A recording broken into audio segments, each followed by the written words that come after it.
think I pressed a button. There we go. Okay, our mic is working again. I don't know if this music's going to be too loud or not, but welcome into the live stream, everybody. Let me just adjust some of the settings here as we're working on it. Just real quick. I'm just going to push that way down there. Okay, fantastic. Hey, everybody. Welcome back to a nice Sunday live stream. Today I'm in a different location than I normally am. I figured, hey, why not try streaming from home this time? So we're going to be streaming from here today. If I do stream next week, I'll see if I can get it to work out or not. I'm going to NAB, which is in Vegas, and I don't know if I can take like my laptop with me to live stream from there or not. But the convention is in Vegas, so it's over the weekend and then into the following week. So next Sunday and next Tuesday, pretty sure I'm going to be preoccupied. So I'm not quite sure if I'll be able to stream or not, but if I do, then it'll be also another weird setup. But hey everybody, welcome back to another live stream. If you guys are new here, my name is Connor. I'm a visual effects artist. I'm a bit of a generalist. I do everything from CG to compositing. And today we're going to be doing a Sunday Fun Day. That's right, Keyside. Welcome into the chat, by the way. Today we're going to be creating a new image inside of Blender. Our new image here is this guy right here. It's this photo from, I think, Matrix Revolution. And I just thought it was really cool. I watched The Matrix yesterday. It was the 25-year anniversary of The Matrix, and I got to go watch that over at the Warner Brothers lot with some fantastic people from the MPSE. So I was very inspired, and I was like, you know what we're going to do today? We're going to make ourselves a Matrix photo. And I thought it would be kind of cool to do like the real world of The Matrix, where these people are inside of their human pods and whatnot. I don't know that we're going to get done today. This is a pretty big stream. But you know what we can do? I think a lot of this is copy-paste work, and we can replicate some of the stuff. As long as we get one of these pods down, I think we'll be able to duplicate him throughout. And we'll see how much we get done today. If we have to continue this on a part 2, then I guess that's just the way it is. But already, without a further ado, we will jump into this.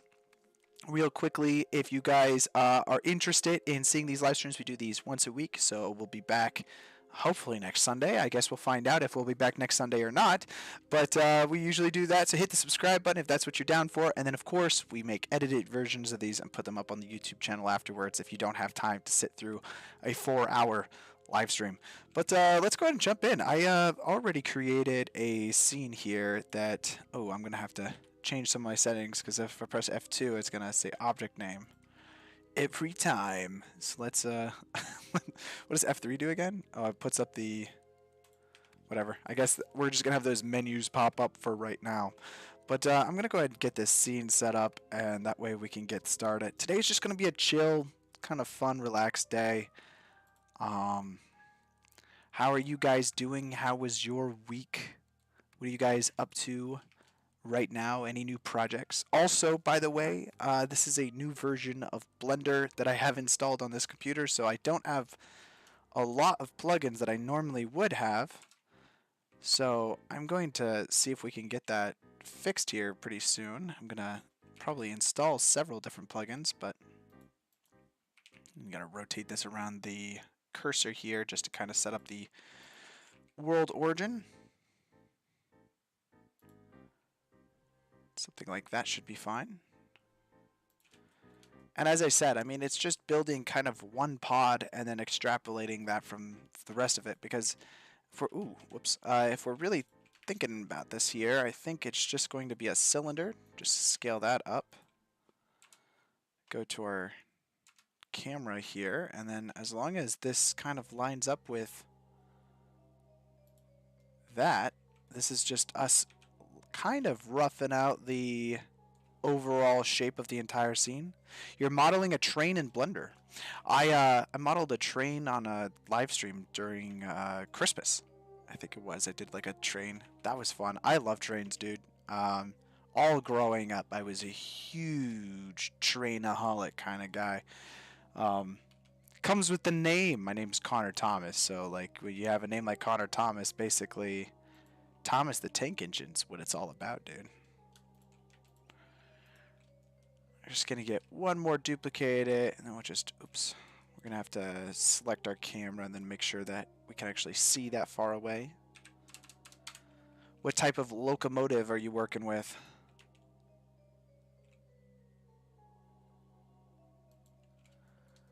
Let's see, scale that down. I'm thinking, and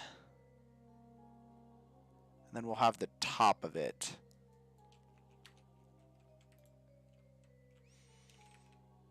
Have that go off down below. What are we doing here today? Today we are creating a photo from the Matrix from like the real world. This is the photo right here. We'll be creating some pods and some like human pods, and then we'll probably get around to creating this as well. I look like a Thomas. Well, that's my last name, so not quite Thomas. But I got like only first names, dude. I only got first names. Connor Thomas, and then every time you go, well, they always misspell my first name every single time I go to a Starbucks. They'll never do it correctly. All right, I'm gonna go ahead and save this project file before we get too far along here.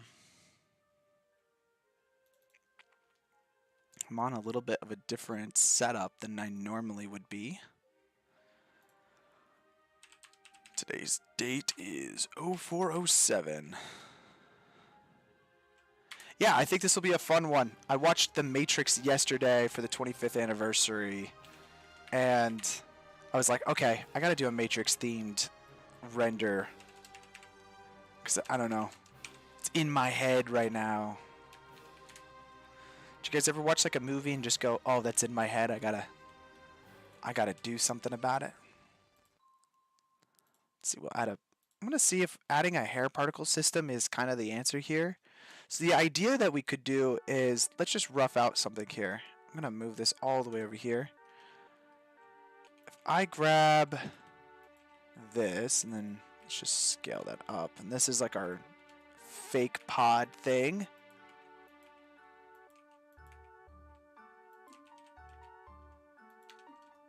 And then this will be the one edge of the pod. So I'll do Shift S, selection of cursor. Oops. Cursor to selected is what we really want. And then we will set the object origin.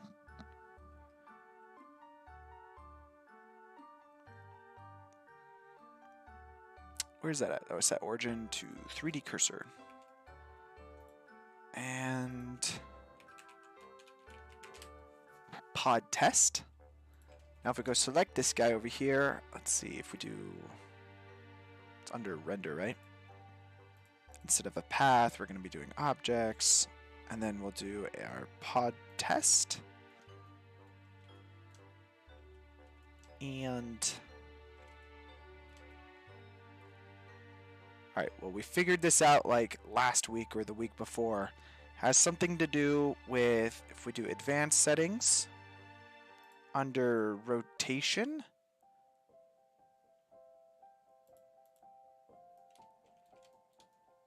there we go. Object rotation works perfectly fine. We're not going to want the face on the top to have pods coming out of it, although we're not going to see that really.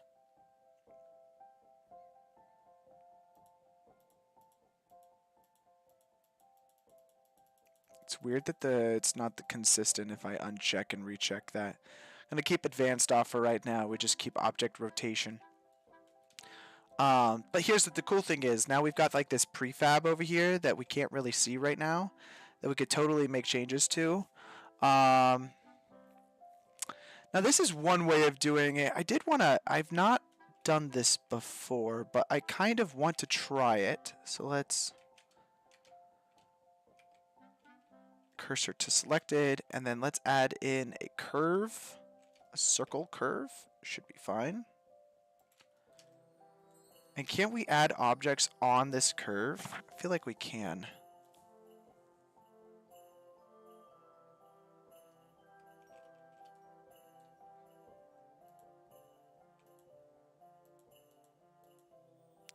No. I thought there was a way to spawn these guys on it. I suppose one thing you could do is add an array.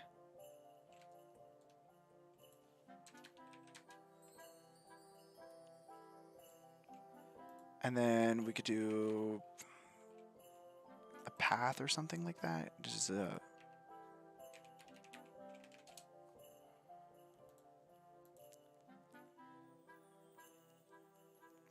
deform on a curve, I suppose.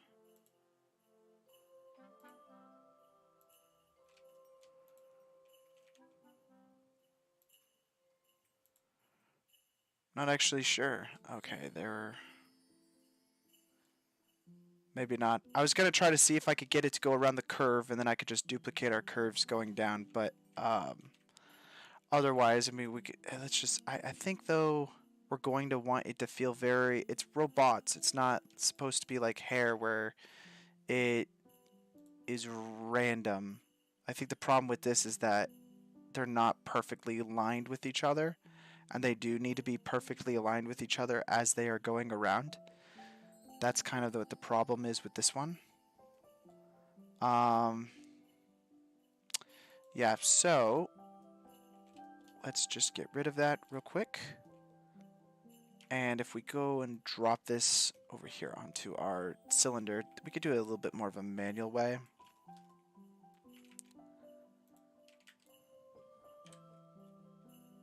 Kind of thinking, let's just create one edge here.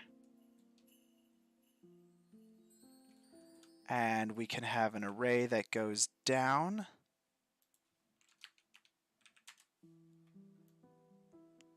A specific distance. Obviously, this is not going to be what we want exactly. Just have that go all the way down. And I almost want to have an array where it's following around the circle here, because I do like the idea of being able to make all of my changes on this one object here and then it just being duplicated. Because like the other method that I could do is we could just rotate this on the 3D cursor, and then if I duplicate this and then rotate it, it's just going to follow along our cylinder that we already have. But that doesn't give us the ability to edit one thing at a single time. Hey Diego, welcome into the chat.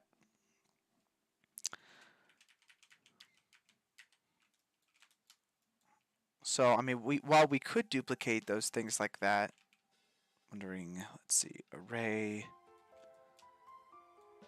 -1.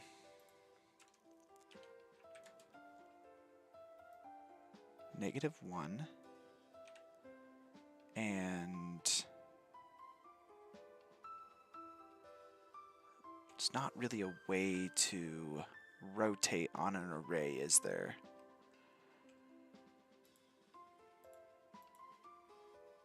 Be the best way to do that would be to have it rotating on an array.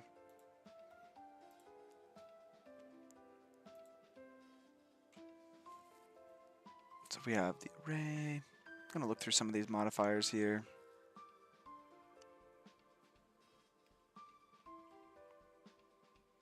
I think there's a way to do a transform. So what about a hair system? Yeah, I did a hair system. The only thing that my concern is with doing on a hair system is that it's not perfect, and I want them to be perfectly lined up all the way around the circle, because it's supposed to feel more like a robot going around. Not like a robot, but it's machine built kind of facade. What I could do is just manually duplicate like I was showing earlier. It's not that hard to do. My only thought is I really wanted to have just one prefab that I could edit and then move on from there. Okay, well, we'll just have to get back to that. Let's work on our prefabbed object here first. Then to rotate an array, use an object offset. I think. Oh, like that? Oops. What is that doing?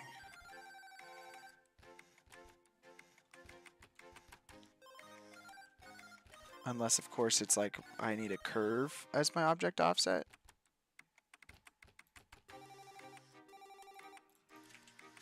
Oh, wait a second. So I'll add in a second array, object offset, following the Bezier circle.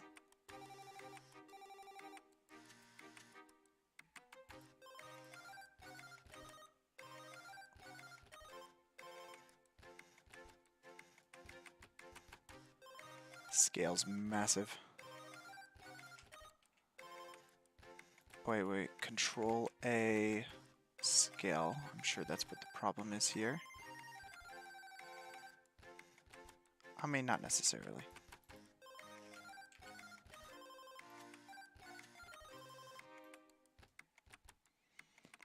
Not quite working.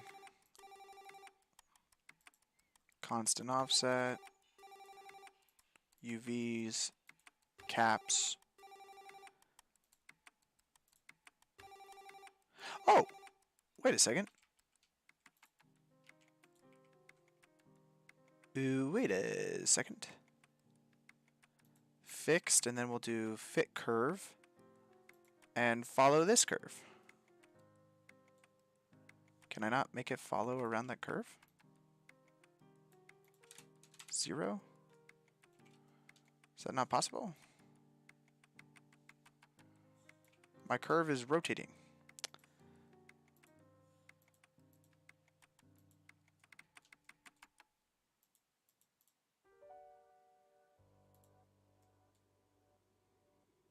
My Bezier circle, and if you rotate the empty, it rotates the array. Oh wow. As offset, but use the empty into the center. I've got the empty in the center. Am I doing something wrong here? Relative offset. Let's do fixed count. Just trying to add. Okay, so add in a second array, 0, and then let's just do 2 here.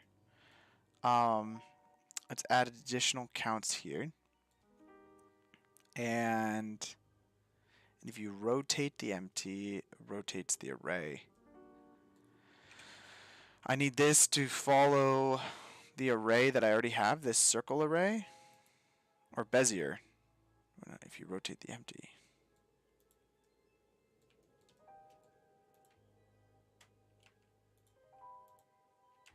Wait, what the heck is going on here? And array. And then fixed count. Let's just add up some.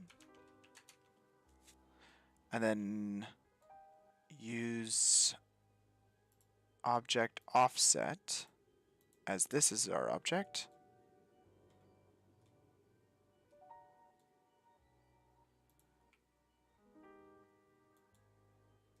Why is it changing the scale of it? That's what I don't quite understand.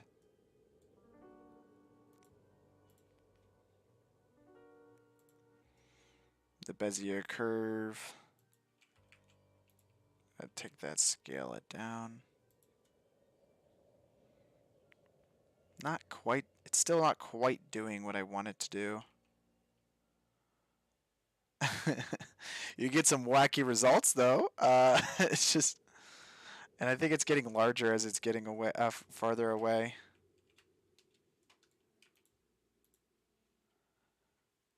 All right, let's not stop getting distracted here. I'll just do one set here first. We'll create one of these human pod things. What do they call those?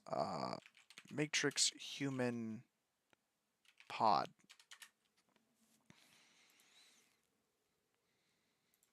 What do they look like? That's a drawing.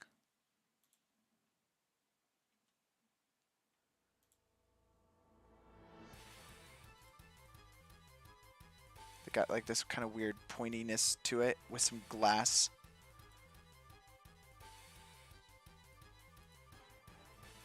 It's pretty cool.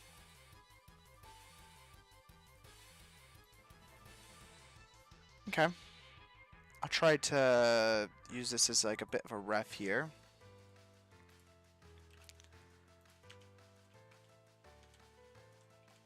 I'm going to take this edge here.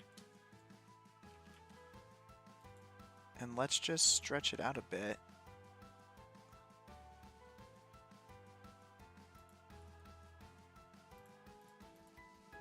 I'm going to use a subdivide surface, I think.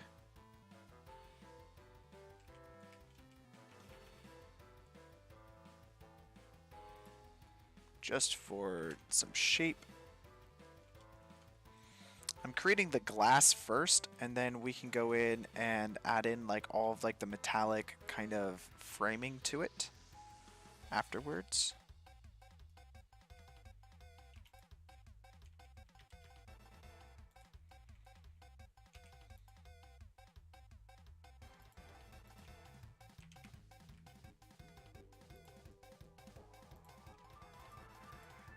Grab this back edge here, just kind of stretch that down a little bit. These human... What are these actually called in the film?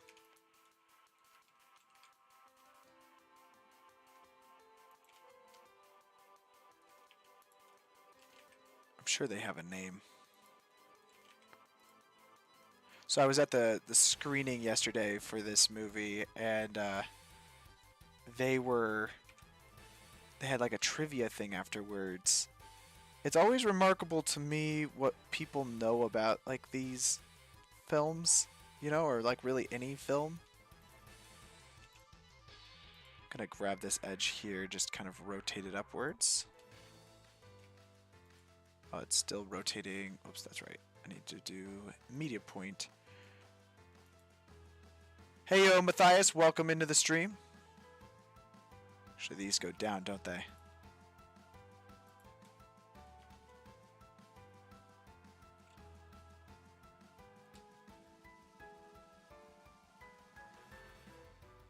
Yeah, I think overall general shape, that's not terrible. It's not, you know what's funny is like I kind of screwed up a little bit, but I think that actually kind of adds a little bit of nice character to the glass shape. Let's go ahead and add in, I'm gonna add in a Bezier curve.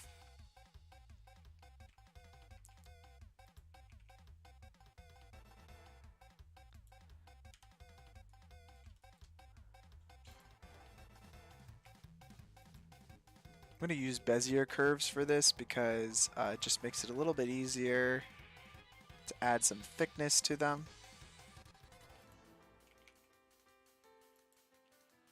Just have that follow along the edge of this glass here.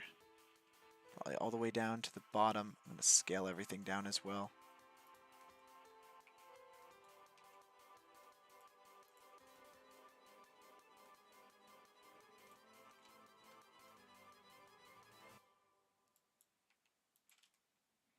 There we go to about there, I think. And if we go ahead and add in some geometry to this Bezier curve, go in down here to the geometry. Let's see, add some depth.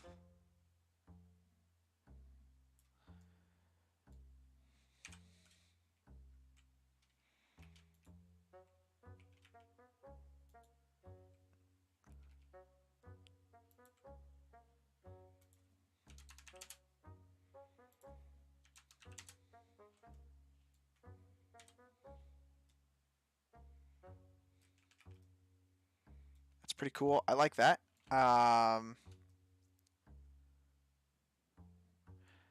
of thinking drop 2 ways of circular array into Discord. All right. Hey, by the way, plug for Discord.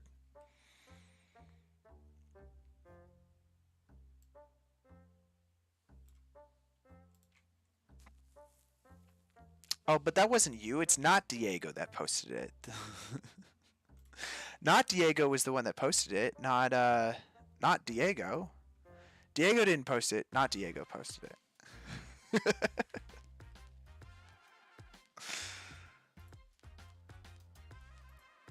Oh, sweet. And so you used a particle system. Gotcha. And then are you just like controlling your particle system through some settings? Scale around the cube.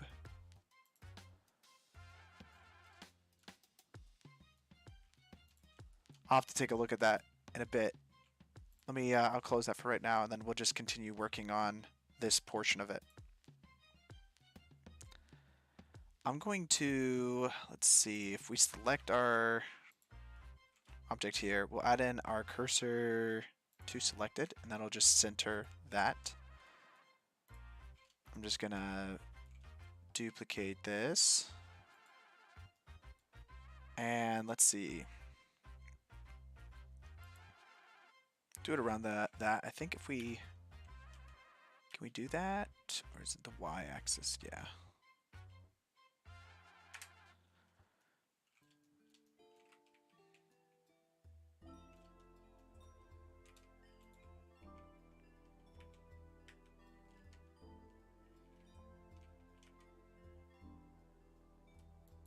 Oh, is it because, yeah, these aren't perfect shapes. That's fine. The other is in the collection too. Okay, I'll check that out once I get to finishing off the pod here.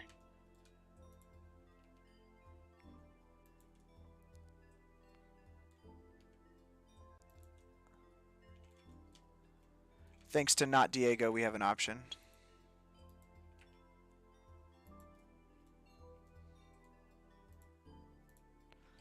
Let's see, I'm just I think that's cool.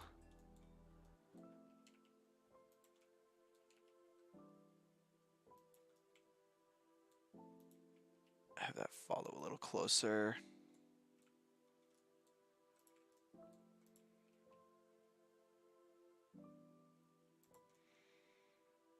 Okay, and now we can go ahead and duplicate that, and then we'll create ourselves another pipe that we can work with.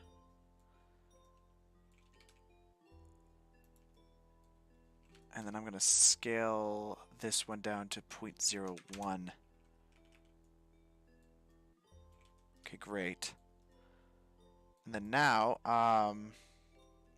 with this selected up here, we can add in some more topology. So, let's see, the back edge of this guy right here, I'm going to take our modifiers and we'll just apply them.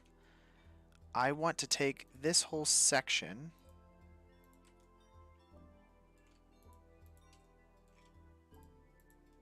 if we take that whole section there, I'm going to scale it down on the z-axis and then just rotate it upwards. That's just going to kind of flatten that whole area out. I want to grab these outside edges and we'll just bring that down, I think, a little bit.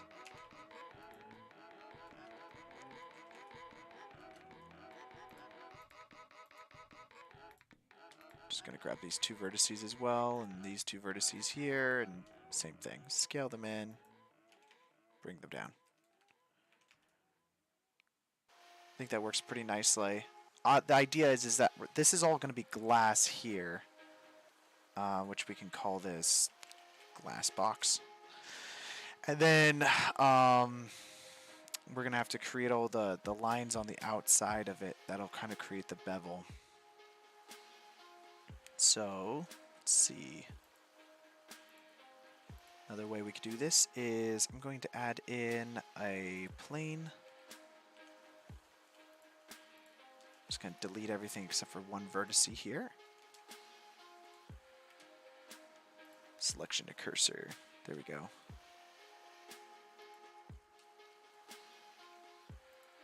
Actually, wait a second. I'm overcomplicating this. Select the glass box here.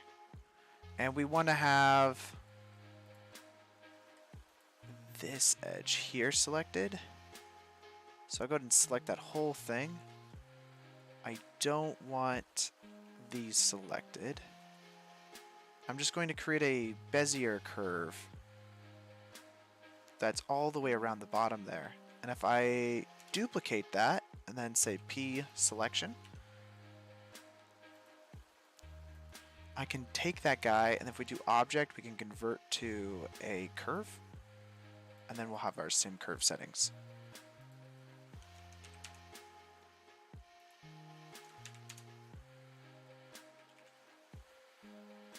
Cool. It's a little raggedy. But also now if we take this and we say transform or convert to mesh, do a subdivide surface on it.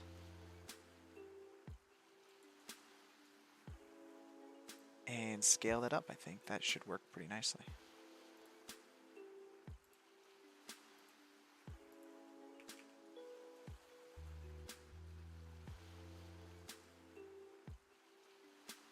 Yeah, the wires are going to be pretty painful, but that's why I said earlier, I think that this might be more than a one stream situation.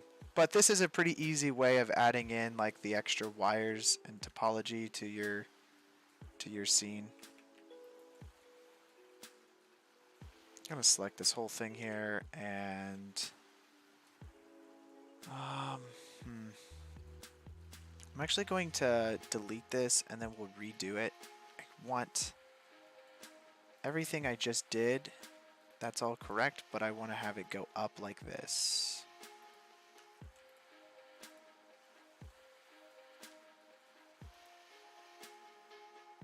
Ooh, actually this is another option we could do to add in the lines where we want them to. I'm going to grab the knife tool and then add in some lines exactly where we want that to be.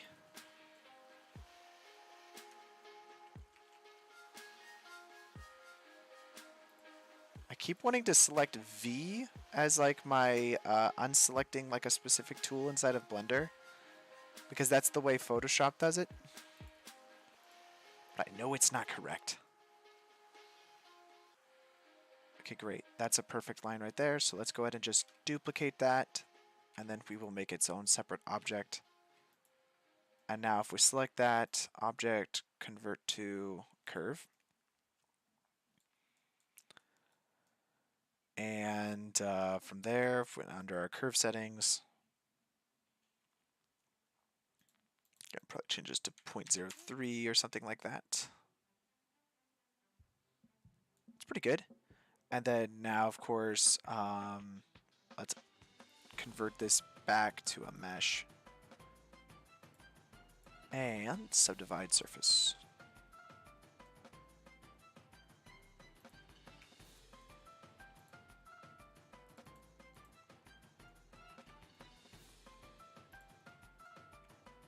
Honestly, a lot easier of a method to add these wires in than I was thinking it was going to be. Pretty simple process. So now we can do that pretty standard all the way down the line. Let's see, let me just grab the back here. I'm going to select this whole back piece.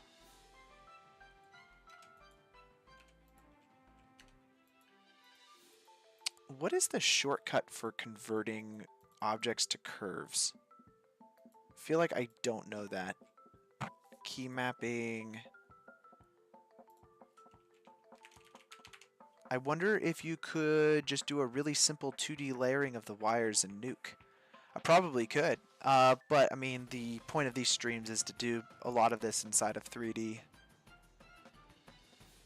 So Control T triangle. Oh no, that triangulates.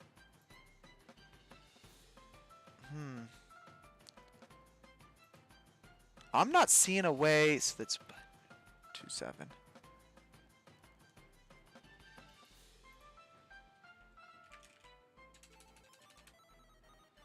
I just want to know how to convert. I don't think there's a way, which is unfortunate because I don't want to have to walk all the way up here every single time. Not walk. I'm not walking, I'm sitting here, guys. Just I remember it used to be like Control M or Control C or Control N, or it was some key bind like that. Actually make this quite a bit thicker. This one here.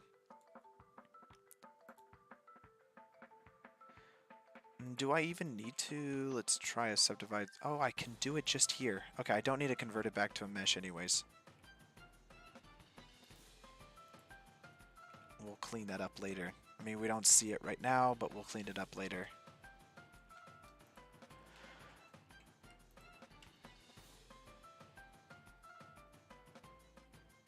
Let's see. Along the bottom edge here.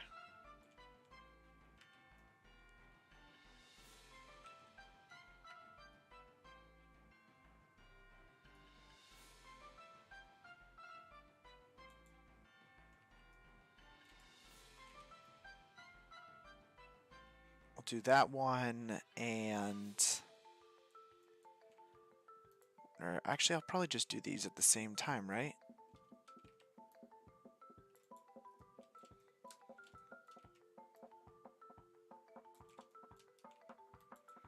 Yeah. So then I'll just duplicate these both times at the same time. Selection, then go back to... The other thing is like in Nuke, what's great about it is that it works for a lot of still images, which, I mean, granted, we are doing a still image here. Come on. The big thing though is that if you ever need to rotate something, like, and have it animated in any kind of way, then you can't really use those for that. There are other ways to create really nice wires with inside of Blender. I think there's like a whole plugin I could get for it. I just don't have the plugin. There's like an add wires plugin.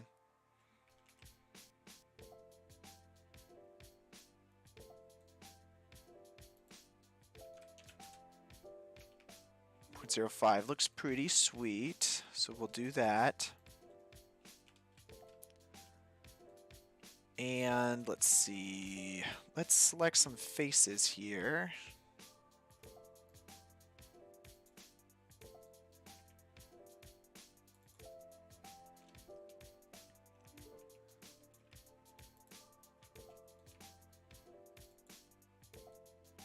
And I'm going to select the faces all the way around.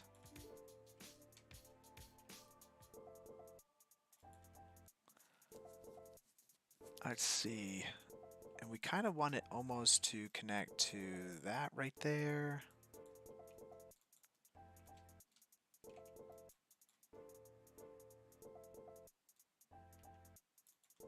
To that right there. It's all pretty good. I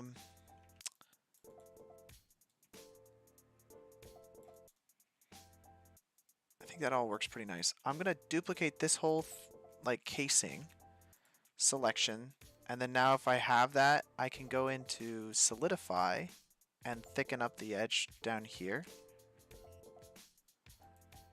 of like this whole sleeve area.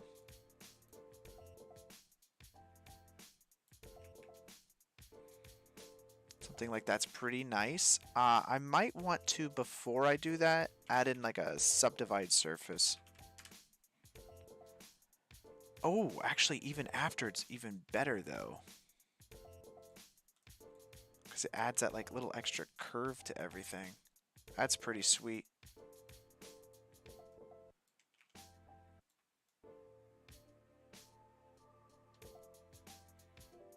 I'll take that. That looks good to me. Nice. I'm gonna take this down here. We'll add in another subdivide surface to it. Probably just get that to like a 3. Should be fine. Just gonna probably take these guys, and we could turn on our proportional editing, so that way we just move it up slightly. It falls away into it. And now turn off proportional editing and get these last ones to be all the way up. Yeah, that looks a lot nicer. I'm gonna make sure I'm saving the whole freaking time this week because of what happened last week. You only get one of those out of me, okay guys? Where we lose all our work. Never again. Never again. Okay, that works pretty sweet. Yeah,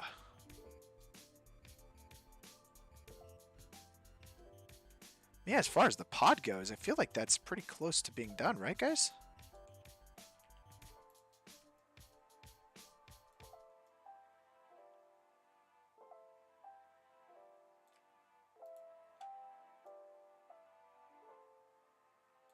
Yeah, I mean, well, let's just add one more section of lines.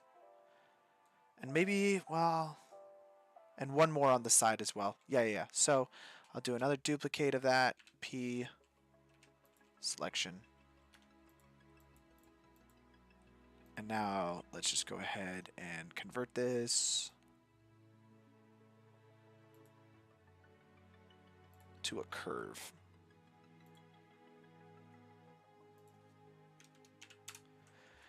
And you know what? We'll do really thin ones here for this one.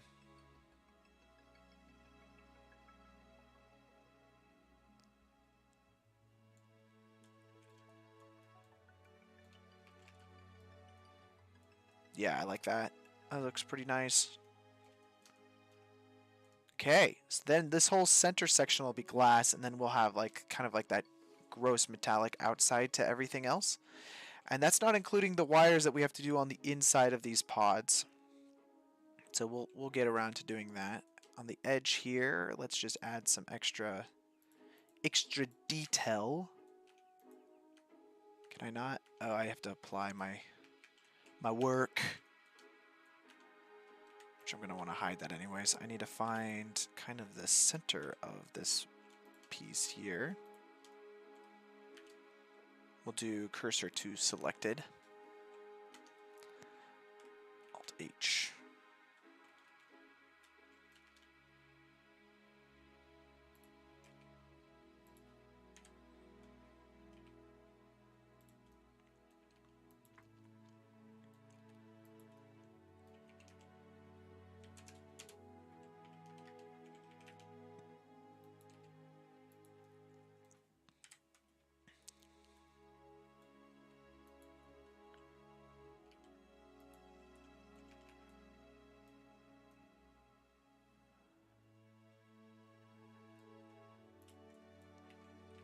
Yeah, okay. And then let's just take these edges over here and just scale that down.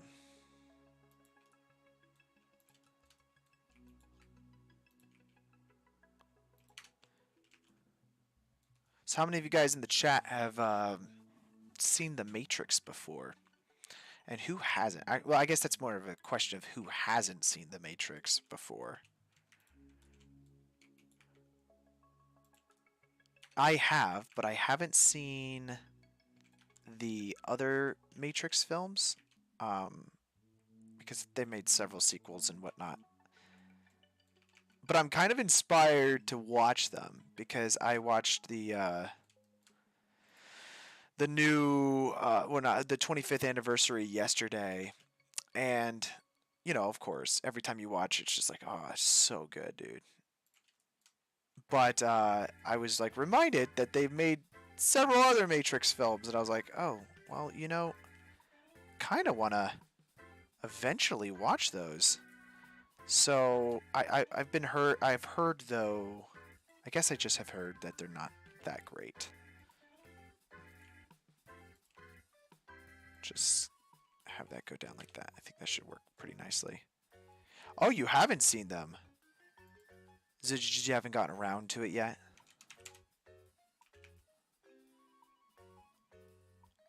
Or maybe you're just not a sci-fi person.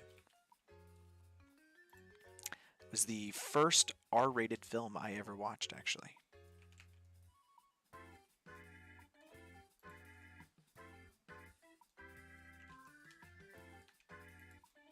I'm going to have this follow a little bit closer just because I know that we're going to be stacking these pretty closely.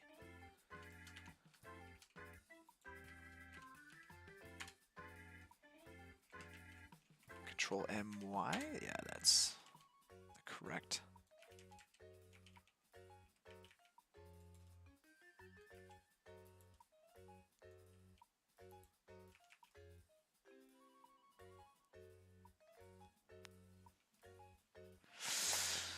Okay. I feel like when The Matrix came out, nobody knew what to expect. Like, if you look at the era of types of films that were coming out then, it's like everything was just so clean with how, like, sci-fi was interpreted, and nothing was really done as far as, like, oh, hey, you know, this is a different time of, you know, existence, basically. And I think that's what it did really well, was it kind of just blew people away. Why don't they have it so that I can add a mesh and add a single vertice? Why is that not a thing?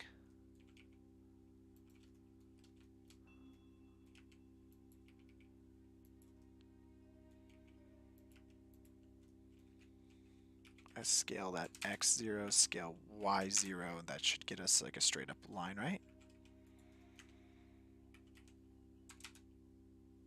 Oh, wait, no, it doesn't. How do I do this? Rotation? Here we go.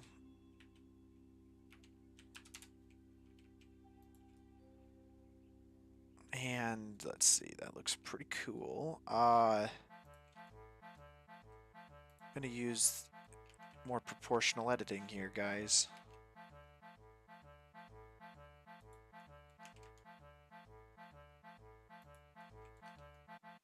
That should work pretty nicely. I'm gonna scale that down as well, and that way getting more of this just singular big old pipey. I don't even. I mean, you start to realize when you guys live stream that your description of words is very limited. All right, that works pretty nicely.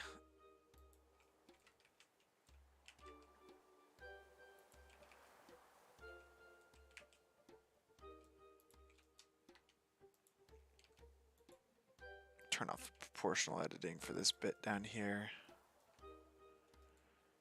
And let's see, let's make that a lot thinner.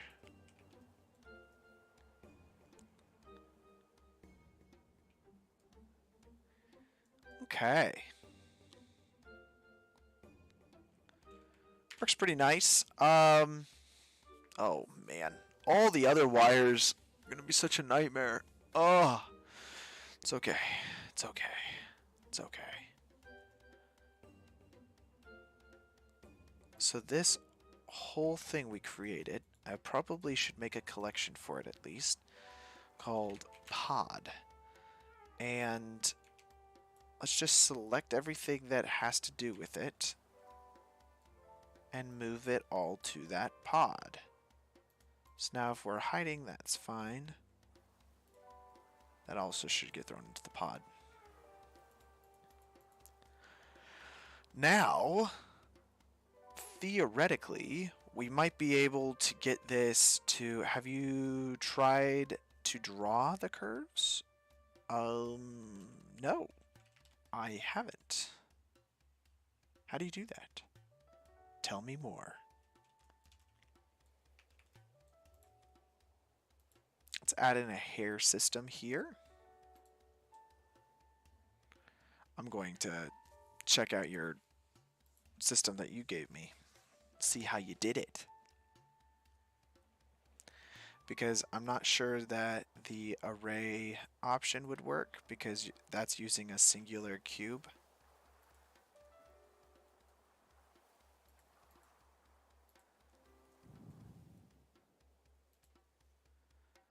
So this right here, what settings are you using? Random order.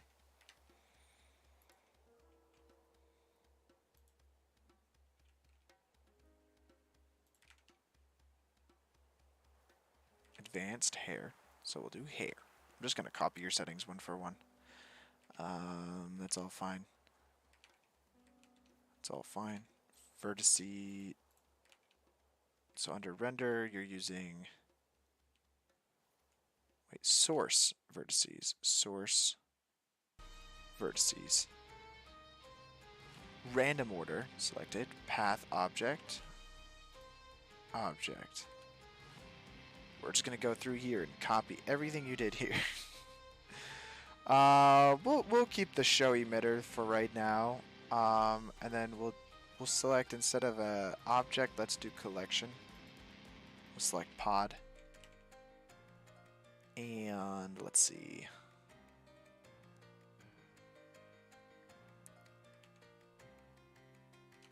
We're going to, whoops. Oh, gotcha. And so what I'm probably going to have to do is go into edit mode here and add some more vertices. Okay. And then let's see. Object scale.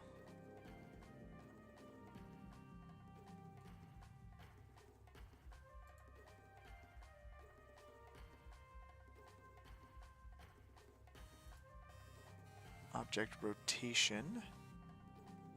And then the scale needs to be larger.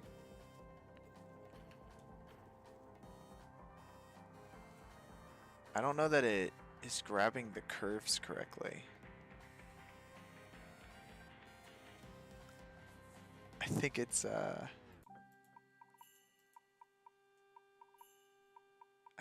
breaking apart my stuff. Okay. Object convert to. I mean, we can make this all one thing, so that's not the worst thing in the world. Mesh.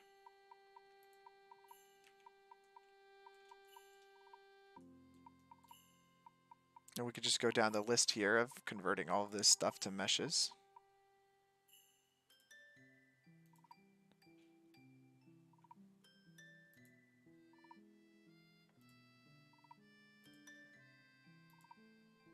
Convert to mesh.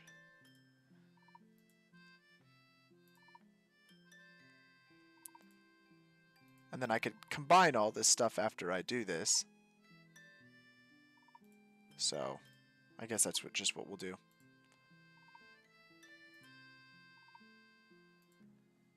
In which case, we could either do the hair particle mode, or we could do something like the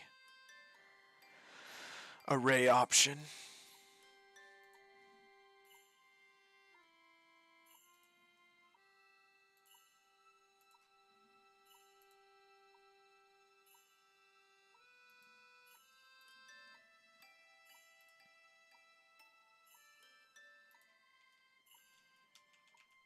Okay, and now if I just select all of these now should be, yep, non-curves, fantastic. And, well, I guess we'll find out.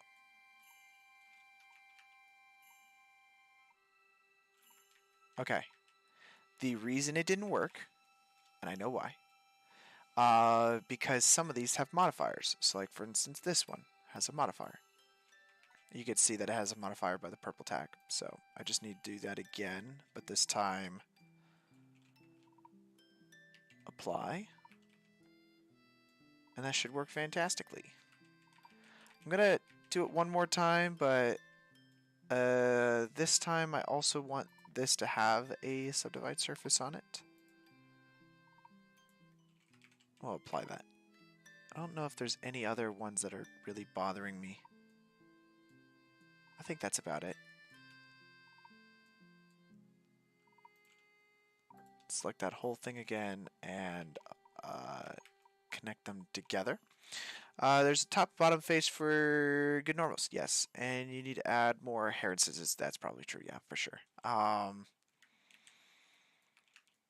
But what we just did fixed a lot of what we had problems with, and now you are right. Let's only faces. We're gonna delete only faces.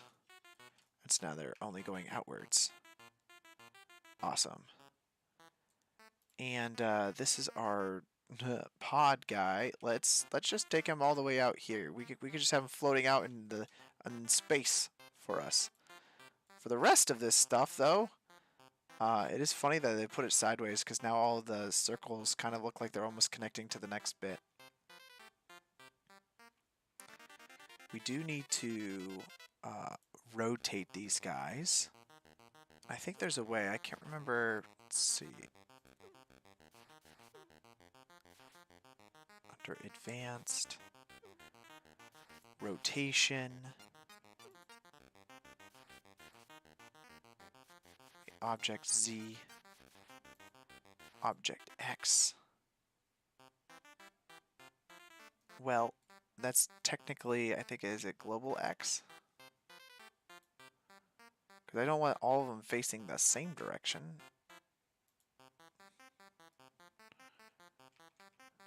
There we go. Normal tangent should do the trick for us.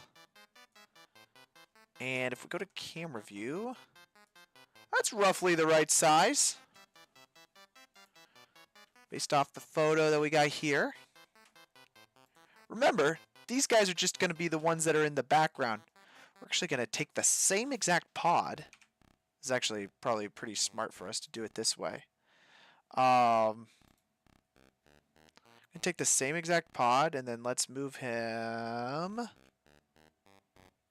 right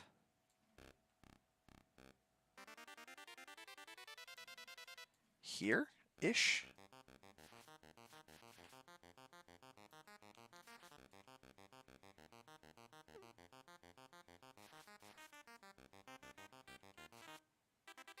And then now we have our close one. Now here's the best part, guys. Because the close one is the closest to us, when we make our changes to it, all of the ones in the background are going to change as well. So that way we don't have to do too much work. Because like we're going to see all the mistakes on this guy right here. And then as we're making these changes, the rest will fix. Thank you, Diego, for this fantastic solution with the hair particle system. Phenomenal. Thank you so much.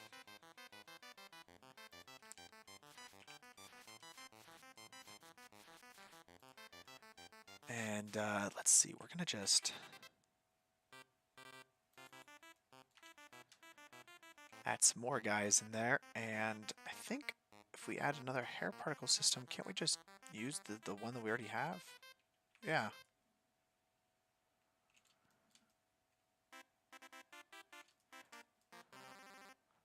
Great.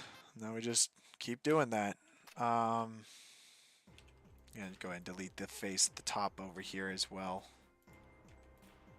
Oh, dissolve vertices? Only, It's so funny because I only use several of those options that I don't really know what the other, like, options kind of do. Every time I do, like, select the deleting vertices, faces, only faces and edges. Like, I basically do the same thing every time.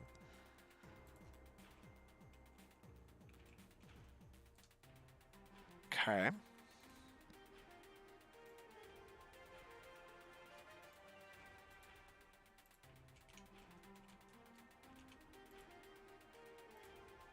Delete only faces, only faces. Which, by the way, fun plug for anybody here that is not in the Discord, join the Discord. You get to meet awesome people like this, like Diego here, who shared a blend file with me that I just copy pasted into my live stream. Go ahead, add in the last final one, and we're gonna have to create the top piece of this guy, but the rest is all pretty self-explanatory. Okay.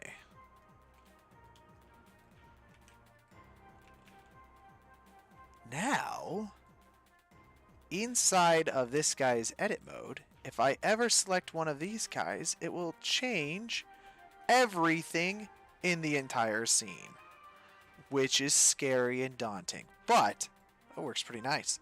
So this is our pod that we're using. That's going to be all of our changes will be made with inside of that. Let's see. Let's give some proper names here. Column 1. I'm just going to copy paste this. Column 2. Column 3. And finally column 4. And I'm going to create a new collection for all of these called columns.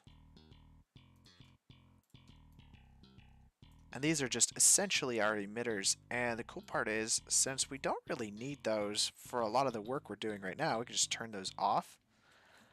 That way our system isn't being bogged down with spawning all of our changes as we just work on our singular pod that we want to do here. Let's see. Wait, what? Buddy, I just met the editor of the Matrix. What the hell? What the hell? Got to meet the editor of the Matrix? And he just texted me that. That's like the biggest brag drop right there. Good for him, though. That's awesome. Okay, here's the thing. Think next up, we're going to want a human body. Not a real one, a CG one. And in order for me to get that, I'm going to need to install some plugins here, I think.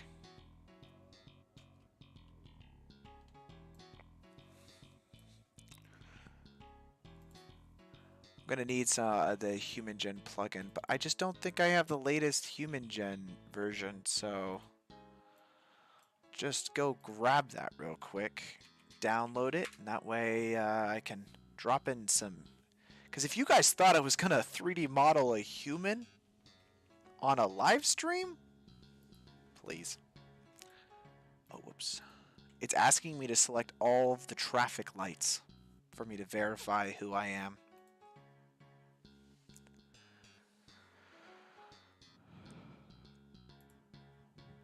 I'm not a robot, I swear.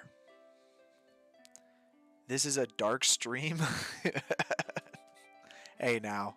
Are you talking about like legitimately dark? I feel like it's pretty bright in here right now. It's actually brighter than it normally would be. Thank you very much, Keith. No, I know what you're talking about.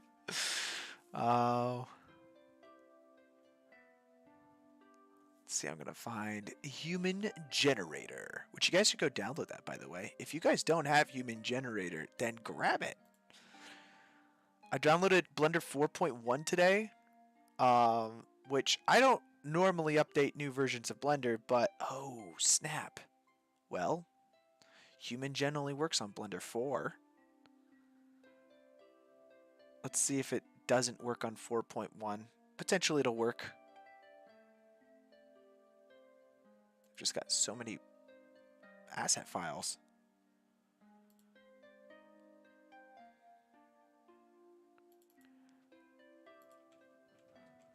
(4.0_add-ons). Have to create like a whole new folder because I've been running Blender 3 forever. I don't like upgrading Blender versions. To me, it's such a big hassle. Like, I don't know if it's like a hassle to anybody else, but it's like, bro, I don't have time for that. It's like every time I download it, I gotta get new add-ons that are the correct version numbers. And it's like you never want to do that in the middle of a project. You never want to upgrade your Blender or any 3D software or any... Okay, let's back up. You never want to update any of your programs that you use when you're in the middle of a job. And I just feel like I never have the opportunity to upgrade because I'm constantly in the middle of jobs. You gave sculpting your 20th try, and I always sculpt the face of a handsome Calamardo form SpongeBob. A Calamardo? Calamardo. Oh, okay. Well, hey, if you can sculpt that, then awesome, dude. Like, that's all you need, right? Yeah, I ain't sculpting on stream. That ain't happening. While we're waiting for this, though, I am thinking some other stuff we could do. Let's do... If we go to our preferences, I think... Bolt Factory. This is like construction, so like right now everything is just so smooth, and this wouldn't exist this way if it were real. So let's go to a mesh now. If we can add in a bolt, that's just going to add in a default bolt for us. I'm just going to scale that guy down. This is just in Blender, guys. Like, you don't even have to install anything for this. Now we've got bolts. We got bolts. They're too big, though.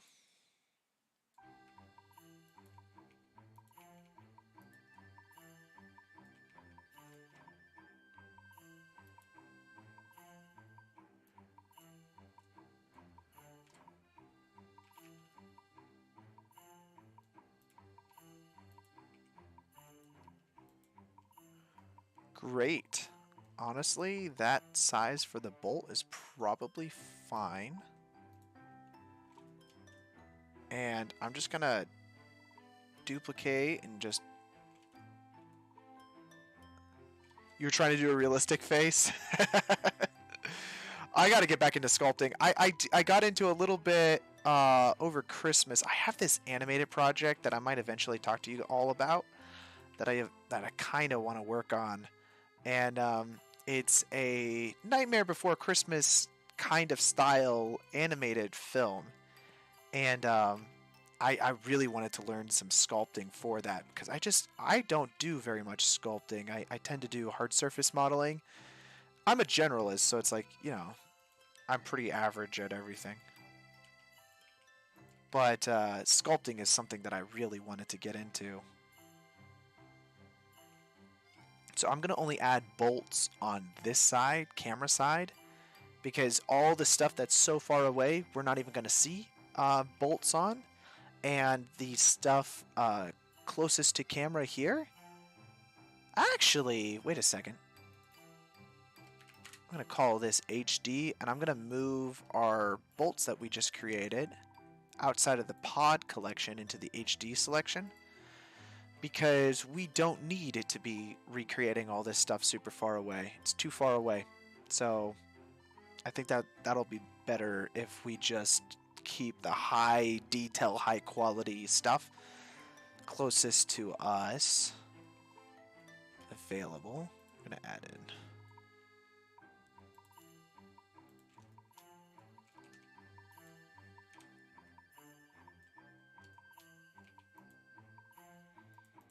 Zero out his rotation here, so we got like a 90, 0, 0.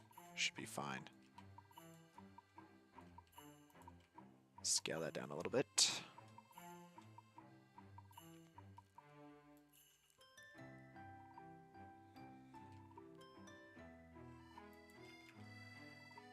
Now, how do you bolt in something that is up against a rounded edge like that? I don't know, but the robots came up with it, not me.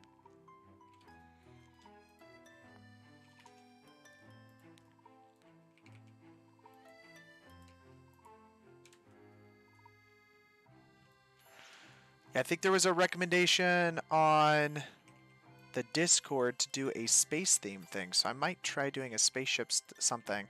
The problem is that do I model the spaceship? Do I find another spaceship? Because, I mean, space scenes are pretty simple, so, like, sure, I can not model it and find somebody else's asset, but then I feel like that's kind of cheating. I don't know. I just haven't looked into it yet too much.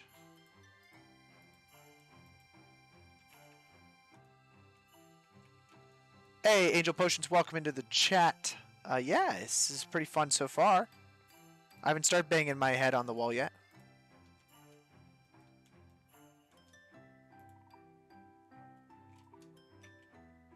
I'm going to scale all the bolts down. I'm just thinking that they just want to be a little bit smaller. You don't want to draw attention to some of the details that you add, but you kind of want them to be there. Yeah, so this is what we got so far. All the changes we're making on this pod here, we're using throughout our scene here for this matrix shot. And then we'll start making the big robots as well soon. I'm just trying to get a lot of the modeling done before I get into lighting and shading. And of course, by the way, this is probably not going to be a finished stream today, but I always upload project files to the Patreon immediately after the stream is over. And so since this is a part 1, part 2, if you guys want, you guys can grab the project files today after this stream is over, and you guys can mess around with the project files yourself.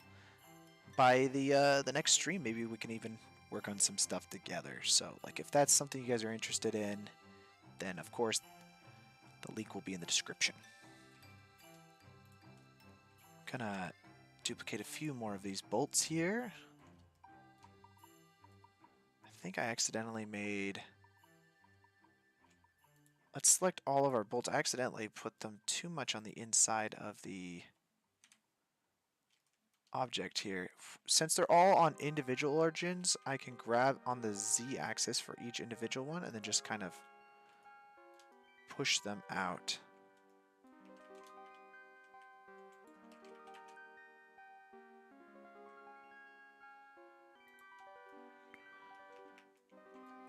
Fun, guys. I think that works pretty nicely. Awesome.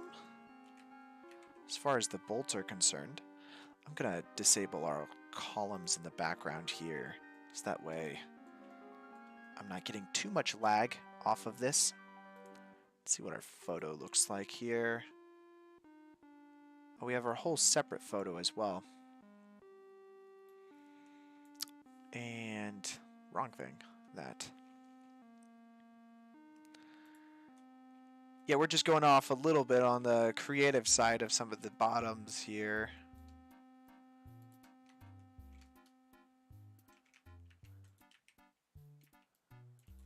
Okay, let's just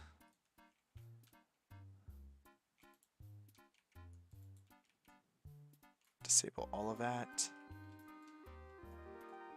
And let's see.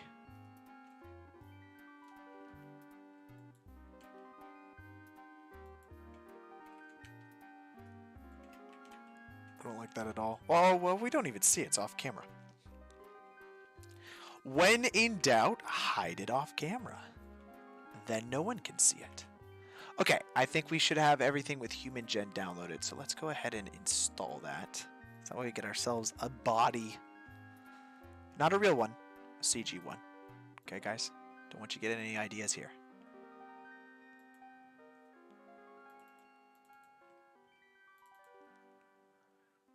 Just install that. Let's see if it works on Blender 4.1. It doesn't say it does on Blender Marketplace, so that's concerning. But you know what? We make do. Step 2, select a folder for Human Gen to install. 2.5 gigabytes. Holy camoly.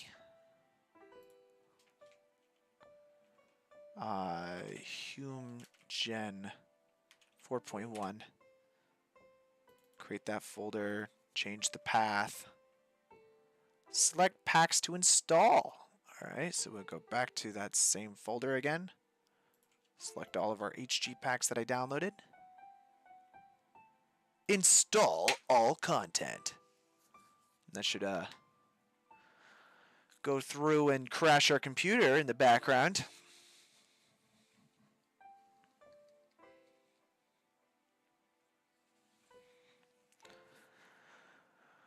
All right, I think that worked.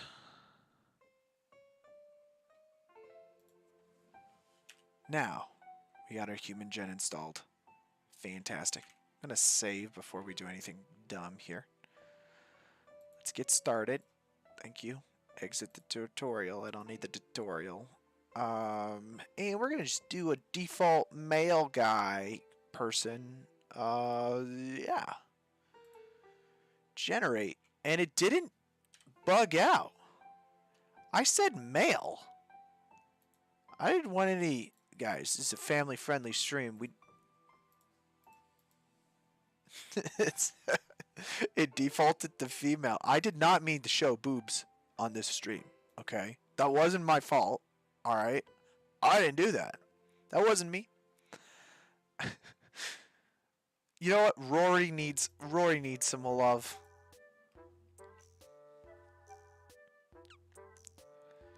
Wowza. Okay. I'm fairly certain there aren't fat people in the Matrix because aren't they like perfectly fed the perfect nutrients? Rory's a little overweight there. I don't think Rory is the right fit for us.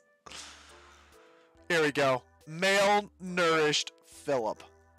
That'll work.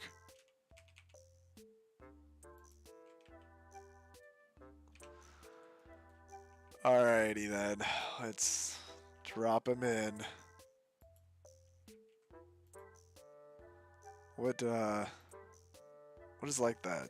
Okay, so just gonna keep this photo up for our reference.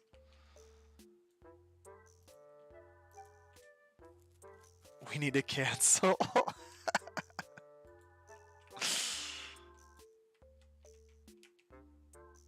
I'm sure there is enough content on these live streams for somebody to do something with that. Sure.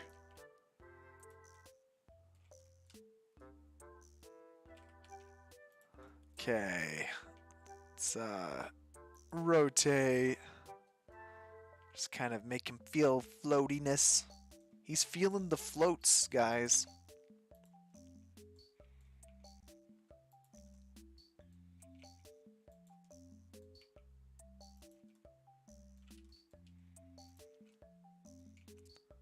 And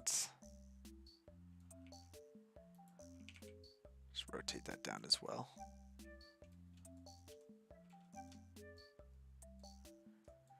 And I feel like they have like their legs are kind of popped up, and then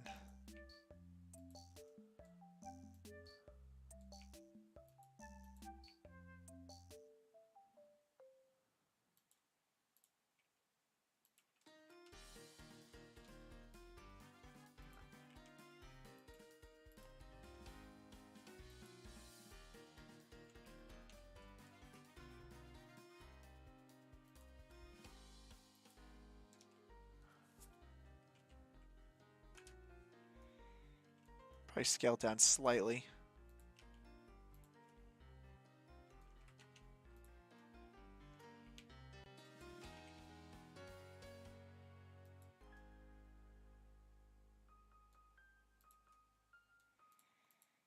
Okay.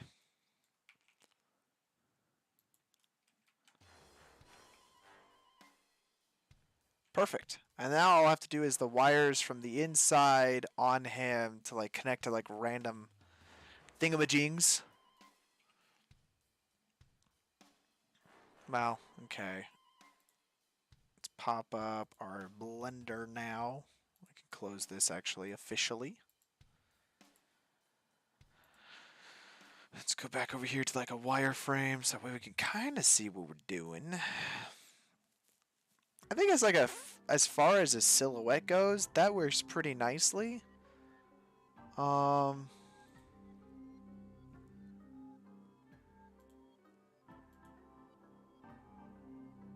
actually.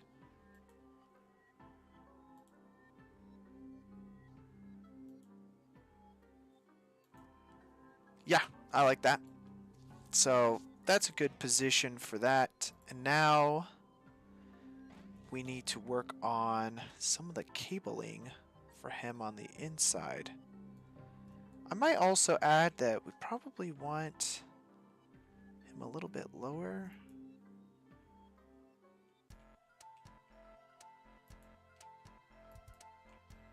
Ooh, whoops. We're just going to rotate that down slightly. And we don't have any clipping, do we? No.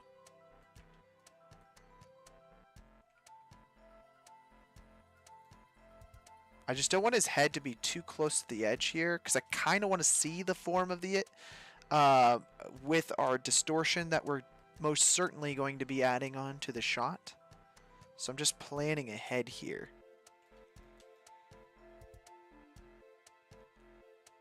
Okay. And now with the cabling, where is it coming from? And where's it going to? So where are all the ports on a person?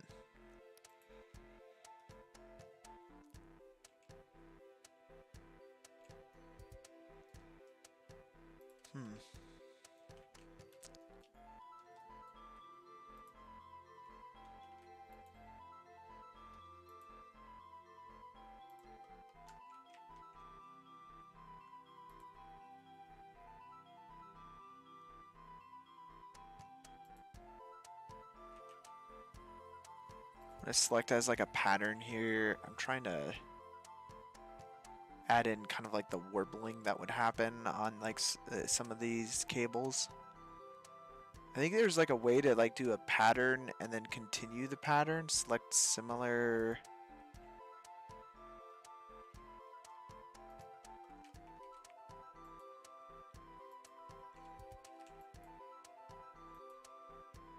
It's either that or we just go all the way up the line here and just select every other one.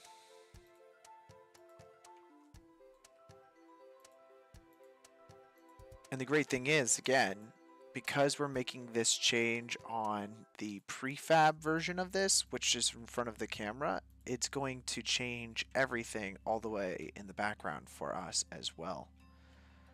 So I'm going to extrude that, and then we're just going to scale all of these extruded things out.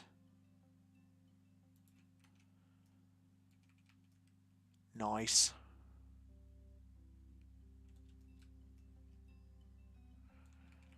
We're not going to see it on the close version here because we're not quite seeing that far over. Uh-oh. From pointer 000, it will be deleted. Has been invalid from pointer. Shape key. Is that our first bug? Did we get a bug? Just restart Blender. See if we're going to get that every time I hit the save button here. I don't know. Save. Nope, no bug. Fantastic. And now the cables on the inside. Are we going to want our dude to be duplicated to all of these other columns?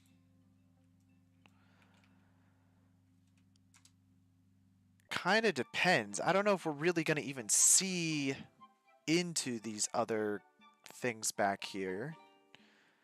Might just be unnecessary bloat on our render. So that's why I'm kind of thinking we might go without that.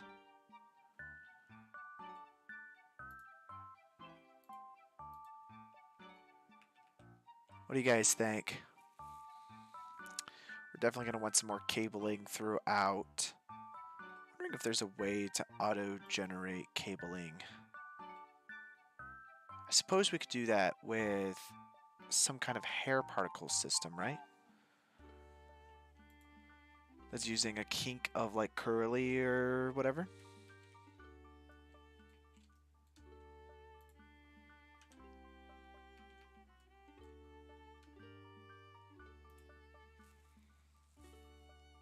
Just turn that off for right now, and we're gonna add, so that we'll call this particle system pods. And let's add a new particle system in that's another hair.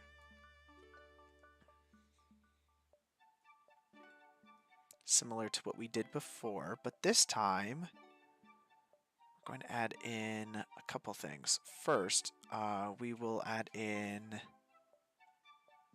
children interpolated with, if we scroll down to kink and we'll select curly, and we're going to need to change the amplitude of this curliness.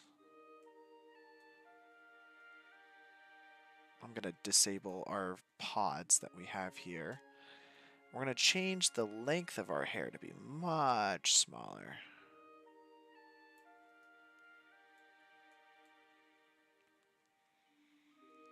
Okay.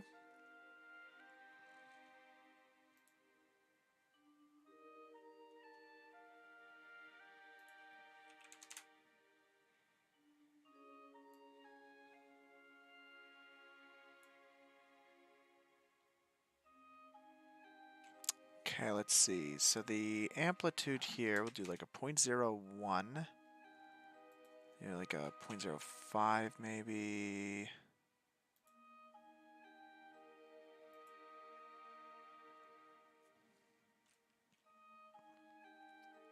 Hair particle system might not be the go. But actually, wait a second. I got a better idea. We did this last week for our realistic forest effect. We had a vine.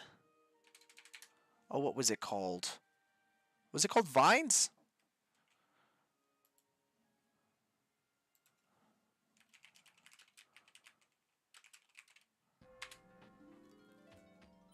Oh, it's Ivy Gen. Gotcha.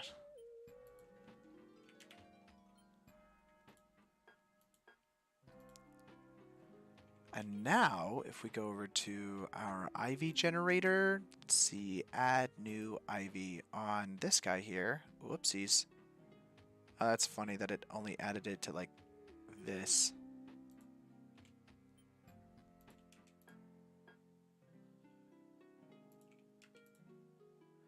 Want to select our object here, add new ivy. Why is it doing it on that object?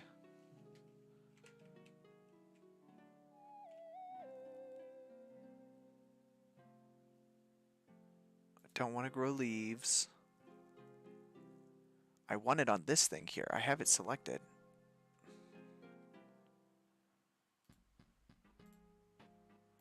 Do I have to have my cursor over here? Add new ivy.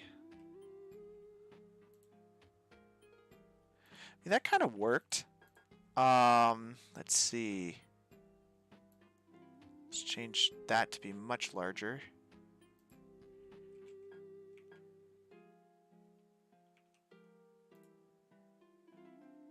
Okay, I just wanted to make sure that didn't break that.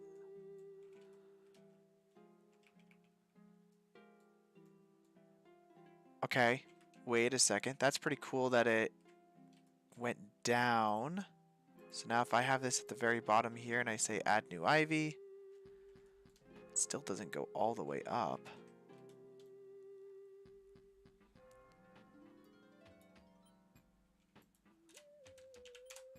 .05. Let's see, branch probability, maximum time. The maximum time to run the generator for seconds generated, 0 is disabled. IV size.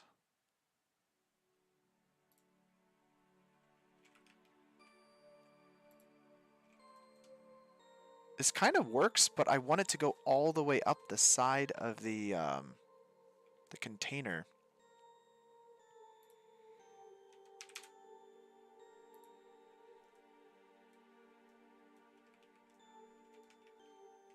And I think that's one of these settings, so...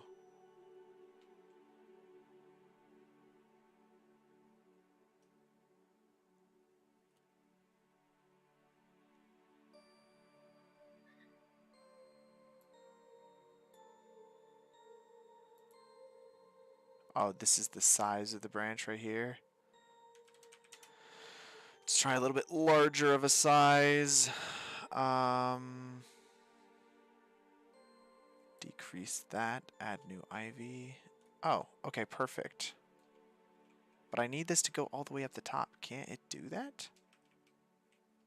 Why is it not doing that?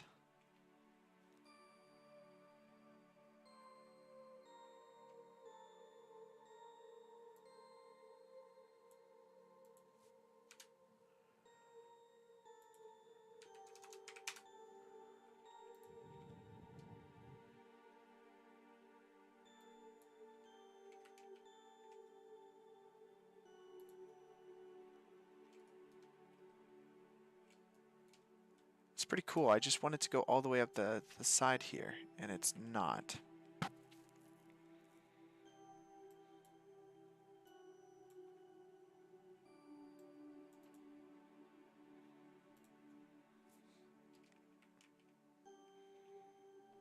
Max ivy length? Yeah. I did increase this. Let's see if I could type in a number.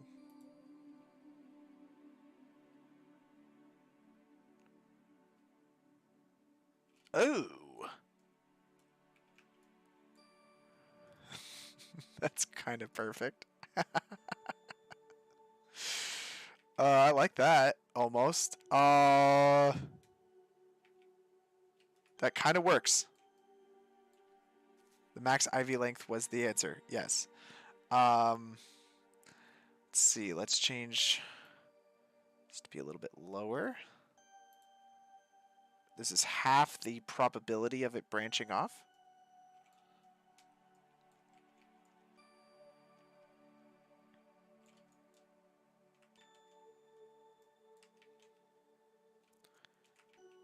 And then, so wait, okay, even less probability. Let's go down to something like that, 0.07. Change the branch size here to be 0.005.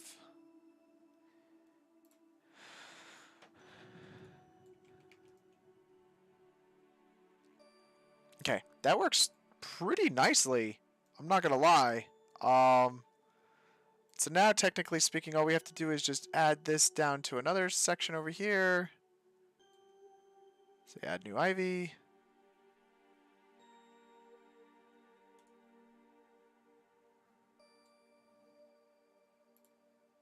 And then another one right here. We'll just do add new ivy.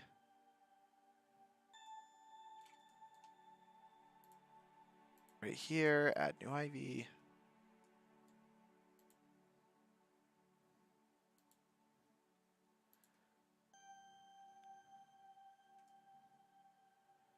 Okay. Yeah. That actually works, I think, pretty nicely. It adds in like all these extra cables that are like so messy, dude. And I don't know that we need it on any of the other ones because they're so far away. But having it on this right here is pretty cool. We can always add them later. For our ivy, though, let's jump ahead of our selves here by just taking them and merging them to... Oh, whoops. We probably shouldn't... Well, I guess it doesn't really matter. So now they're all just one object here. And then we'll call this... Call one... cables. So now we have all of our cables just like on one object file right here. Now if we select this guy and add our thing back in, that's pretty cool. So now we have all of these extra stuffs. I think we should be able to adjust the size of each of these cables just by going into here, right? Yeah. So just make it twice the size of what it was.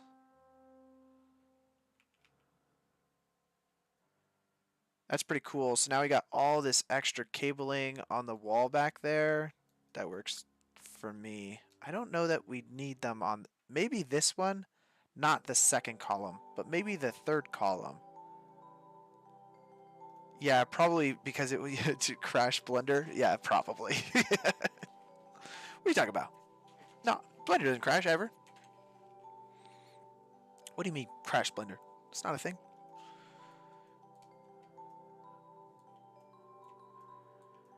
Okay.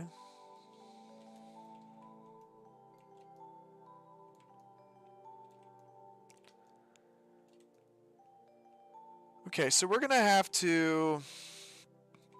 I do think that we're gonna probably be custom lighting a lot of this stuff. I'll be honest, guys, I didn't think we were gonna finish this render today, but I guess I underestimated how easy it was going to be to model the pod and get that duplicated.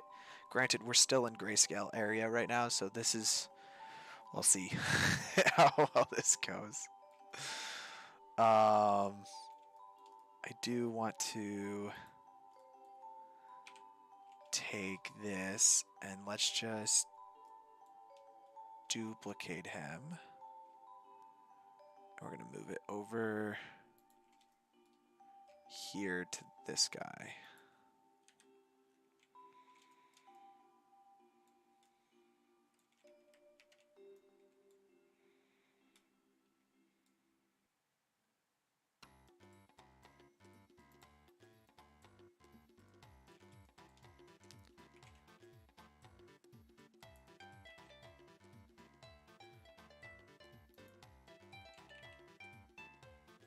Have that go off camera a bit.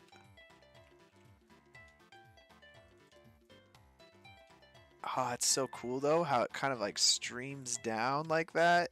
It's very you know, of course it's like vines, but that actually works pretty cool for this very specific situation.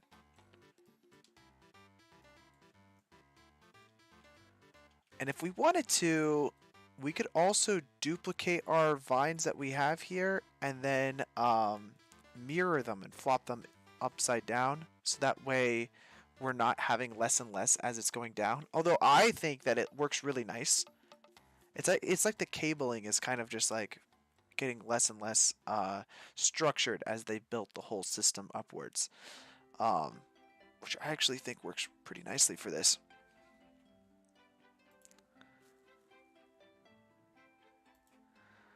Alrighty then. I'm going to save this whole thing. We're just going to call this last one over here column 3 cables. Not 13 cables. We don't have 13 columns. Oh my gosh. That would suck. I'm gonna, let's see, we're gonna select our over here and then just say cursor just selected. I'm going to add in a new cylinder.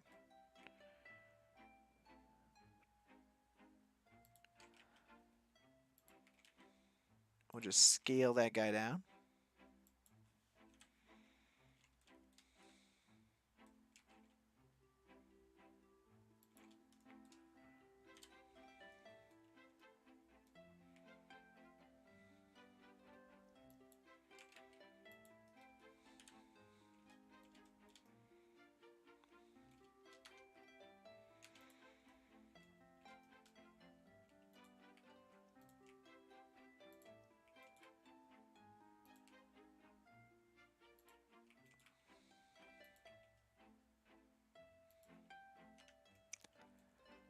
Okay, just trying to create a bit of a cap to this whole thing. We'll scale that down a little bit.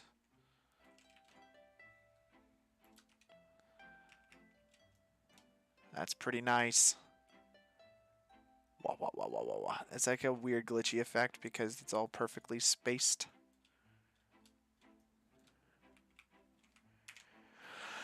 Okay, do you guys think for this render we should create these like robot-y floaty thingies? I mean, it's such a big part of the Matrix universe is to have those. It's like we could do that, or we could have the camera more focused on like this pod here. I don't know. Let's start working on some shading stuff, see where we're at with this before we go into anything else. So one of the things I kind of want to do is let's create a new collection here. Well, actually, we don't need. We could just call this one here camera. Yeah, because we already got our camera selected in it. But I'm going to add in a nice new empty plane axis is fine.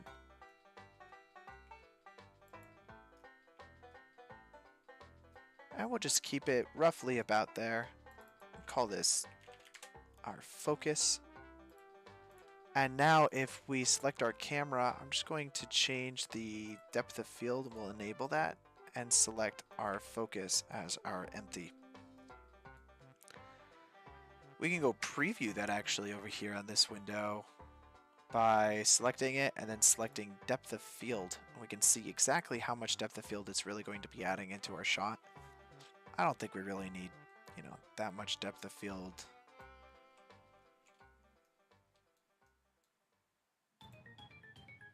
Or we could focus on this guy over here and not focus on that. That actually might be pretty sweet.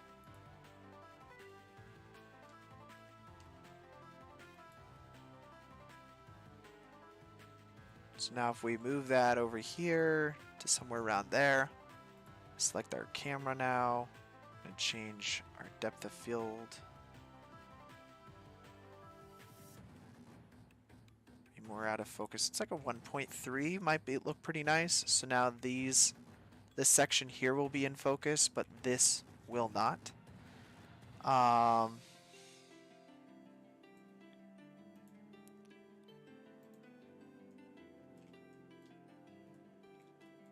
Interesting. Okay. I'm going to, under our HD section here, so we have our pod that we have here. If I duplicate this guy and move him up, I kind of want to be,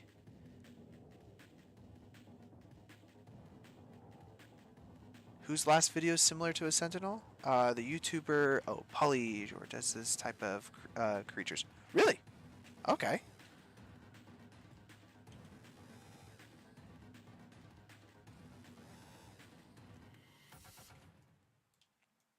So I'm kind of duplicating my work up here. I'm going to move this into the HD section of it because I don't want it to be duplicated on our hair particles. I don't think it was, but I don't want to cause any problems with that potentially. But this will just have our nice, it's like barely visible, but it just adds a little extra realism to our shot here. Okay, that being said, let's add in some lights to really achieve this. It's hard because, like, didn't they scorch out the sun in the Matrix films? So the sun doesn't exist, but we're going to add one in anyways. Why? Because it's more cinematic that way.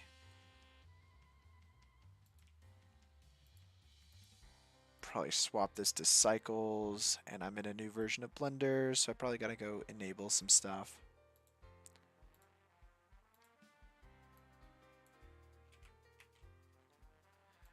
Let's see how bad my home computer is. This is the reason why I haven't been streaming from home.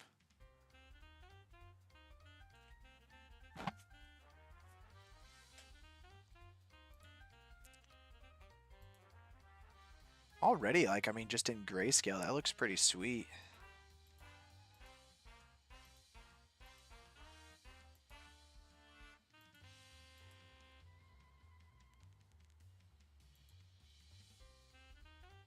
Then off into the distance here, we'll have it kind of get darker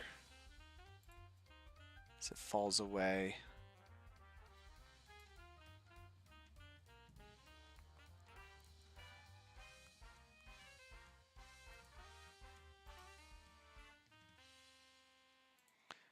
Make this like a slight bluish tint.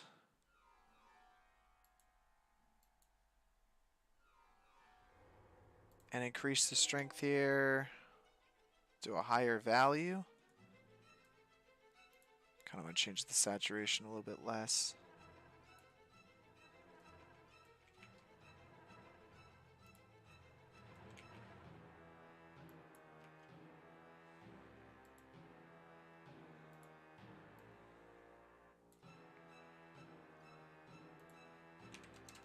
Just increase the strength of this. Well, that's way too high.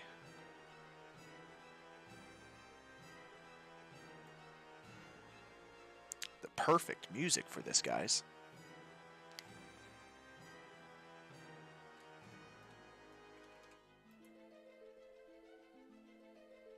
I'm going to scale this whole guy up over here. I just want to get some nice red light back there.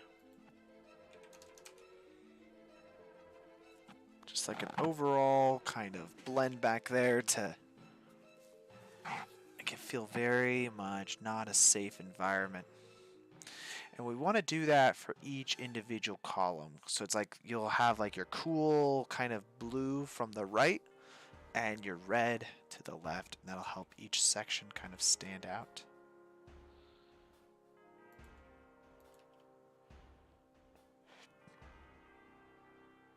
Oh, we're not going to really see this particular column, but this one over here for sure, because we get more darks on the side there.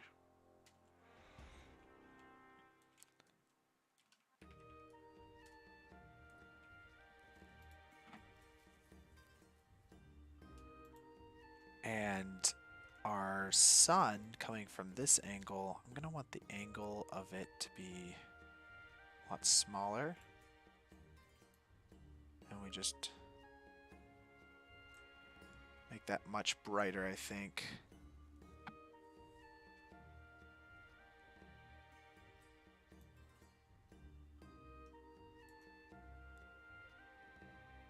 A lot less bounces, so that way we're not getting it to bounce around as much. It's basically just hitting it from one specific portion. I think if we mark up the bounces a little bit more, and now it'll feel a lot brighter, but as more of like a highlight, which you'll get like typically in space. You don't want to have a lot of bounces on your stuff.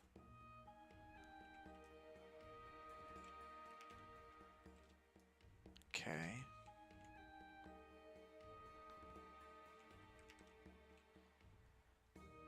It's pretty nice. I like that. And then once we get into compositing, it'll look a lot harsher because it's just going to feel more realistic. But also, this isn't going to be as hot here. My only concern is that this one's going to be hot. I think all of that's fine back there. It's like separate layers. But let's get into this specific guy. First of all, let's create our cables. And these will just darken that up a little bit. Maybe more metallic. They're pretty rough. We'll come back to them though.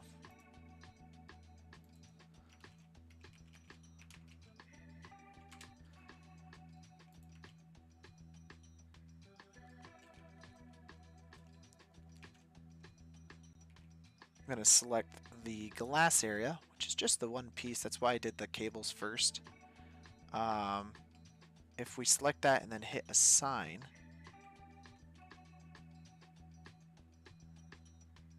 should work pretty well. Let's disable our columns back there. Which actually, funny enough, we should probably select all of this and throw them under columns as well. As well as this guy. You're going with the columns. Now, let's see, our roughness, we'll want that to be a lot lower.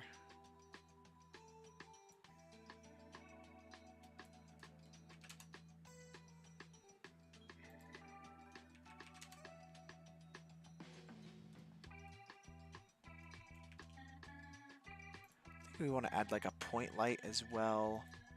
Something that just cast like a very specific light over our dude here, or backlit, I think.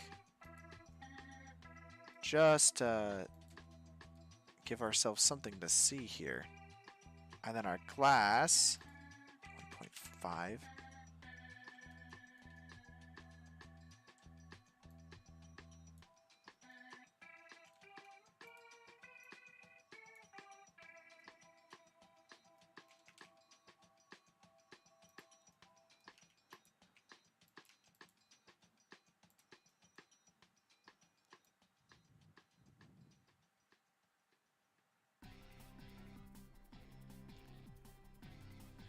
That's going to slowly give us more and more shape to work with.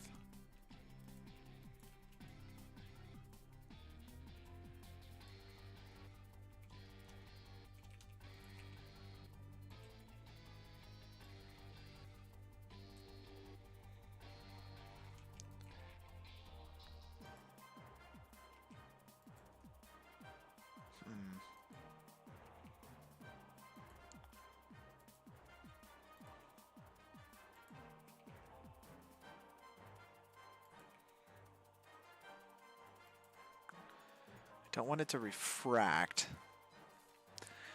Actually, I think we could turn off like specific visibilities here. So we've got our diffuse, transmission glossy. There we go. So now it's only going to shine on the top of it.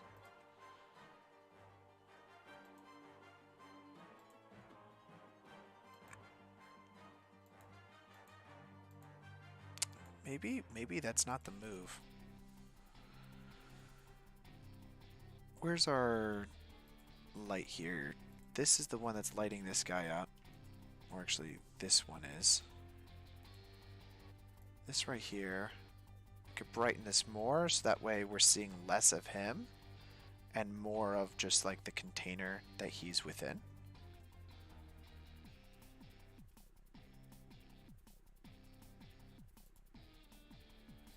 This up here is just cables.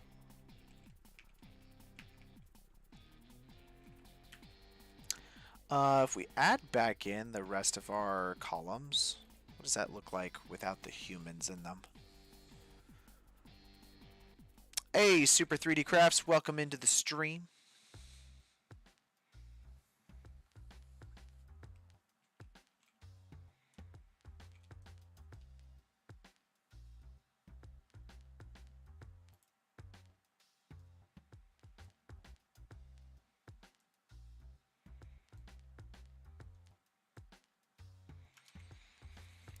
Yeah.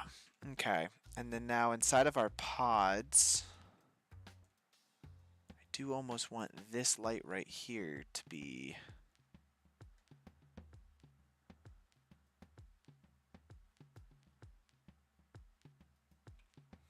duplicated around with them.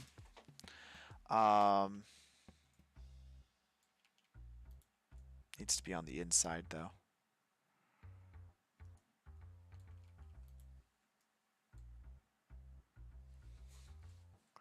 And maybe have a little bit more of a red light to it.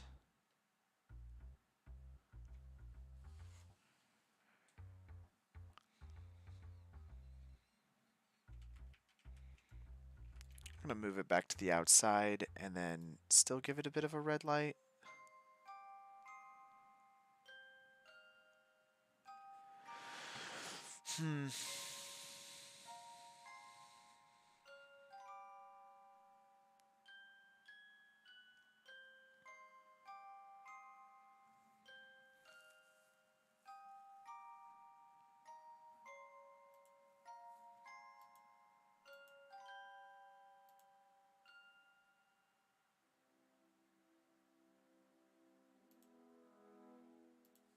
Interesting. Let's go back to our sun though. Sorry guys if I'm not talking too much. I'm just thinking a lot about what I want to do here.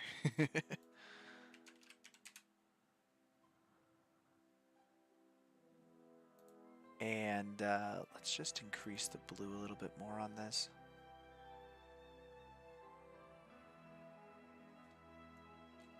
And I'm thinking also, I don't like how much this light is being cast onto everything else. So let's move this out of our duplication that's going around.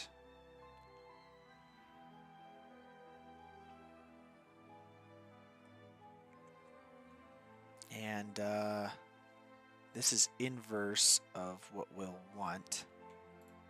Let's first delete that. We're going to do that for everything here. Is this reaching all the way out there? That's probably what's going on.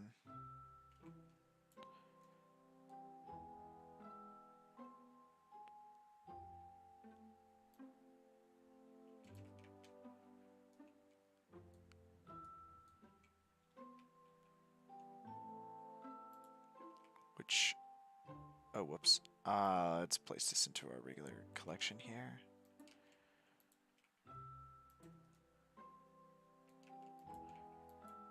And I'm going to use this as like its own flag. So I'm going to create a new collection down here called flags. And just throw this guy in there. And there's this cool blender setting if you enable indirect lighting. So we could just make this indirect only.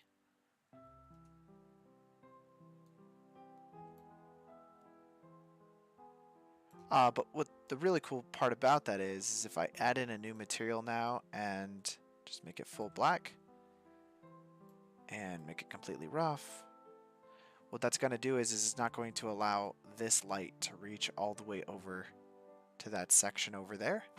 It's basically blocking off the light, but it's not visible. So now whatever we do on these pods over here will be completely separate as far as the lighting is concerned.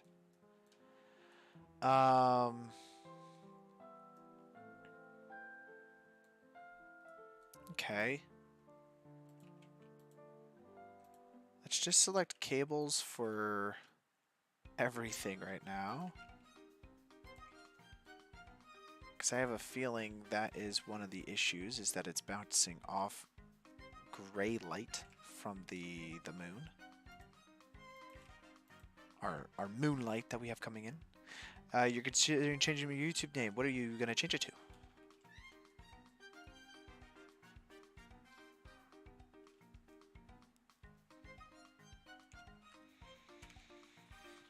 I have a feeling a lot of the red pixels that we're getting over here aren't actually there, because that's from the red glass that we have coming in.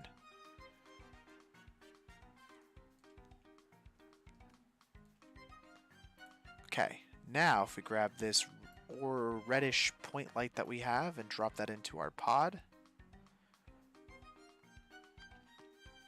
This should light everything up a little bit more realistically.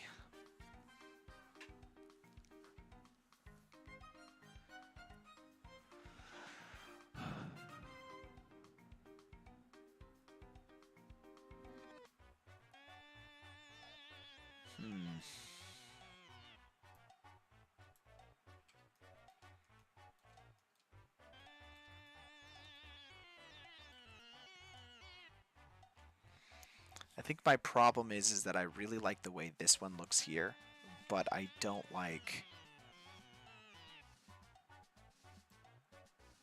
what everything else looks like. So let's drop this into pod, drop this into HD.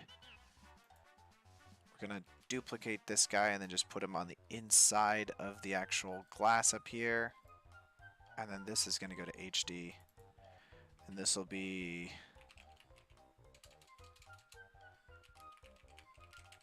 No, not HD. Inside lighting goes to pod. And then these are going to be the pods that are duplicating, whereas this one is going to be the one closest to the camera. So HD is only this section right here.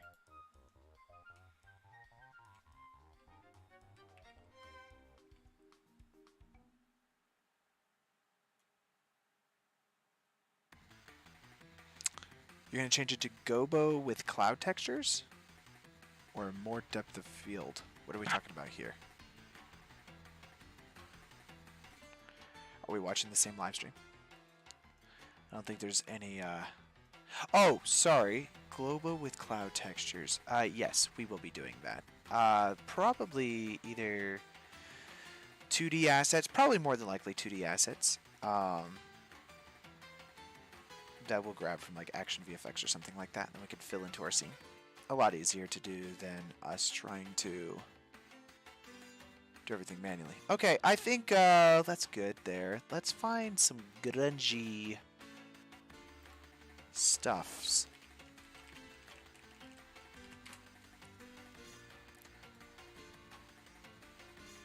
Because I don't have anything installed on this computer right now. This is the way we're going to have to do it.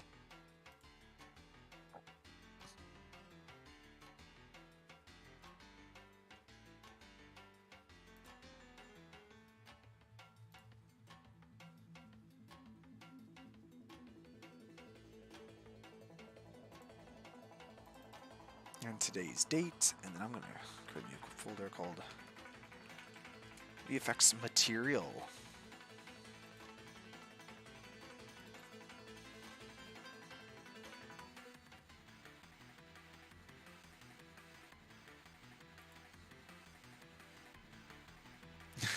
Just throwing bad ideas.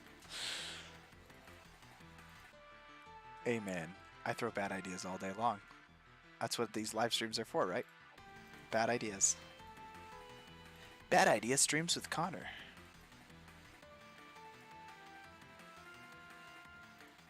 Let's grab this cables one here. Hey, I mean, sometimes bad ideas work out, though. That's why they're good to have, right? I feel like sometimes the unique unicorn of a good idea comes along, and that's when it's like worth it to have all of your bad ideas.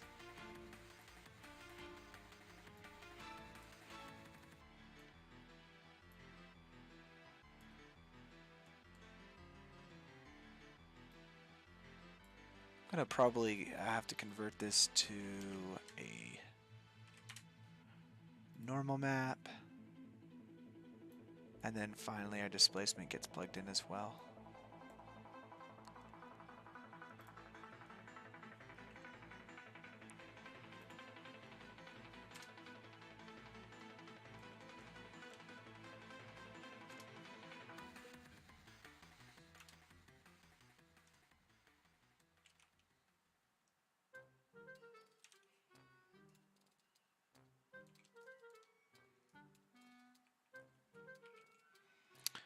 Let's see, let's just try smart UV unwrapping everything. See how close that gets us. Oof, No bueno, guys. No bueno.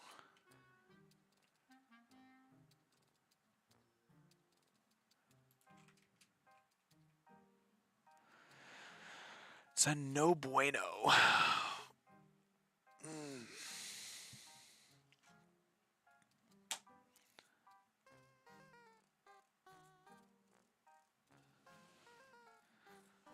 Okay, so we need to unwrap this in a way that we don't see. So, follow active quads? Sure.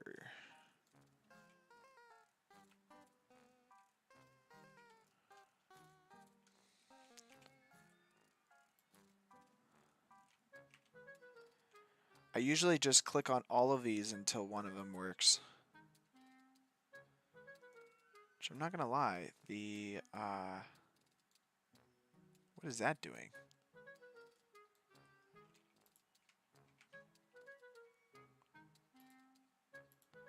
Another setting that hasn't been enabled is Node Wrangler. I feel like this is just one of those ones that everybody has to have installed or turned on. If you guys don't, then turn it on. It's just such a useful.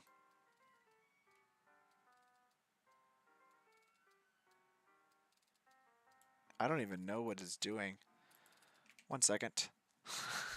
Smart UV project. I don't think I tried box project. Might have Q projection. Yeah, I'm getting like hard lines.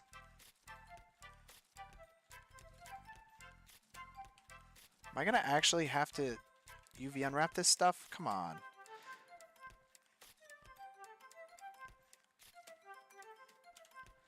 Once you suggested selling juice with candy for a fundraiser. My teacher and colleagues laughed at me. How's that a bad idea, though? It's like Girl Scout cookies, but with juice.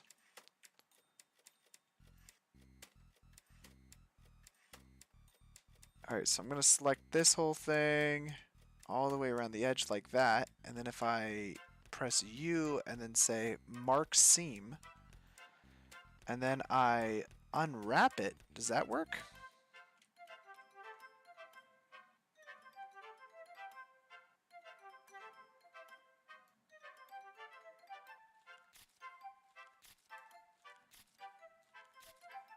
Hey guys, look at that. I have successfully marked the seam. That's crazy. So now let's just do that with everything here. So if I select this here and I say U, mark seam, I need to do it with like all of these vertical ones for shores. Top ones and the bottom one here.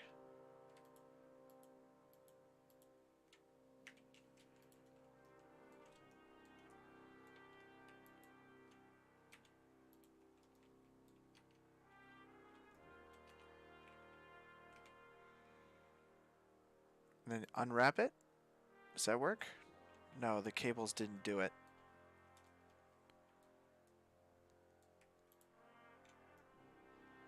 I could select the side of the cable that we don't see.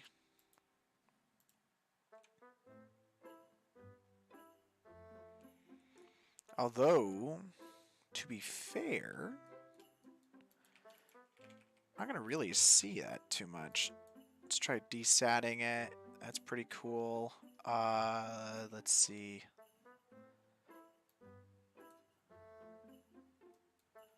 So metallic should be set to full. Our roughness now is this guy. He's super rough. I'm going to select non-color for the roughness. And let's use a color ramp.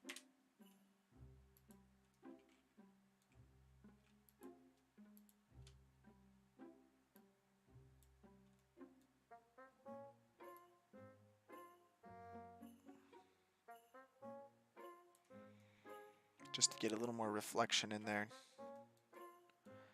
Although to be fair, I mean, it's pretty dirty, so...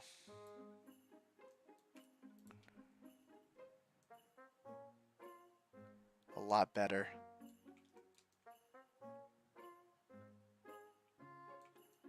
That's pretty nice. I mean, I'm fine with that. Having a bad idea is still better than having no idea at all. That is a fact. I like to have ideas, even if they are bad ideas. Okay. I think my computer's frozen right now.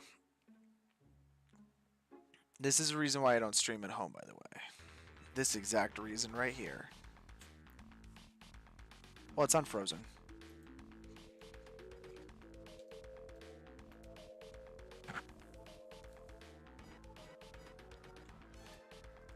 Okay. I'm going to load in an image texture now. And then we're also going to open up, let's do an ambient occlusion node. Just see what the ambient occlusion node of this glass texture looks like. Distance to be a little bit farther away. And then let's use a color ramp to really make this a little more contrasty.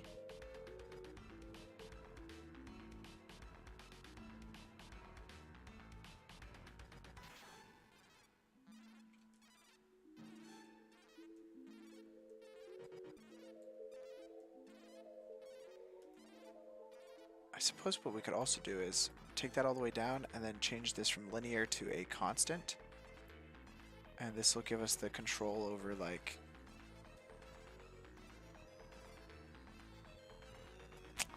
Nah, I'm not feeling it. You know what I am feeling, though, is let's add in an image texture. And let's go to texture paint. And then we'll hit image, new, and then we're going to just call this pod dirt. Let's do 2048 by 2048.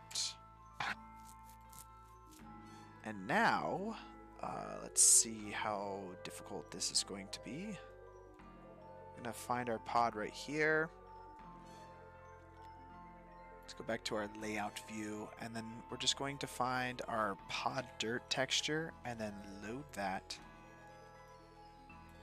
If we go to texture paint now, we'll see that everything is black.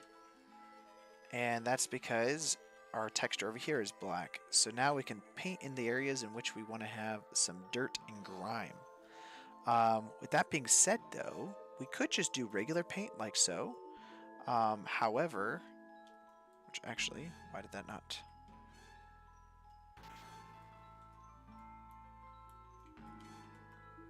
Ooh, 1 second, let me figure out.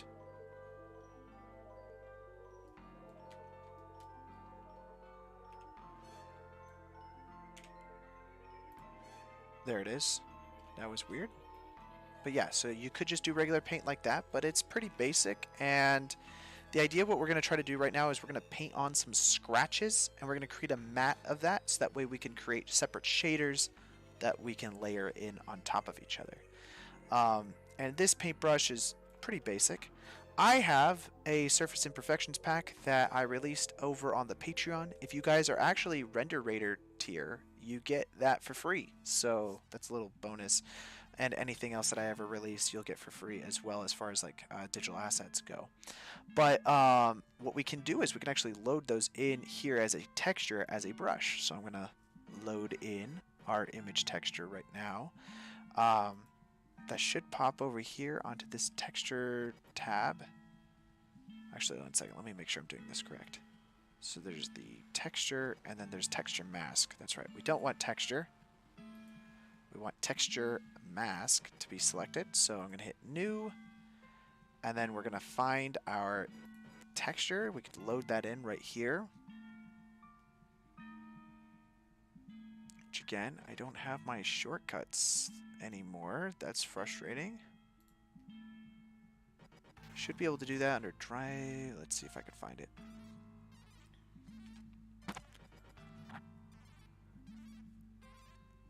It's under my one of my folders. I have it downloaded and saved.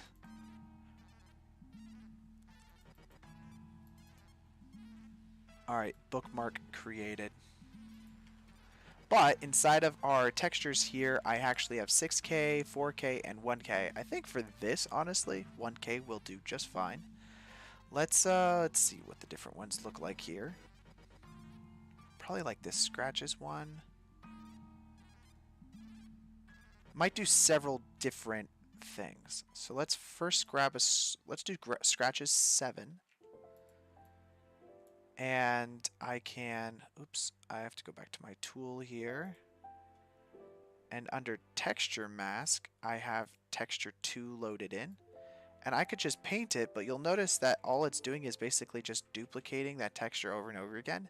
So there's a fun little trick you could do is you can do random orientation, and that will paint it into kind of like more of a random direction of things. So let's just go through here, and we're going to do some painting now. Also want to do rake.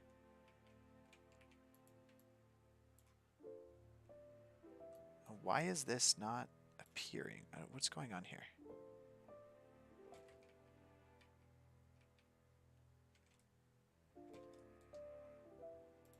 I'm going to grab a different texture because this one's not appearing too well for this particular instance.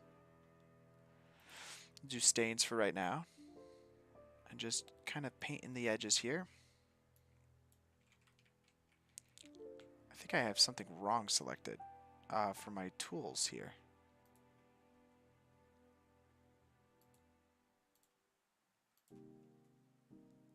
That's correct.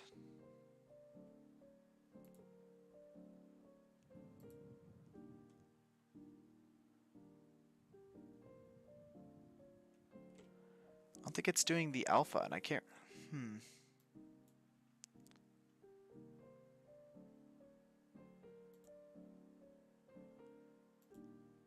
Are they... Oh, here it is. Yeah, okay. Gotcha. So this is my texture, which I don't want to be doing any texture. There it is. Perfect. Yeah, sorry. I misclicked that earlier. So now I'm going to go ahead and paint in some textures around the cable area here.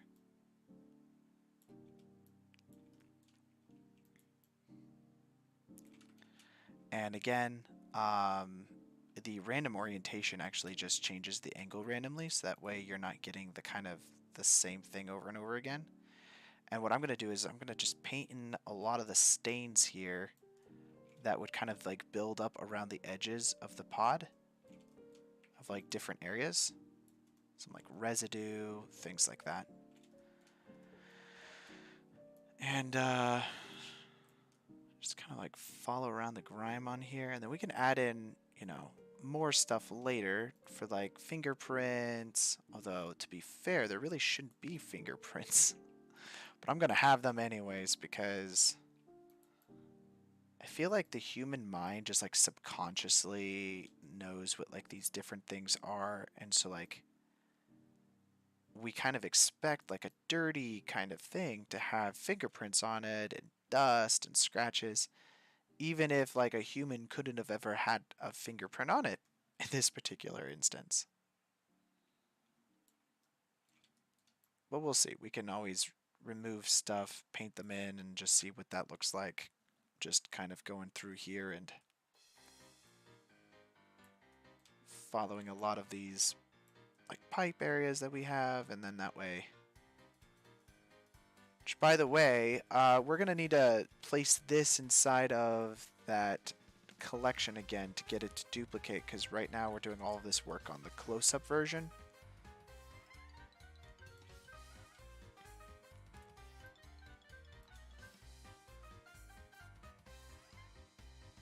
We're not really going to see this side of the pod anyways, but it's nice to have.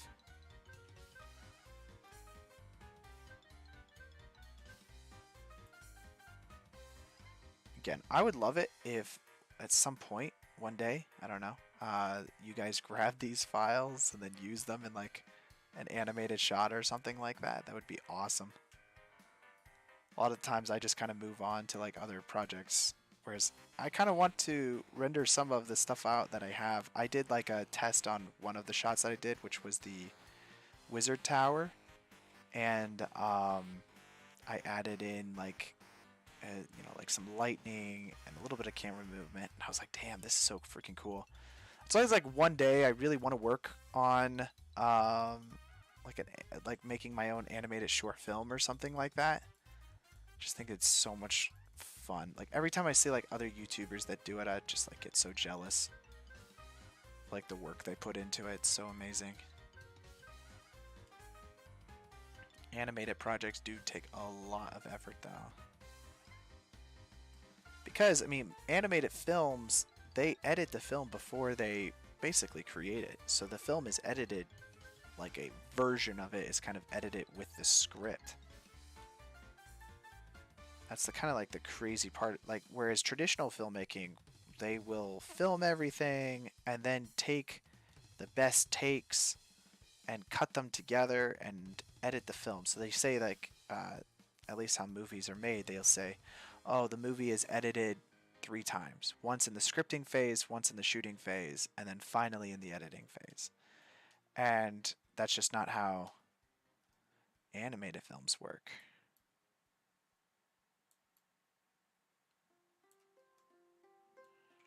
I don't know about that, guys. I'm gonna make this grayer now, something like this maybe. A community film.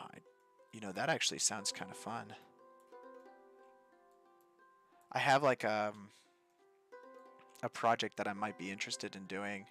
I was even thinking about that before though. I think it would be interesting because imagine using the Discord as like a way to submit files and get like reviewed notes and things like that. I think that could be a pretty cool idea. And it's a great opportunity for people to like work on projects together and like, have something for a project. I think like one thing I really wanted to do was I feel like I don't get to practice animation very much. I just get stuck into doing a lot of compositing.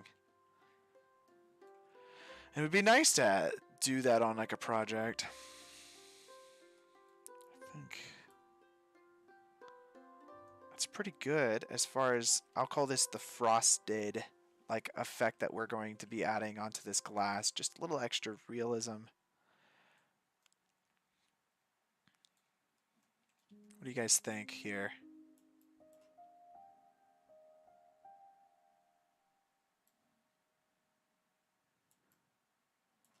How does this look?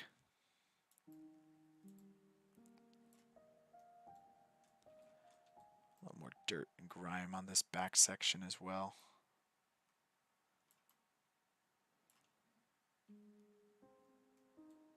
I really like that. That looks cool. We're gonna kind of see this on the through the glass. I would say let's make it a lot dirtier on the bottom here.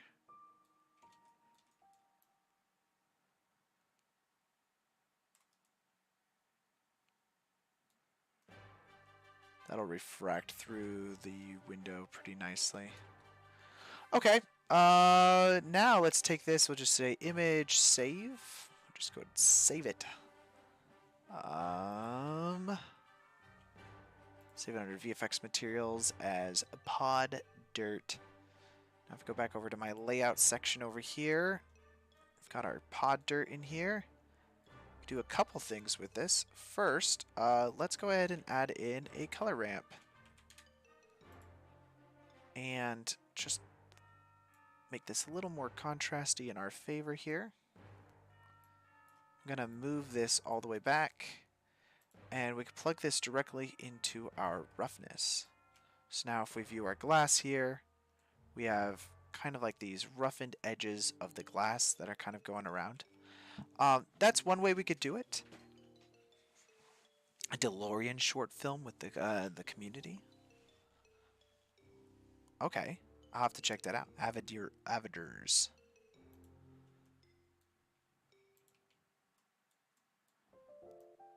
I think it would be fun even to do one that's maybe not just a fan film, but something like that we could actually submit to like film festivals and such.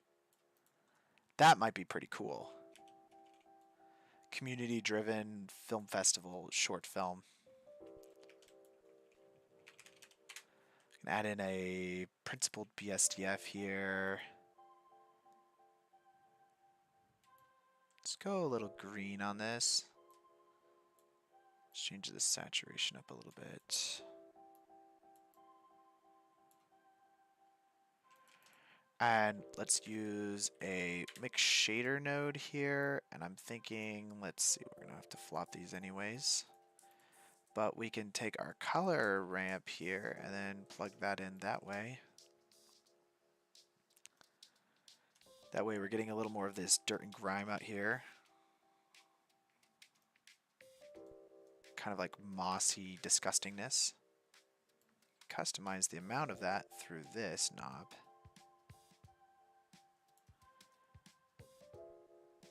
I'm thinking also, so this is pretty white, you can change the amount of like that it's transmitting through like that. So that way we're getting kind of like this glass. That's the reason why we plug this into the glass BSDF as well as in this mix shader, is because some of the glass is going to be coming through and it's kind of diffusing that here. And then we can add in a little bit of color. The more color we have, like that'll control the amount that we're really going to be able to see through that window. And I am thinking, let's see, our roughness, it's just...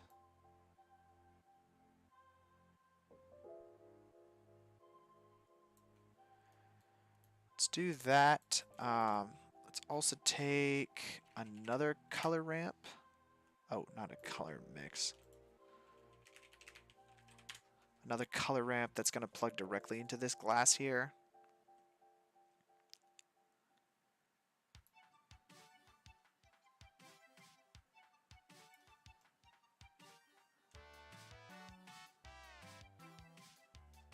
That looks pretty good.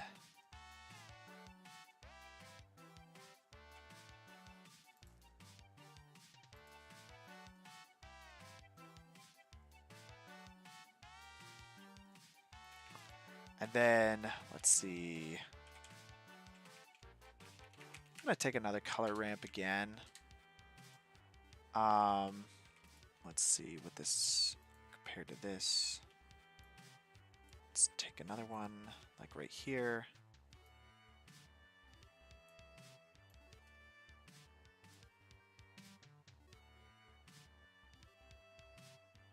And let's just make it pretty intense in the center here. And now, if I duplicate this, let's take another mixed shader here. And the green down there.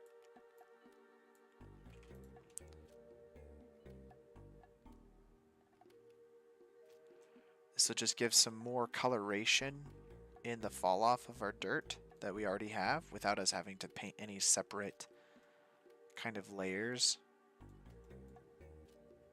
And I'm actually going to make this probably a little more brown.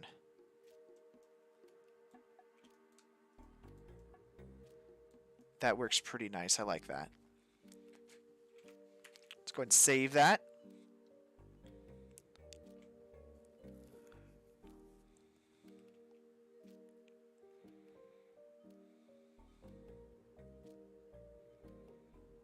Wow. This is taking a second to save. You said Avriders. Let's look up Avriders community short film. Arviders community short.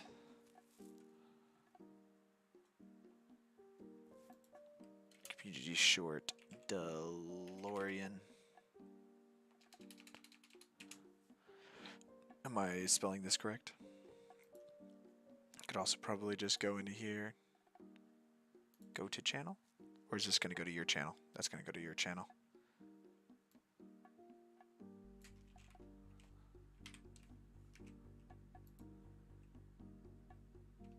Let's Let's do it this way.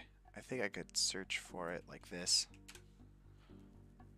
That's not a community name or a channel name.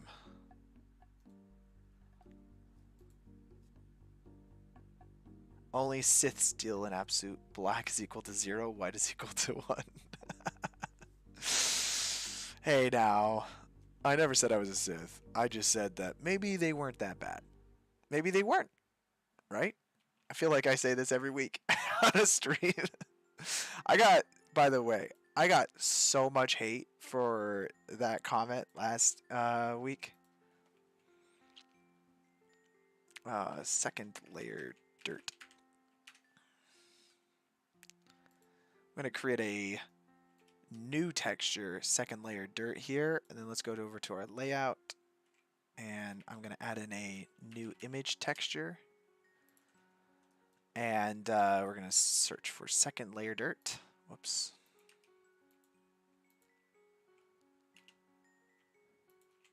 Let's go view that. Now it's just a full black photo again.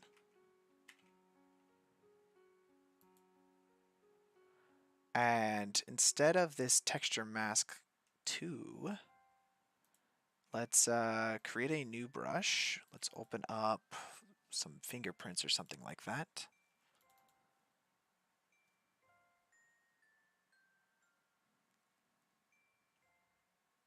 We've got some scratches that we could do.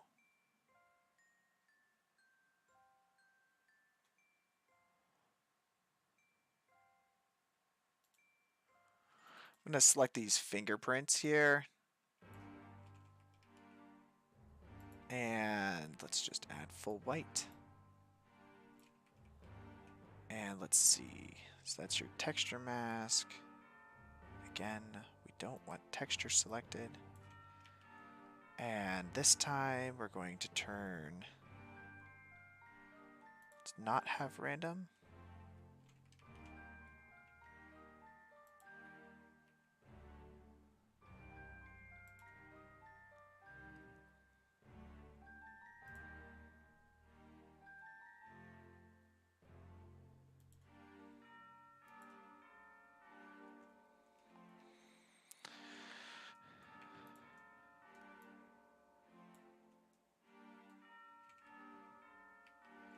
Wait, what? Oh, is it because I don't have a random order in which the stuff is going down? So I probably need to turn that back on. So that's, yeah, random.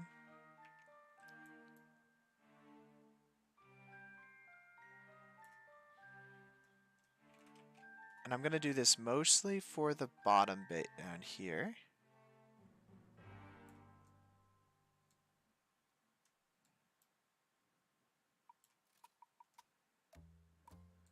And that's going to kind of create these scratches on the bottom of our thing.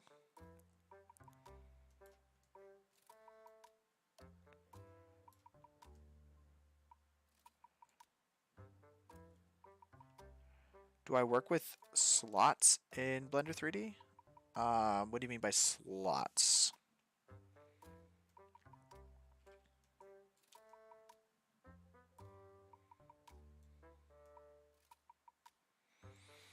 I think that works pretty nice. Let's go ahead and save that though. So we'll do image, save that as its own separate texture. And then we're going to be layering something on top now. So we'll go back to our layout. And let's find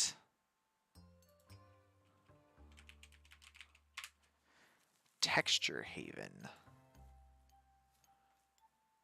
Let's go with some dirt if we can get some.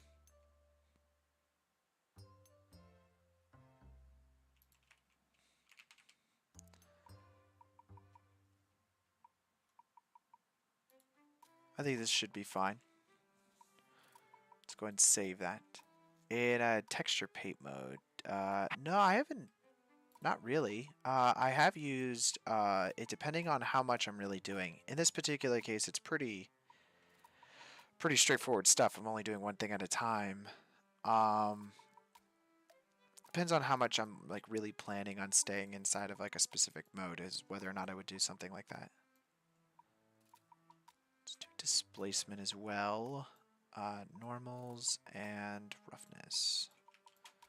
So I'm gonna load in a principled BSDF that I can plug all of this wonderful stuff into.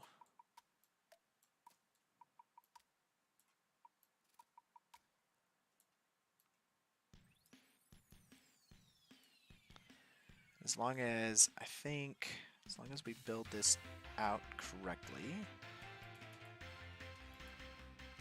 do a normal map into that.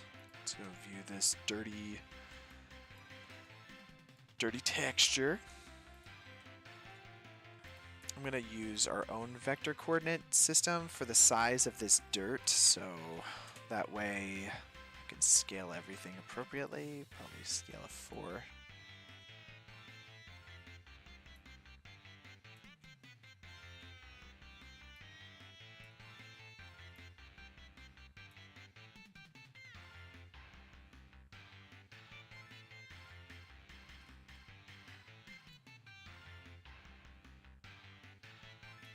Okay, that's roughly correct, which is totally fine. I'm gonna take this mix shader though, and let's duplicate it.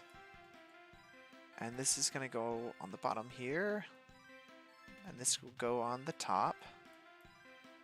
But we have our regular second layer here that we can use as our FAC.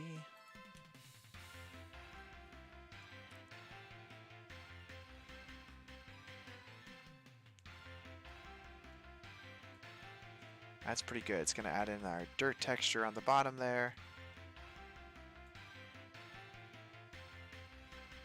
I think that's pretty nice, guys. It's pretty subtle, nothing too crazy.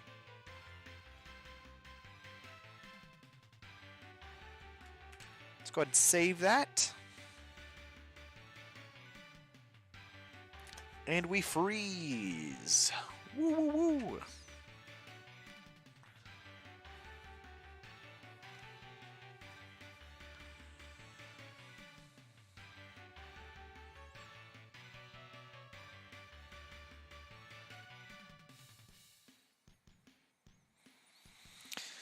Yeah, I mean, the reason why I've been using my work computer is it's just so much faster on like 3D stuff, and my concern was that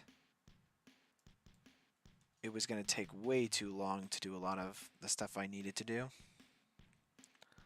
Let's just see this in render view here.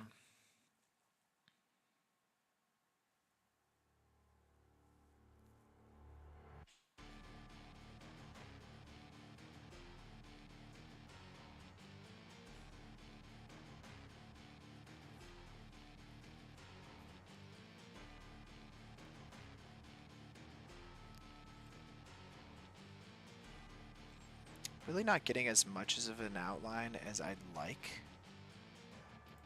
I need a brighter bottom piece there, I think.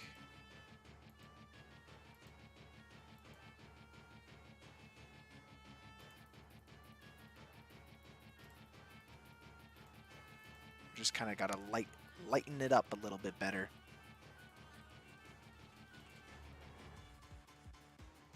So we could do that. Let's duplicate this down to about there, and see what that looks like again.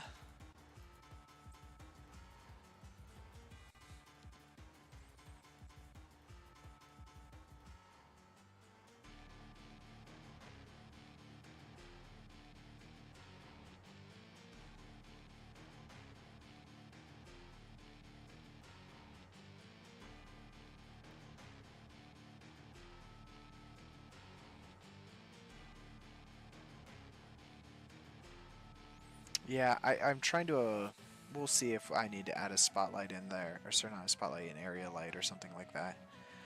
I think the problem with these point lights is that they're just too omnidirectional.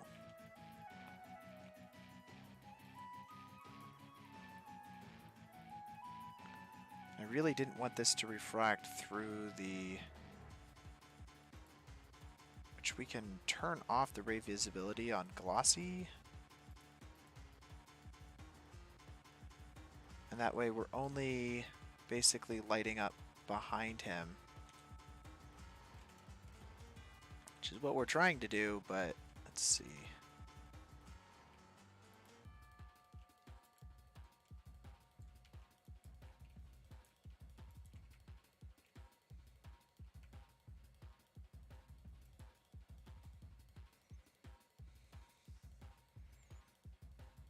Hello, hello. How's it going? Kaisido?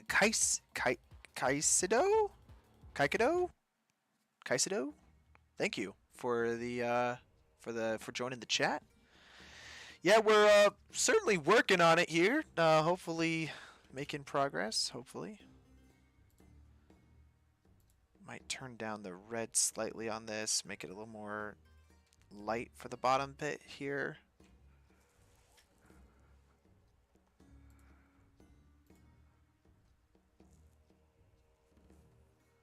Overall, that's not terrible.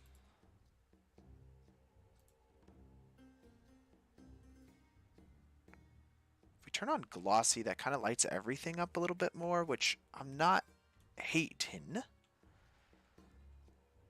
Especially since we don't want to lose that. We don't want to lose that down there. And I can always, using a crypto mat, darken our guy in there, so I'm not too concerned about seeing too much of him, as long as I get the environment to look correct. And then we'll start adding in some wires and stuff like that.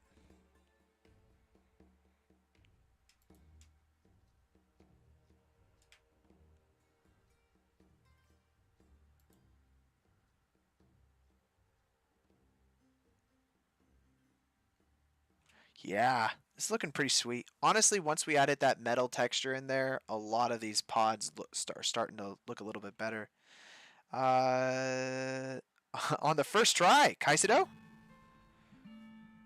Hopefully that's what I said first. Kaisido. Well, welcome into the chat. Thanks for joining. If you're new here, we do weekly live streams where we try to create an image from scratch in Blender, and then we're going to go and composite this in Nuke afterwards. So thanks for joining, though. And today we're doing a Matrix shot from the Matrix with all those human pods. And so I just finished doing some texture painting on the glass here to add a little bit of realism and stuff. And we're going to start working on some of the wires on the inside of the pod, and then we'll start adding in some volumetrics and stuff. This is the reference image that we're using here to try to replicate.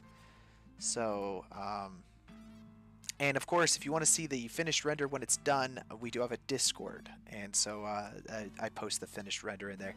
And hey, share some of your work if you're a 3D artist or 2D artist and you have stuff that you'd like to share. We have a whole showcase section. So, but yeah, this is what we're currently working on right now. And thinking, this is getting lost here.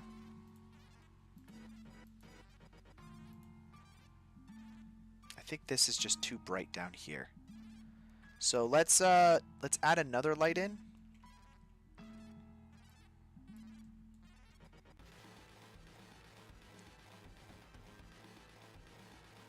We can add in another area light that is pointed towards this area down here that is kind of the biggest problem. I'm going to scale it up and just make sure it's on the other side of this plane over here. But all we have to do is just make it a negative like value, and it will start to absorb some of the light that it's seeing down there. So that'll just make it a little bit darker behind this pod. That way we don't have to worry too much about it conflicting with the glass color that we have here.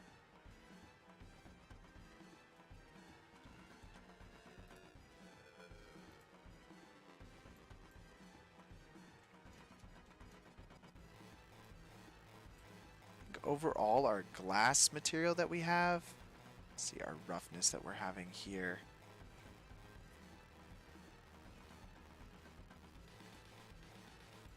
I wanted to diffuse a little bit more. So that's a 1.1. Let's try a 1.2.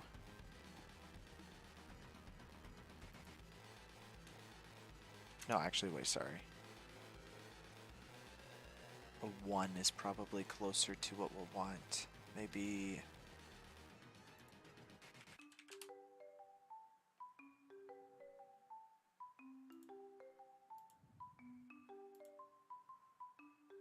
try a 1.05. And our roughness that we're having overall on the glass, we don't want it to be pure black, maybe just a little gray.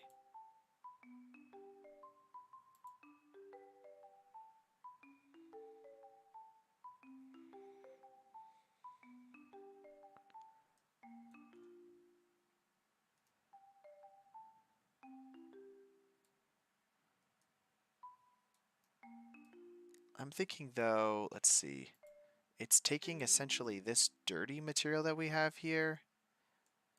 I kind of want it to mix it.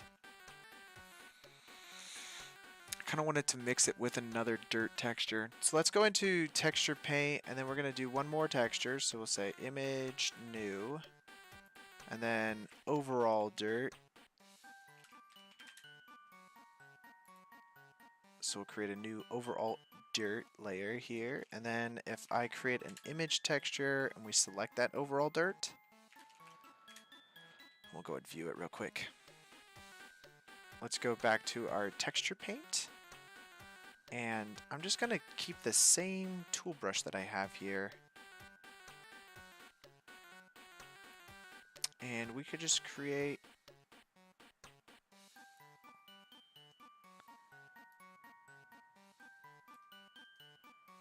all the way around. And we're going to use this as kind of like our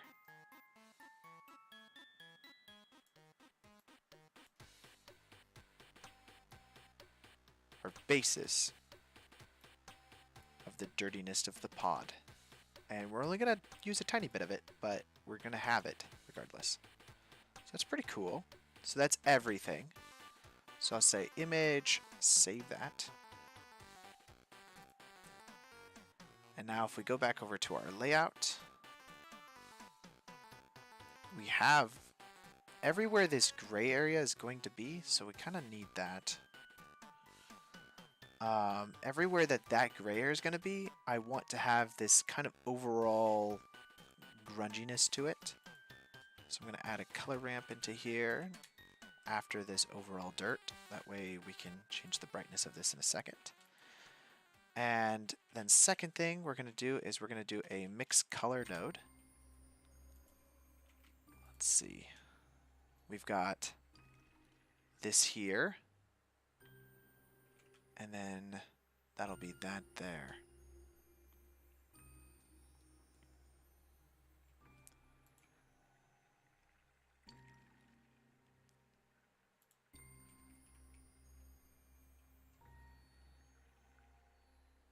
What from the Matrix am I working on? It's this shot right here. I think this is from Matrix Revolution. Not familiar. And so like right now, I'm deep in the nodes. Deep in the nodes! Yeah, we're just basically taking this kind of like overall grungy material. So everything you've done so far is in Blender, and then use Nuke for compositing? Yes, that is correct. So I'll try to get it pretty dang close in Blender, and then I'll take it to comp, and then we'll make it that little extra better. If possible, you know? Sometimes, I mean, hey, you can look at all my live streams that I've done are still up there, and not all the times do I succeed. So... You know, we try our best around these parts, but...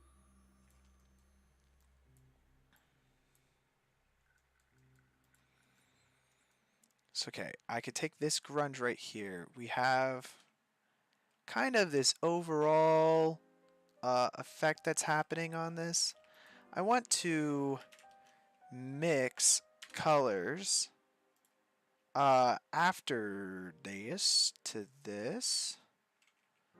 And we can change this from mix to like, well, we'll see what it does here real quick.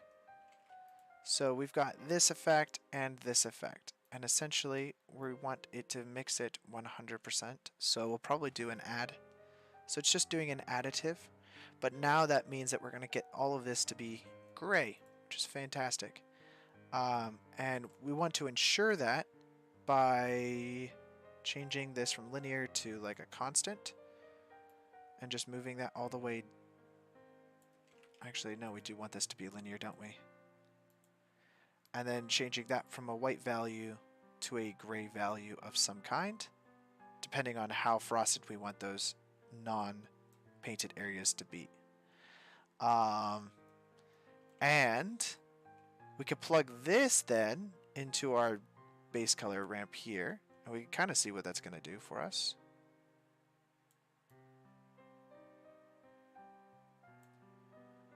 Perfect. And then now if we go look at our glass, that's going to kind of frost everything, but then some areas be quite a bit more frosty.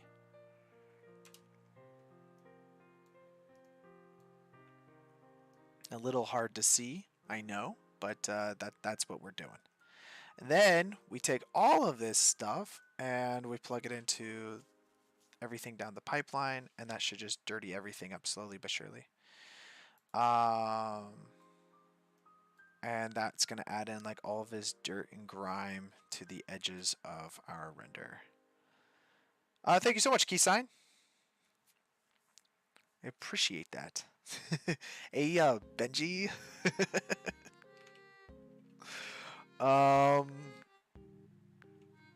You're a little new to Blender, and I still don't understand nodes. It seems complicated to me. Oh, no worries, dude. It's all... I mean, this stuff seems complicated because I'm doing a lot of different things, but that's the idea behind these live streams, is that I'll walk through everything that I'm doing here, and then you'll see me build everything from scratch. Then also, I mean, I release all of these blend files up on our Patreon after these streams are over, so everybody can go grab them if they want, and then play with the files. This may or may not be a part 1, part 2, but even if it's not, I'd love to see, like, if I add some robots in here, I'd love to see some people animate that stuff. That'd be so freaking cool. Definitely encourage you guys to use the files. I'm going to keep this kind of a little bit more organized here, and that way this doesn't drive my OCD crazy. Okay, I think overall I'm pretty happy with the way that looks. We might want to add in some... Yeah, your in-laws are in town for the eclipse. Oh yeah, dude! I'm a little jelly. I don't get to see the eclipse. Eclipses are like the weirdest thing, dude. Like, they're just such a weird, like, thing to witness. Overall, okay, here's the thing. Let's see. Does this have glass on it? It doesn't. So, here's the thing. We made all of that work on this specific pod, but this is the one that's being duplicated to all of our... What do they call that in the Matrix? They have like those human batteries of like humans all the way up the sides of these. I want to call it a tesseract, but I know it's not called a tesseract. But what I could do is let's just first not kill our computer and get out of object mode or render view. And then second things first, this plane here that we added as like our flag, I'm going to turn off the visibility of it in our viewport, so you can change your viewport display options down here to like wireframe, and that way we can see everything we're doing. And next up, let's grab this pod here and let's just delete him. Let's grab this pod and move this up to about here. Something that we can see. And we're going to move this pod into our pod collection. And voila. that's going to now have all of our correct pods throughout the entire scene. Let's go to render view again, and now it's going to have all of our updated glass that we added and everything. Let's see how bad this looks, and then what we'll need to fix. This works pretty nice now, because now we got like this pod up here. I am kind of liking how dark everything is. But this is kind of what also I'm thinking. Let's take our inside light here.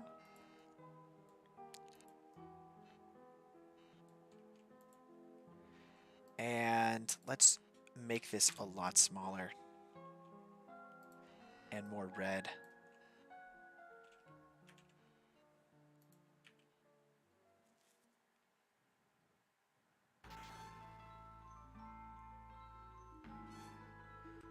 Okay. So that's going to make everything a lot darker very quickly, which is okay. Texas. Texas. The land of the cowboys and aliens. Aliens and cowboys. Because that's what the eclipse is. The eclipse is just a alien ship crossing in front of the sun and eclipsing the earth from the sun. That is what the eclipse is. Prove me wrong.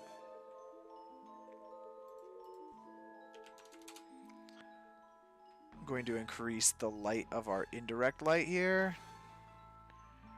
I will say I don't want this light to come down on this guy. And I really actually not a fan of the way it's lighting up everything back there. So let's fix that. Let's make this 20. Which is totally fine. Our pod that we have here, let's change the glass pod material to be glass pod underscore particle. And our glass material, let's change the roughness value on this guy to be like a lot rougher.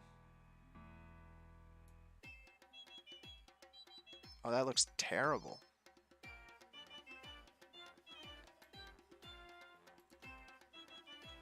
We're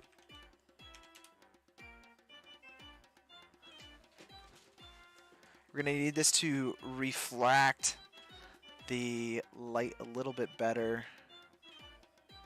I think that does it. And imagine a space invasion during the eclipse.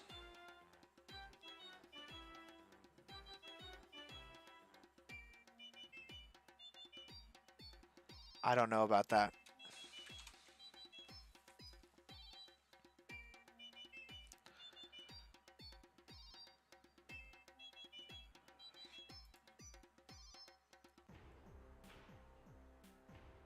I'm not a fan of how this is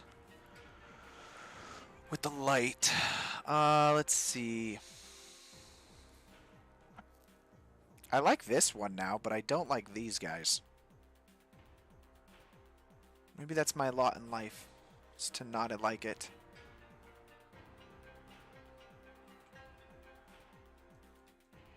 Just don't think it looks as good as it could look.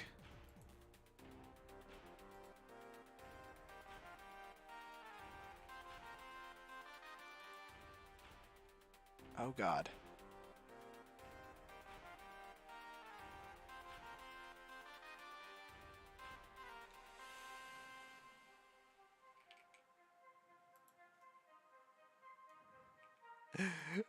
Look how many lights it's adding into this entire scene over here, guys.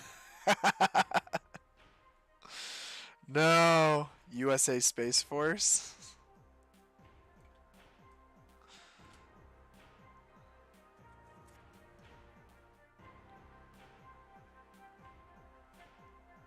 Okay. So we can see the box in all of these? Okay, I don't hate this. One second. I don't hate it. I don't hate it. I don't hate it. I don't hate it. I don't hate it.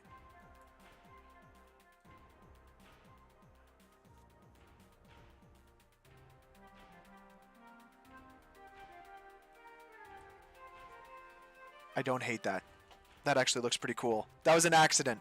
It was an accident, guys. I just didn't like it in this one here, but I liked it in the rest of them. I love the hot dots that it's adding to like every single one. That's pretty sweet. Okay, so now we just gotta start adding in some smoke. I'm thinking we're gonna have to adjust our overall sun as well. Just add a little bit more blue sun light into everything.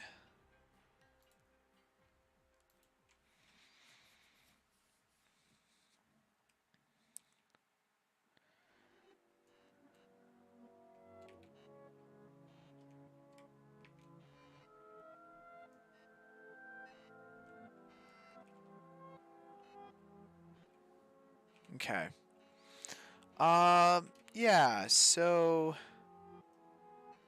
that being said though, I do think that we should probably grab our main sun, this guy right here, make some adjustments.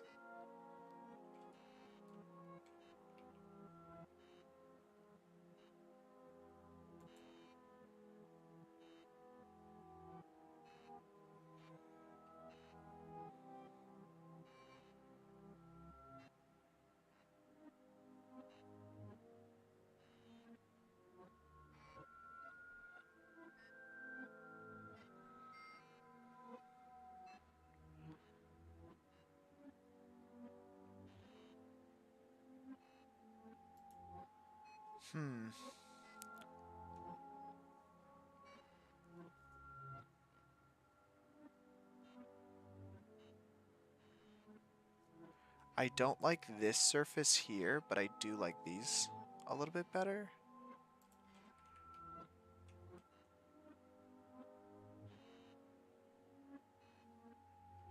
So I guess what I could do is I could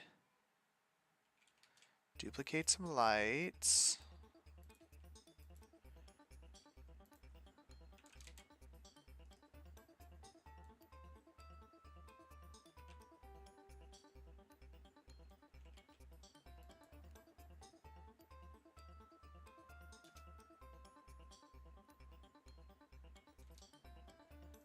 Now is that, what does that look like?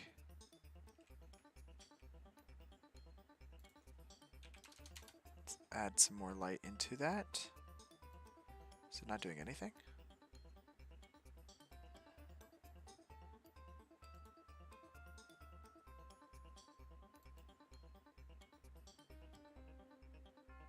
Alopecia?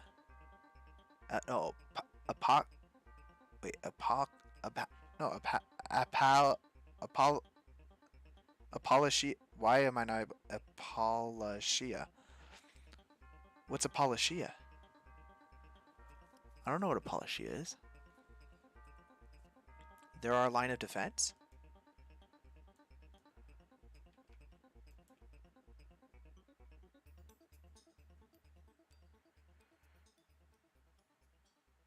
Okay, and so then this area right here, let's grab him and place him under camera. And then I'm going to increase the brightness here to a lot lighter. Can I do that?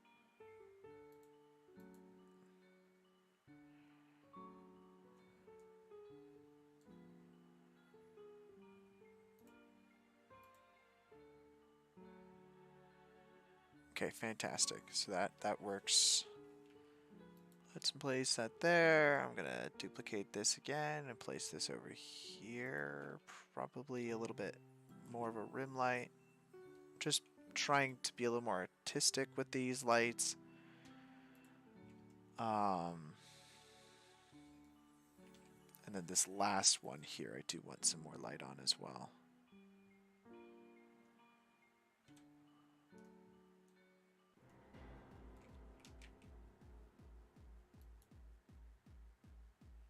That way that goes all the way down there and we're going to see the entire edge. That's pretty cool. I like that. And Damn, these lights that it's adding in everywhere are insanity.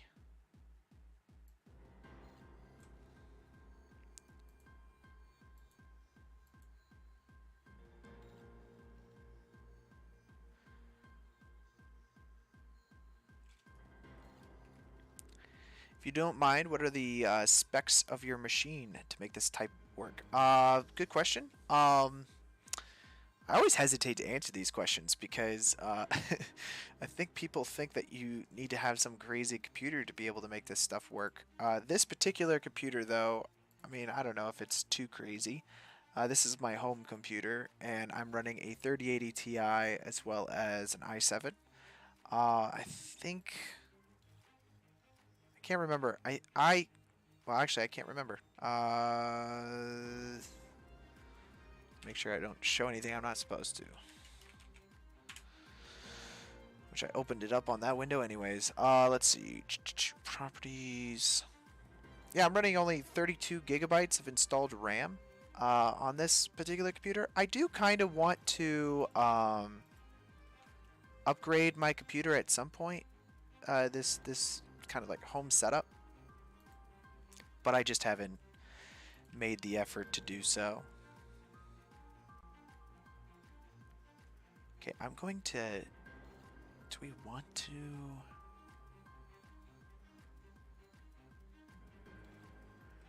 add these cables texture onto here?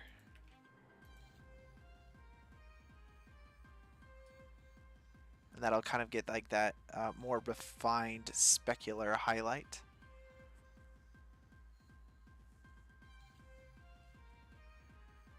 I might actually even just take this.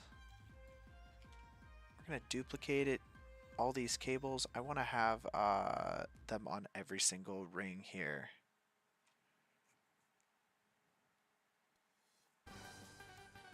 Froze my computer again. Yeah, honestly though, it's funny though, because like these things run a little bit smoother on a normal daily basis. It's just live streaming at the same time is quite taxing on your system. I'm gonna go to solid view here. Make one last duplication of this.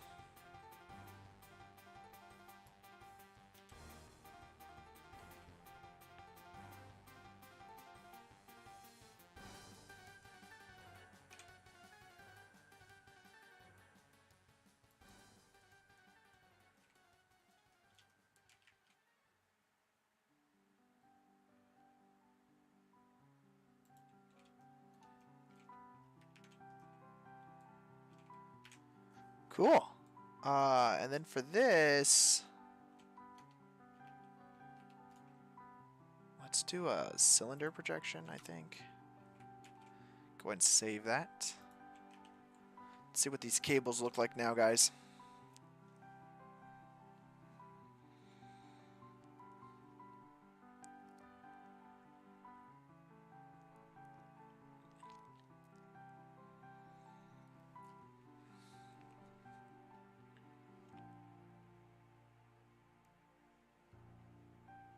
The process of waiting for results.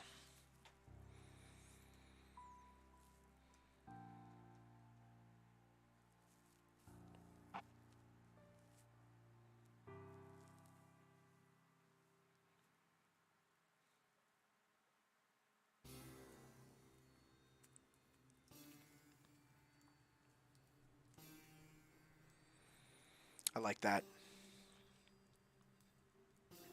Yeah. That's pretty nice. That's even without anything as far as the pods are concerned.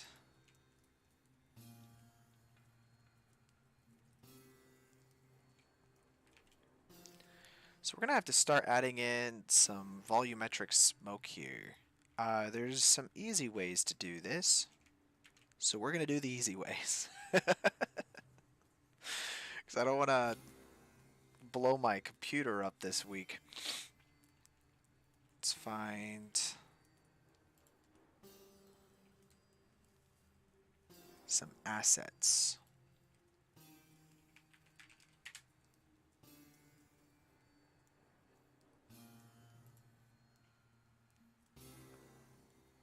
And find, okay. So, I'm going to use some action VFX assets. There's a link to the description to a lot of these below. Let's see. And we can download.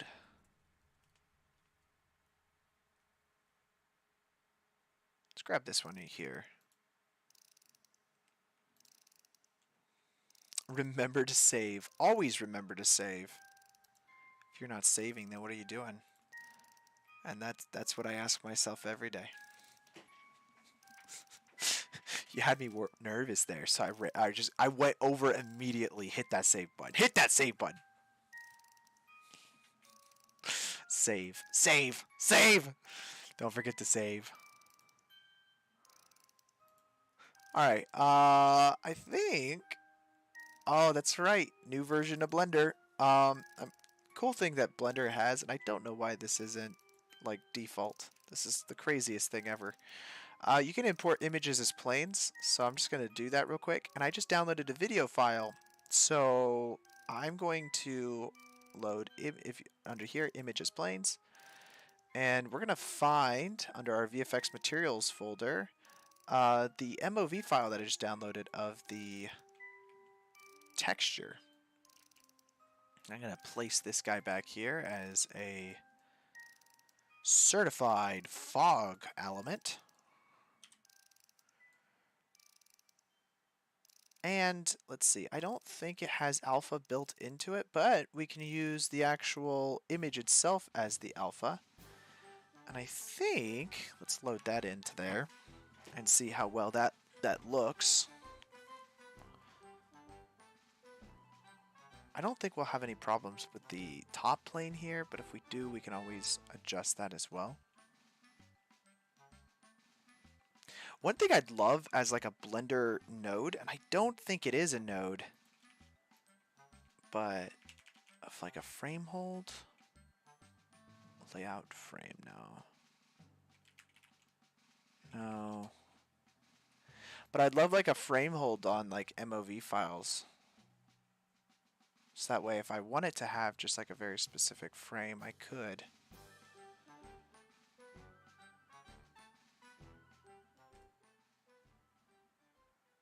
Okay, now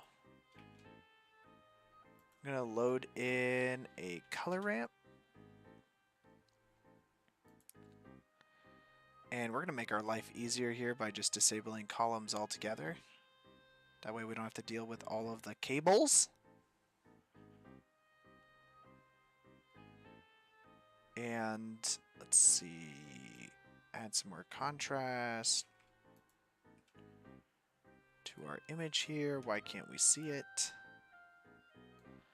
Oh.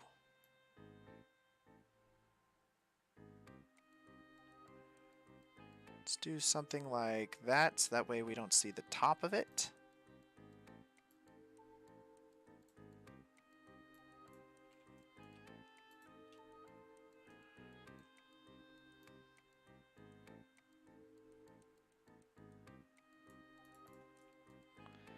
And now, since that's just sitting in our 3D scene, well, we should just have some smoke in there that we can kind of play with. And I can get rid of the base color, and we can just change this to be whatever we want it to be. So if I want a slight blue, or like depending on whatever color haze you want, you can adjust all of your settings right here.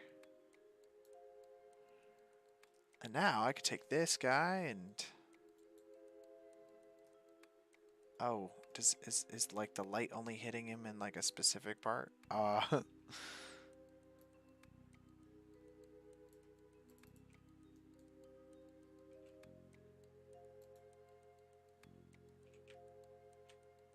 Now let's enable our columns.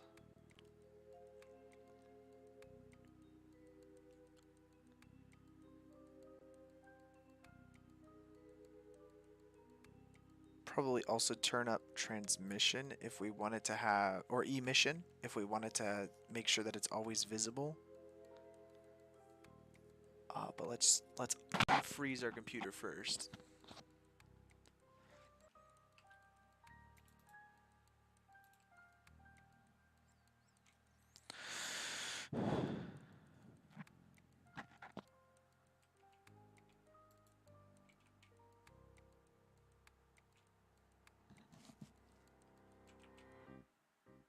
Let's turn back on render view here.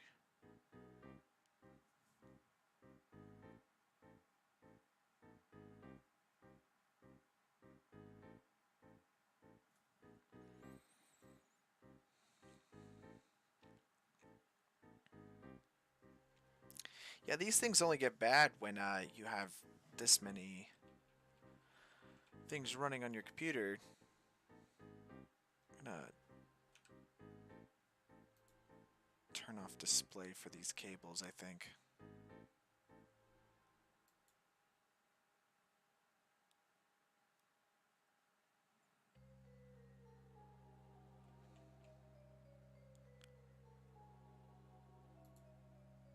Just gonna turn off the display for all these cables, that way it loads faster. Be less taxing on our system already. Oh, dude, I ran out of disk memory space. My whole computer just like froze. Whoopsies.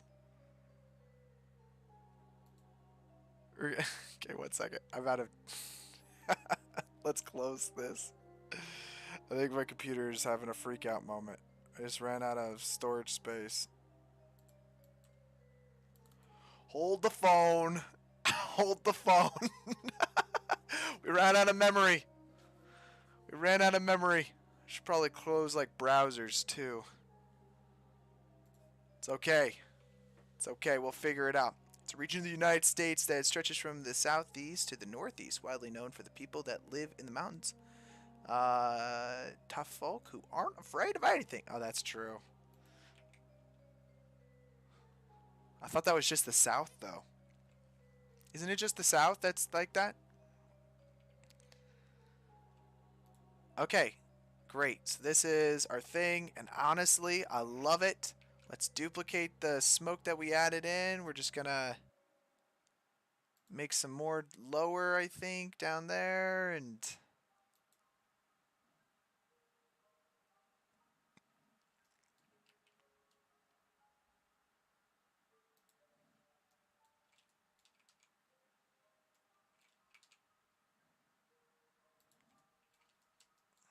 all the way back here. I'm just kind of adding in smoke into different parts of the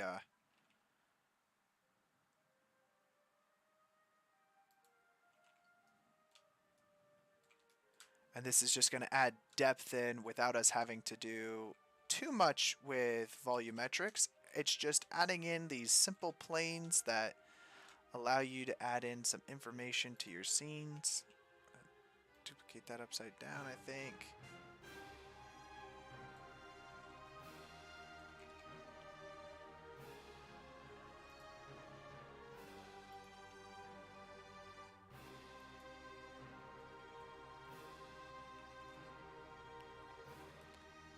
Overall, that's pretty sweet, guys. I like that. Let's see.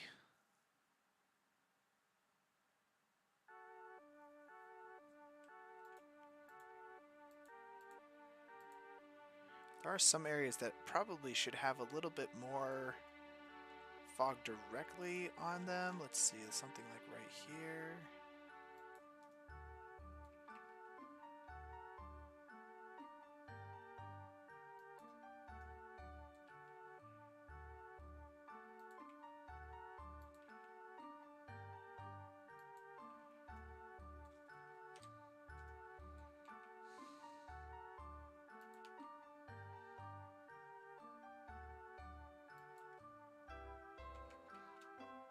Okay.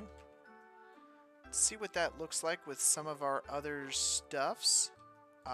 We have under our pod section here, let's just enable that.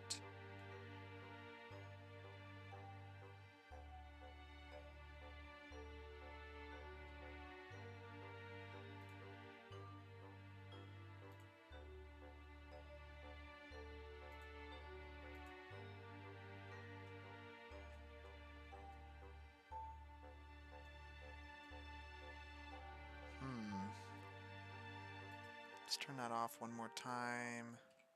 Like this guy here.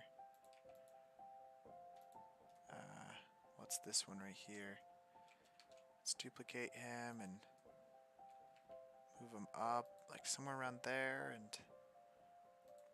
create a new material for him, I think.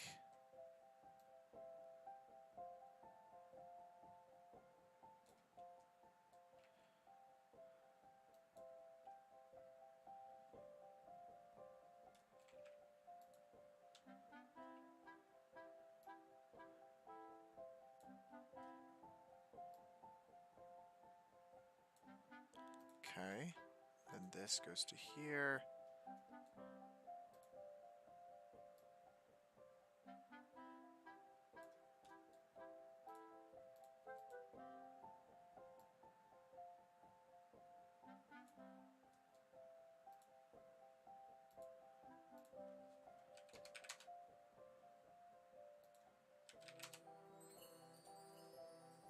And let's see.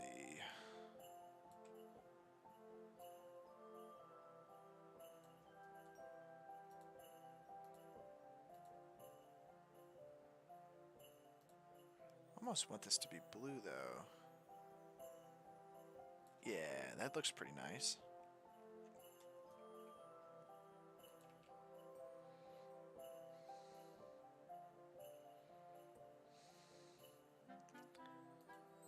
And then let's change the saturation of this a little bit. I want it to be colder, I think.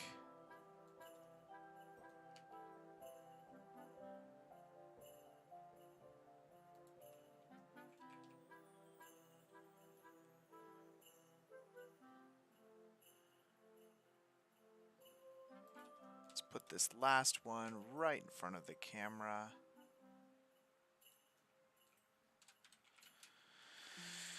Somewhere like right here.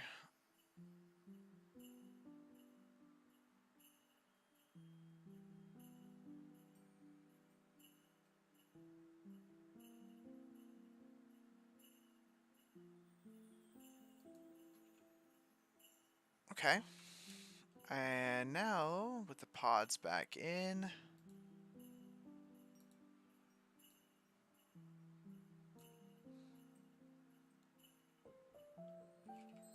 that's going to kind of lighten up everything a bit.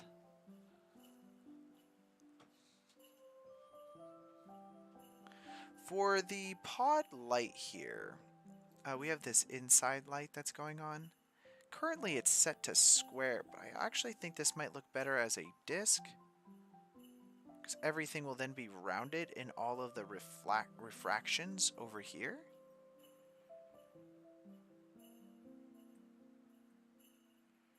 And then finally, let's go into our cables, and we're just going to add in those cables one by one.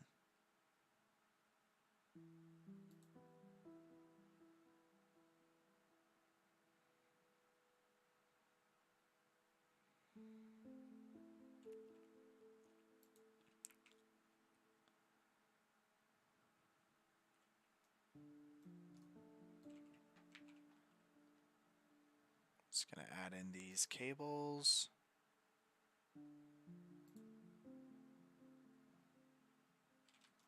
Okay. Not too shabby, not too shabby. You know, we still got some time. Although I don't know if we're going to be able to render today. I don't know how long the render's really going to take this thing.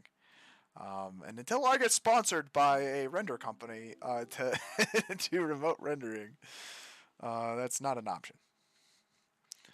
Let's see. Let's check out to see what this looks like in render view here.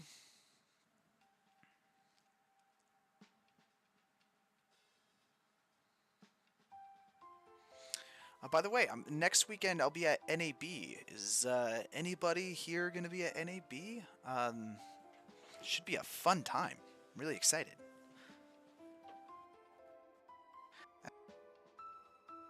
It's National Association of Broadcasters. It's a pretty fun convention. So if you want to get out and meet people that work in the film industry, it's a great way to connect and get connections, network. There's a fun MoGraph visual effects party that I love to go to. It's always a good time.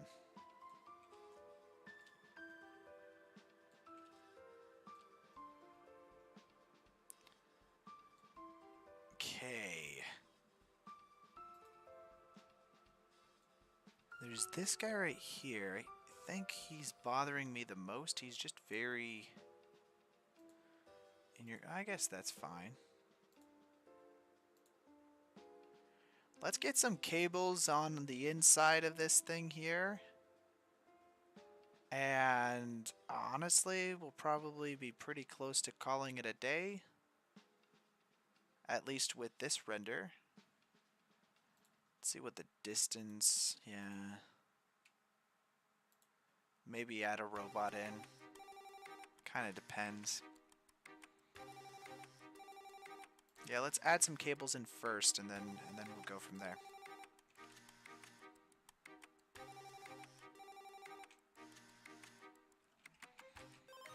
Hit that save button, boys. I think we just hide the columns right now, and then...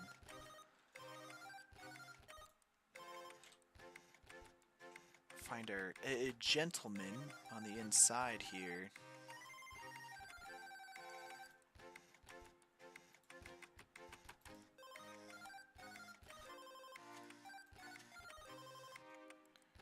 Can I not? Oh, right. My bad.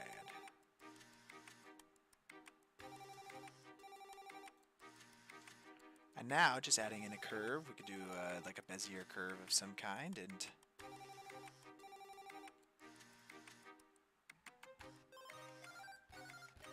go to town with adding in some cables.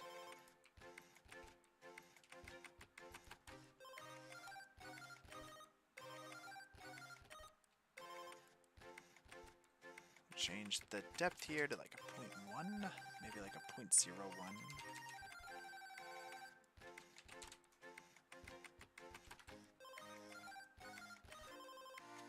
Where do the cables go to?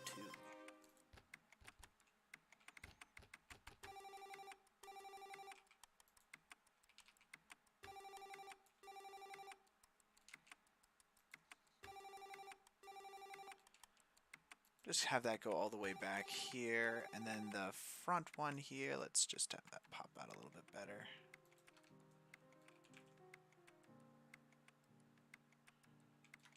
I'll have that go down as well.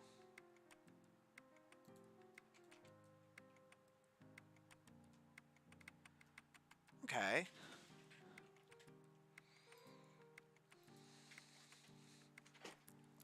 Let's see. So wait. Probably 2 in the arm, right?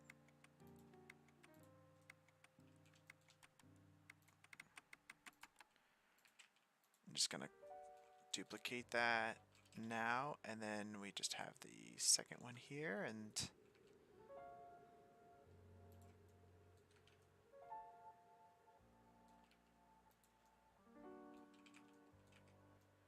oh, I guess I do have to, oops, not be in material view. I want to be in wireframe mode, please.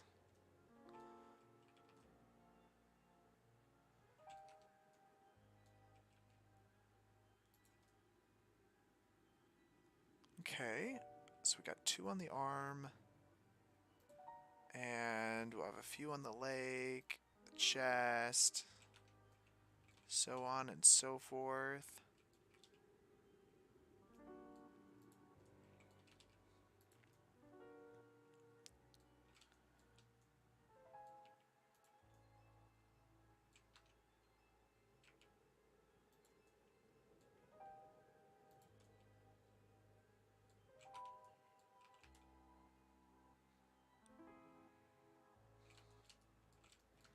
We're not going to see it on the other side, but it's still helpful to, oops, it's still helpful to have it, at least for the silhouette.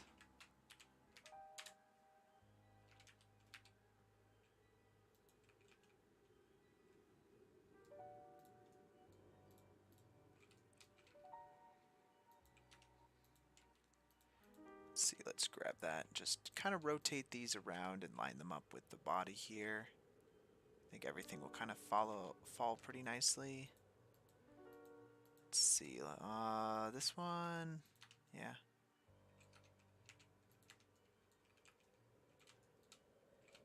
Nice. Is there any cables above the body?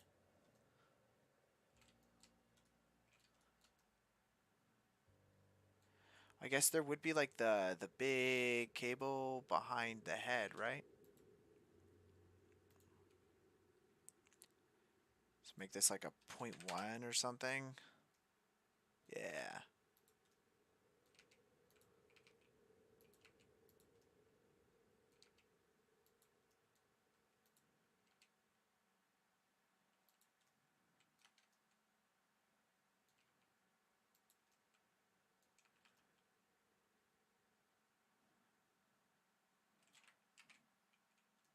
And then let's see. Some more on the legs.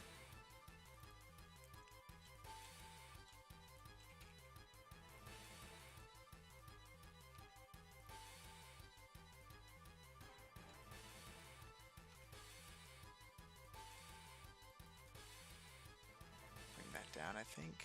Let's see, this one over here. Have that go all the way over to the edge.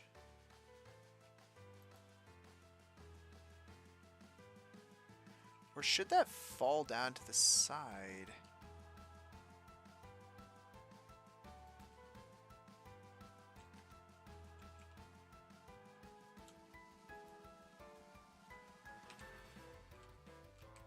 Just duplicate this one, honestly.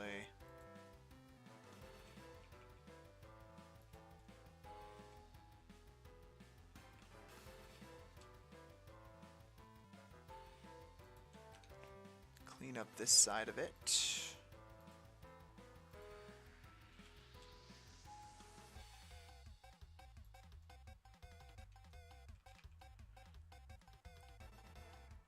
And let's just duplicate this to the other side, and we'll probably be pretty close to that.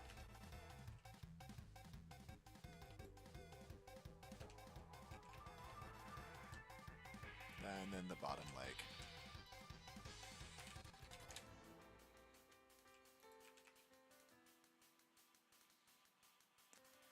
Here we go, guys. All the cables. We knew this was going to be a nightmare. One by one. Oh.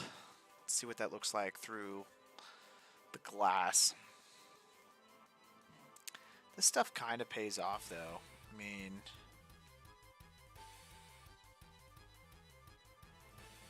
or not, because I guess you can't really see it at all. I can always get individual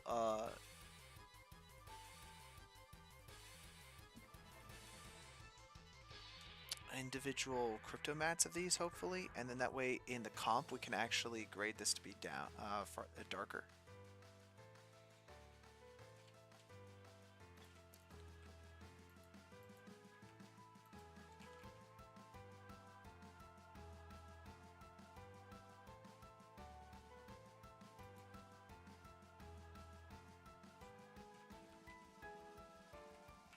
Congrats? Congrats on what?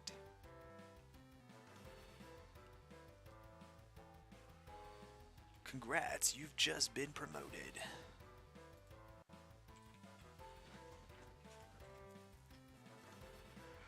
Let's see, with these cables though, they're bothering me, but I'm hoping that like with the crypto mats, they'll actually come through, because like the last few times that I've done these CG streams, I have to sleep. I'll keep you alive on the back row. Hey, well, thank you so much for joining. Thank you so much for joining the chat. Is this your first chat comment? I don't think I've seen you chat before, but thanks for watching. Congrats for the cables. Oh, thank you. We're slowly getting there. Okay, it's a slow process, but I think the crypto mats will allow us to mess around with the colors a little bit better.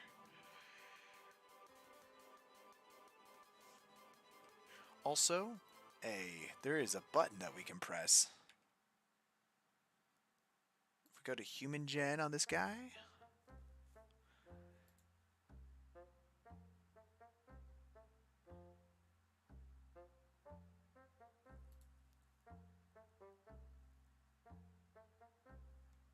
Well, thank you so much for watching. And have a good night's sleep. Sleep well. Sleep of Blender things.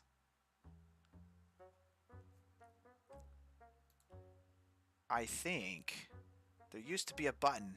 I don't know where this button is anymore. Used to be a button to get rid of the underwear, and I don't know where that button is anymore.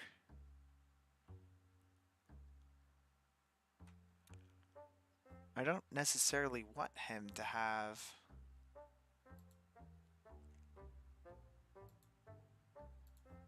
Oh, stylized. Wow, that's a cool new button. I have to mess around. I haven't touched human gen in a second, and I just had to update this today. Aha! Booyah. No underwear. We got rid of the underwear. Turn subsurface scattering on just for us to hate ourselves in the render time. I mean, we're going to have to make him so much darker than he already is. Oof. Hopefully Cryptomats works. Hopefully. We're not going to do the robot today. We're not going to do the robot. The robot could be something that you guys add. How about that? You guys want a robot? I'd love to see a robot.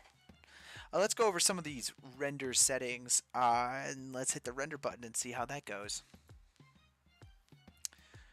First of which, we're going to change this to OpenEXR multi-layer. And then we're going to go over to our render settings. We're currently rendering in cycles. I think this is a bit of an overkill to do 4096, but usually I could swap that down to like 1024. We don't have a lot of value. In fact, we actually have 0 volumetrics that are like Blender volumetrics. And it is a dark scene, so this might be problematic, but I think we should be fine. And then let's see, color management, we'll just keep it all the same. Under our layers, like our scene view layers, let's include a combined, but we're also going to include cryptomats for the objects and materials. So let's do that. And I'm thinking I'm going to check normals just in case we want to do anything crazy. I don't think we're going to want to. I'm going to uncheck normals. I'm going to check normals. I'm going to uncheck it. I haven't decided. I'm going to check normals. I think we're going to check normals. We're going to check normals. Yeah, we'll check normals. And let's render this image out. I could render it out at 50% resolution. Depends on how long this says it's going to take. If this says it's going to take like 3 hours, then I don't know. I haven't decided.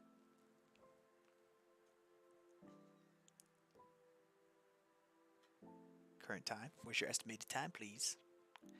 Please tell me. Give me good numbers.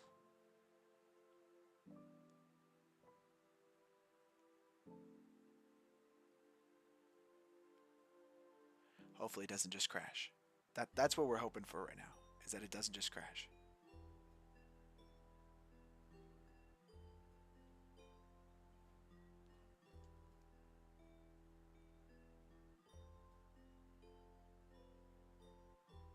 It's not going to take an hour. It's dropping like a rock, guys. There's no way this takes an hour. Yeah, it's 15 minutes. Guys, we're down to 15 minutes on this render time. Since that's going to be rendering, I'm going to go to the restroom real quick. I'll be right back when this is, well, I'll be back before it's finished rendering, but I'm going to go to the restroom.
Okay.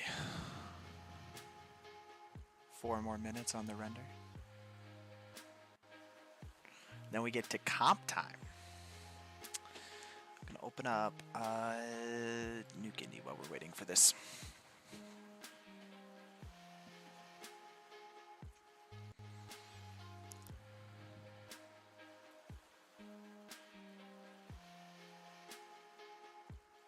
Dude's got a dumpy.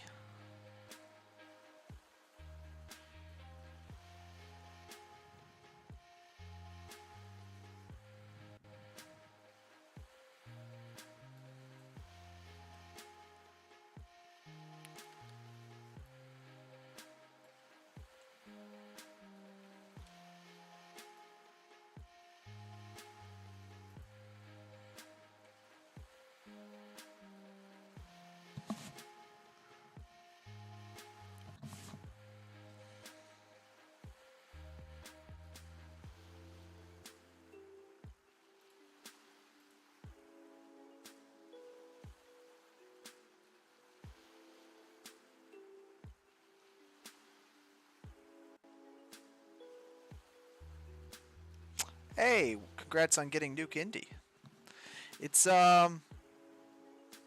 different at first. Then you know, obviously it takes a second to get used to, but I really think it's a much better software for compositing visual effects.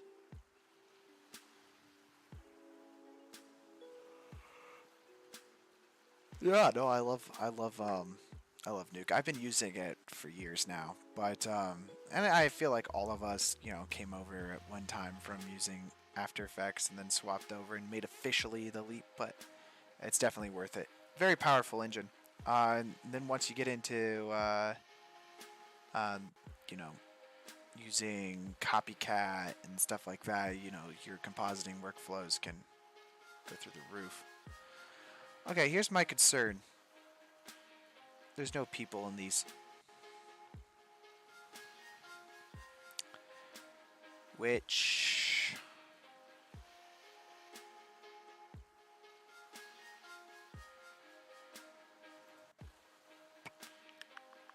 Let's let this render finish.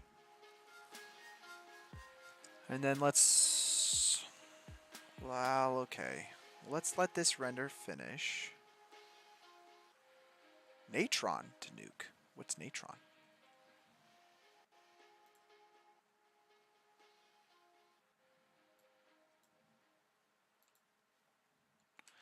Natron?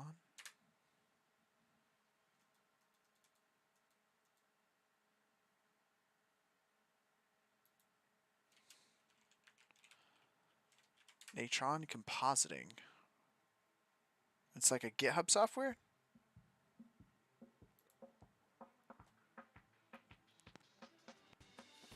Interesting. It's a lot like Nuke, actually. Did you like it? I mean, I don't know. You obviously swapped over to Nuke, but how was that?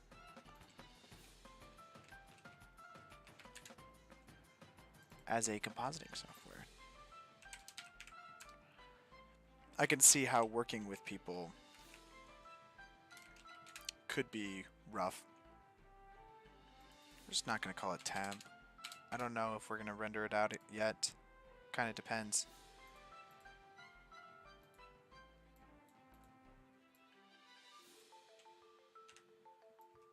And then I'm gonna load in our compositing.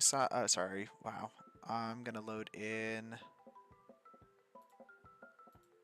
our output EXR.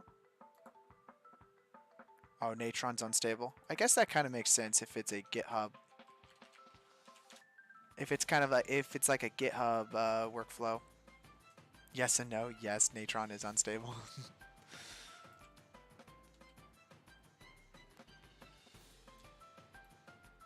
There we go. Great. So there is our kind of render. We could do a few things. Probably gonna want to brighten everything up first. Ooh, that's wacko. What's going on there? And then let's see.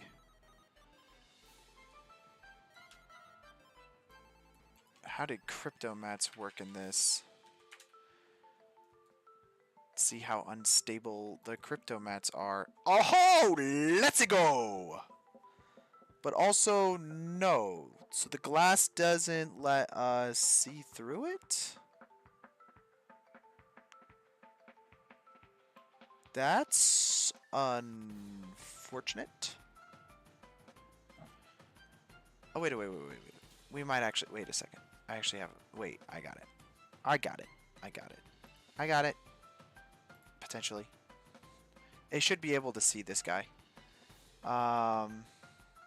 Where's he at? HG body, I think, will be the name of the mat. So, HG body. And it doesn't have it. So, I thought for some reason cryptomats could go in layers. That is unfortunato.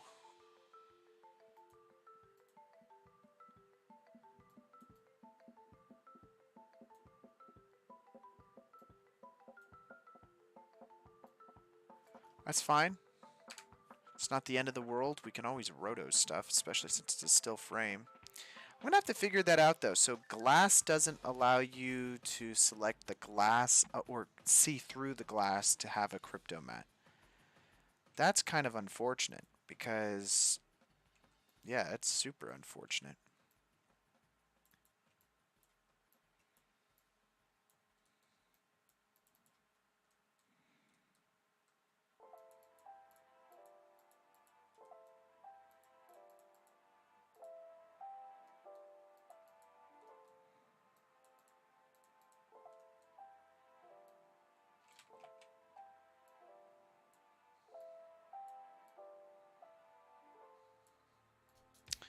Yeah, I think what we're gonna see, let's just roto him out here, and then we can customize how much of the roto we want visible.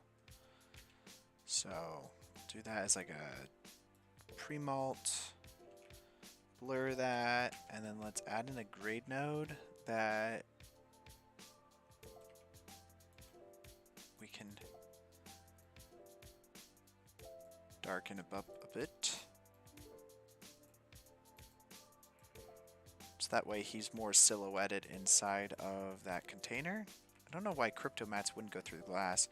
When software is free, it tends to be unstable. Yeah, yes and no. I mean, Blender's free, but I wouldn't say that it's unstable.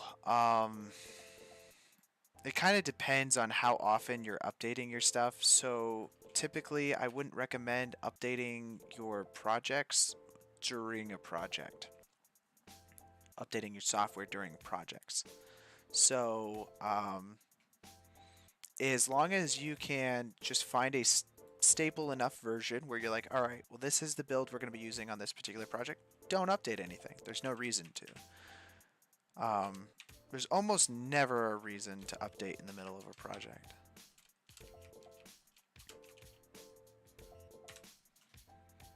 Yeah, I'm using Nuke Indie right here, actually. Today we're using Nuke Indie. Because I'm not at work, so...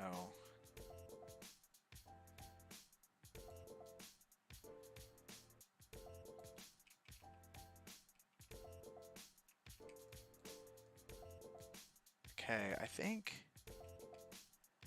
it's pretty nice. I actually want to take the saturation, I think, and just lessen that. Overall, we actually might want to take the tolerance. Let's make the tolerance pretty low. Something like that, maybe. And then let's just change the brightness to be roughly half of what it currently is. The saturation also could be roughly half. Whereas the size can be a little bit larger.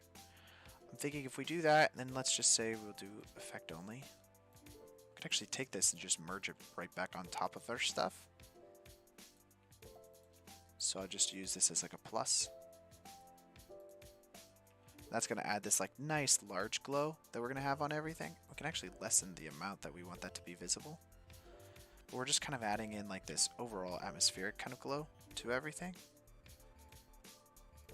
Let's do that again though. So another glow. And then of course this one, let's just change the tolerance to be like a little bit higher. Something like that should be fine. Let's the brightness, I mean, something like that. And then of course the saturation, let's match that at about 0.75. And again, we'll do effect only. Make this number, you know, a lot smaller. Use another merge node here to merge it back on top of our footage. We'll just do a plus on this as well. And then that's just going to be the inner glow on the inside. So essentially we're going to be adding like an outer glow and an inner glow onto like everything. And again, I want to take this and just not have it as much. It's just supposed to be pretty small. Actually, I almost want to change this glow here, change the size to be a little bit smaller as well.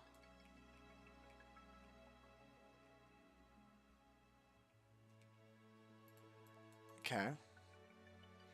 And that's pretty good. Nuke Indies max res is 4K. I mean, yes, it is, but when do you ever render over 4K?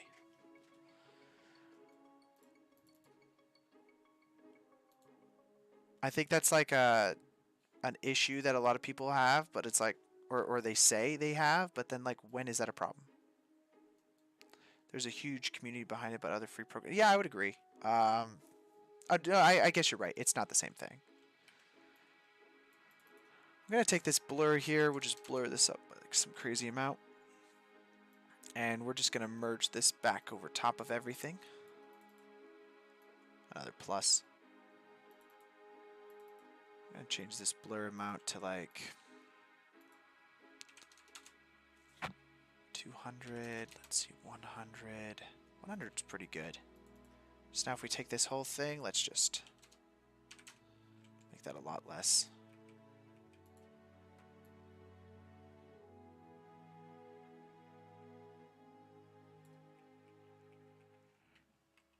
That's pretty sweet. So now that's going to kind of add in like this nice atmosphere to our shot. Whoa, what did I just do? Oh. Wait, what? Oh, did I close Nuke somehow? That's going to add this like kind of like nice atmosphere to our shot. So like this is just taking it out of Blender and dropping it in. And then of course we're just adding in like this life to our shot. I think this is pretty nice. Let's see. Okay, there's a few other things I'd like to do. First of all, let's go ahead and add in a lens distortion, I think. And then we're just going to redistort.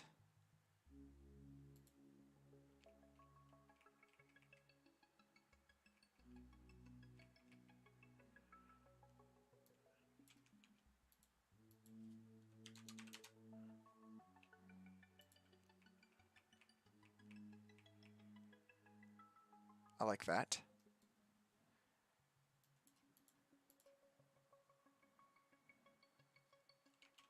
And then I'm going to add in another grade node.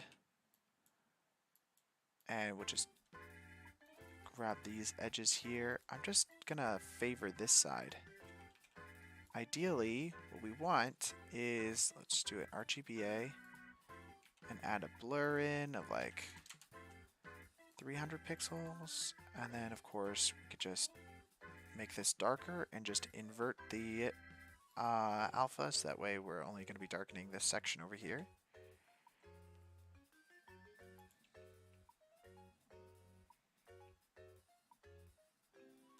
I actually kind of almost want this to happen. Let's see. Let's add in a dot.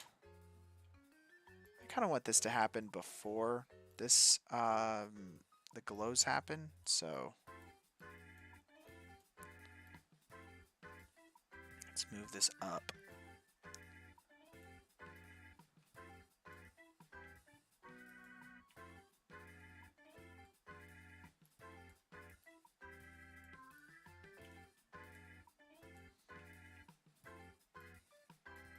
Nice little fall off there. Actually, I kind of want to change the color of this too. So like maybe have a little more blue or something like that. Cool. And then now, that's pretty cool. I like that. Is downsampling good for the image? Not quite sure what you mean. It kind of depends. Like, are you just talking about rendering with lower samples?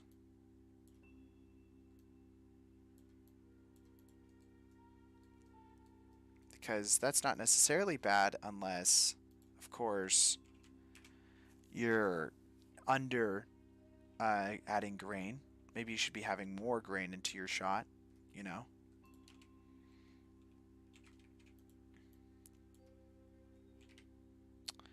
I'm gonna take this one and let's see what we got here. What are the highlights on this? So we do have highlights. Let's make the highlights here quite blue.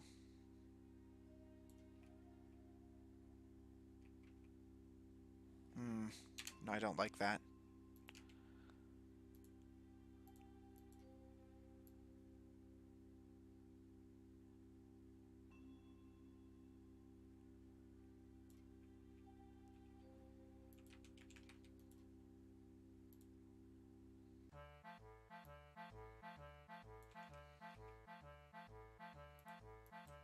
Oh, 6K to 4K. Well, okay. What's your final destination of your shot going to be? I think a lot of times people forget, you know, where is your image going to? If it's going to YouTube, then 1080p is fine. You know, you don't need to have 4K. 4K is almost not necessary for most things. At least with YouTube is how YouTube is concerned. So that would just be HD. If your film is going to, like, let's say Netflix, then you're probably going to want 4K. But if they're not delivering the film in 4K, then there's not really a reason to worry about that, you know? And like, so that's where it's like, you kind of need to know what your final uh, destination of your project is going to be before you can make those decisions.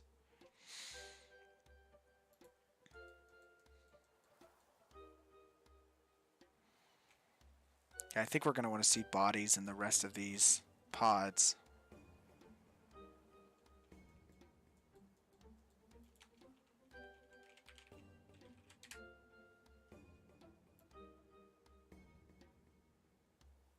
Yeah, 4K YouTube videos are usually overkill. That's totally right.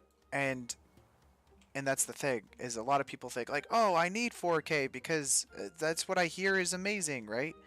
But like, if we're being realistic here, majority of the times you're watching content, if it's any time anyone's going to see it on their cell phone, they're not going to see anything that is 4K.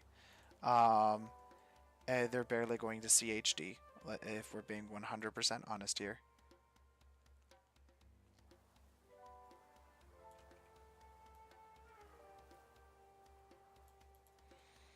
If you're going to theaters, then yeah, you know, like you'll need to.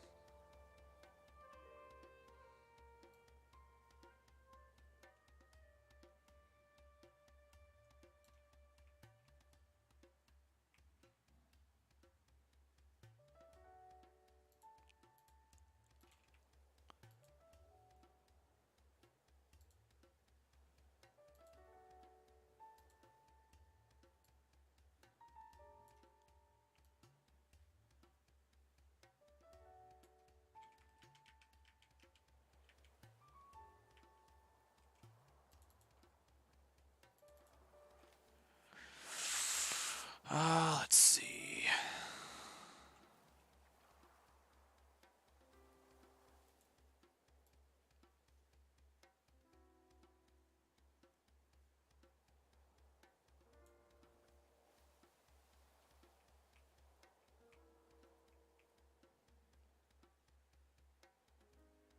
I want to take the overall offset here and then just.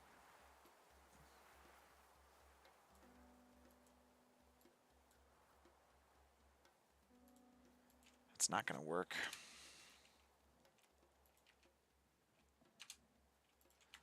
If we took like the toe.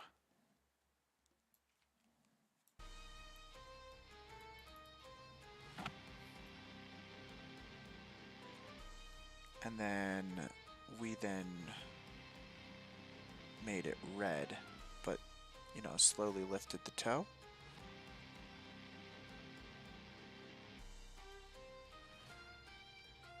Yeah, I think that works.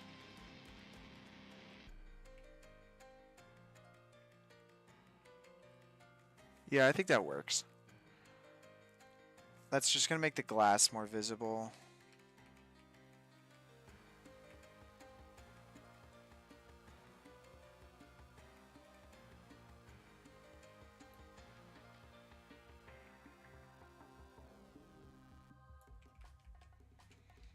And let's see.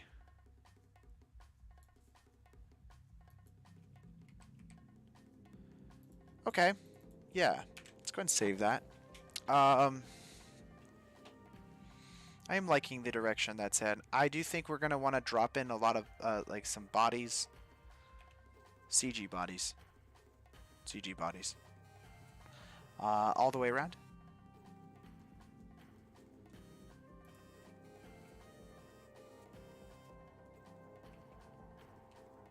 Do like that. I think we should probably just even lift it a little bit more. Or darken it a little more. And then this guy right here, it's just... I think that's definitely a lot better. He needs to be darker to be more contrasty with the thing that he's in.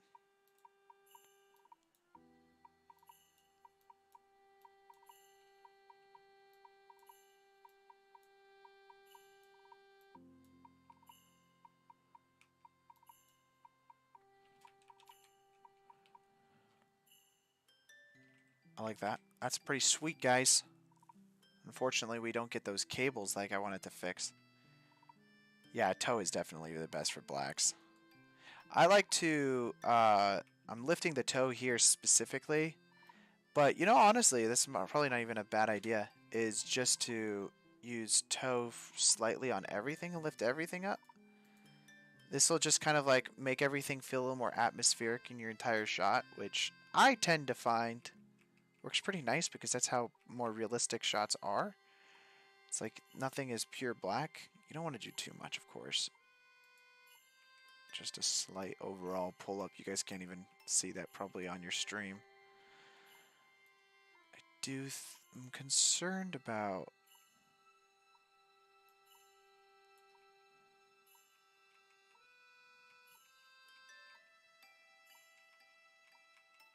That's fine. I'm going to add in some grain as well.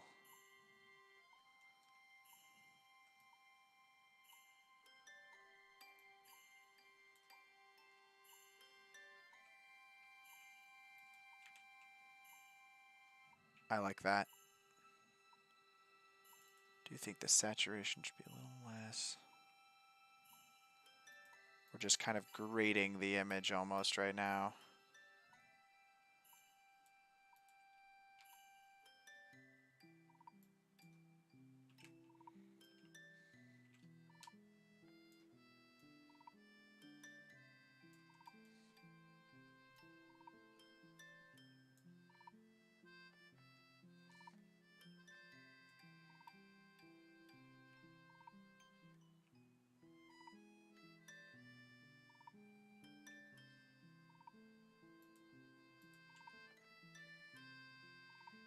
Wait, what?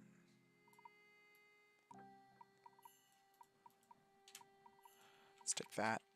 Let's crop our masking real quick, and then we'll add in another transform node here that we can... I just want to do a slight scale up and kind of just reposition the entire thing to...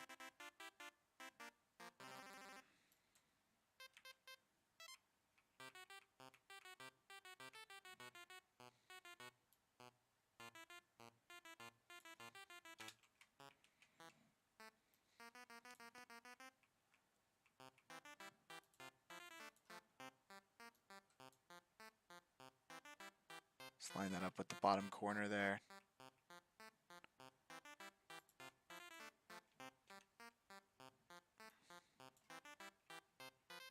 Okay. That way we're seeing less of the sky over there, because that's not as important to me. I do feel like we are losing some of the left side of that head there.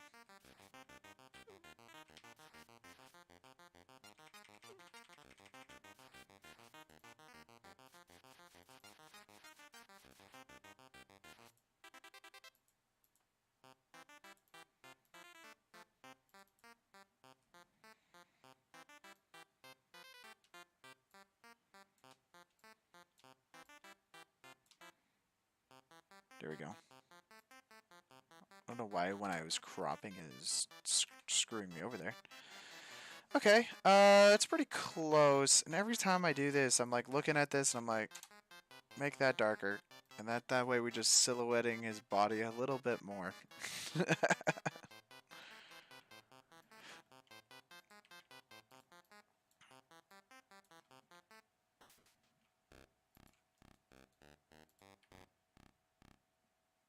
Okay. I think I'm liking that. I think I'm liking it.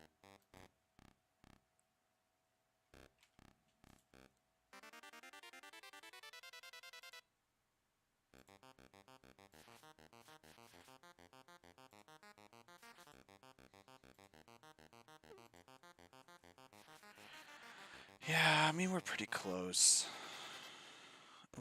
We're losing a lot of the cables, and that's kind of unfortunate to me. I'm not a fan of how we lost a lot of that.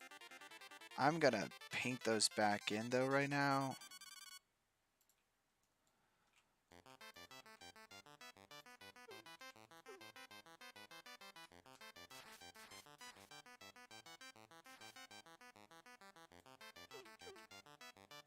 Let's see, hardness, set that to 0.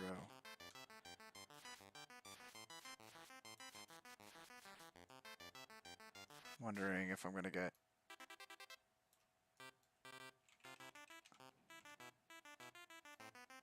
These need to be more out of focus, and they're definitely not right now, so... We'll have to blur these in a second, but...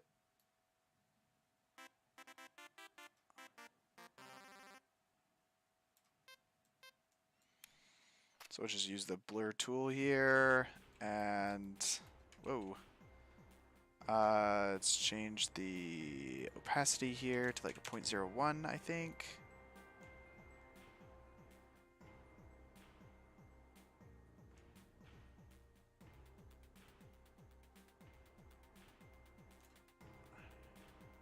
Okay, great.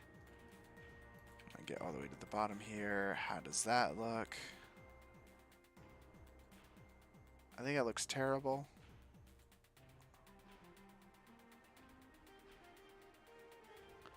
That looks terrible. We're definitely not going to do that. The other thing we could do is we could just roto the pre-existing cables that we have in here. I really need to figure out why the crypto mat didn't work for this.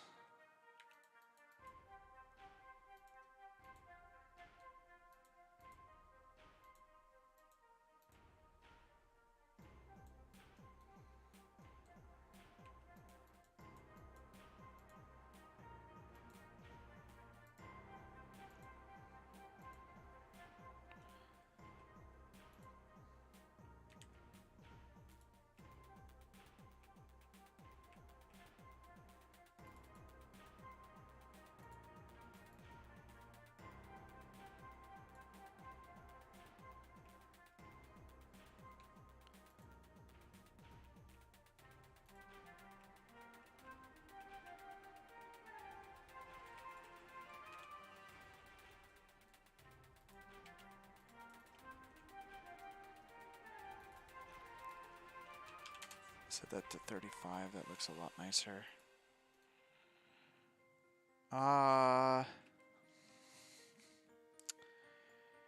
Okay.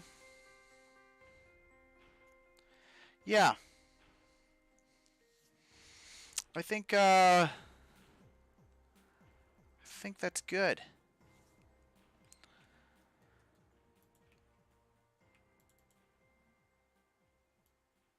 think we're pretty close to it anyways. Let's see.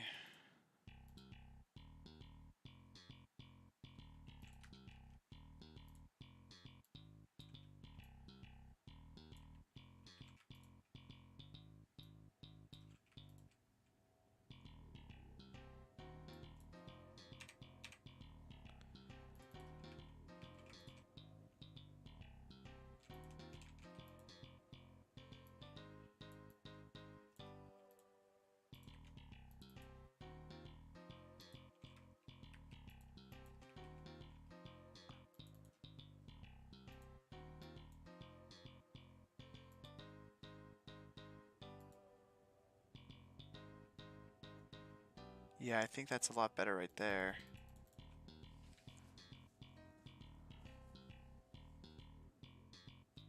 What do you guys think, though? I think one of the things that's bothering me is that this is out of focus.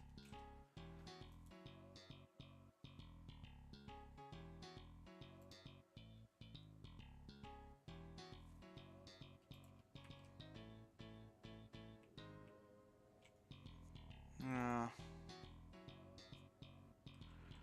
that's a little bit better, just not transforming it.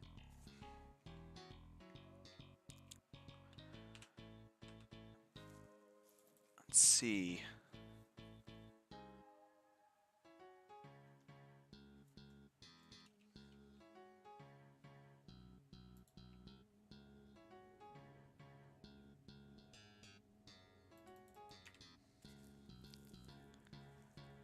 I don't like this back here. So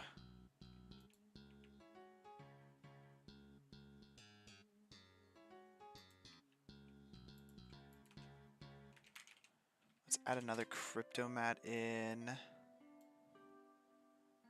And let's see. I'm going to use this as our basis. It's not object, I want materials. Let's grab this guy and this guy. So that's just going to give us this entire edge here. And then now, let's see. I want to add in some clouds back here.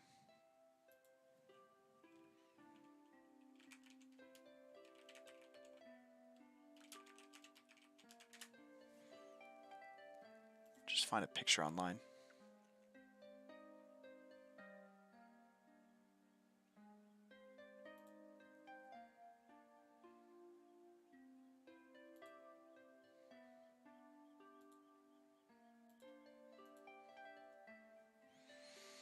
I think this will work. Let's just save this image here. And let's just save that to downloads. And we'll put we can grade this to be what we need it to be, but just as like a matte painting.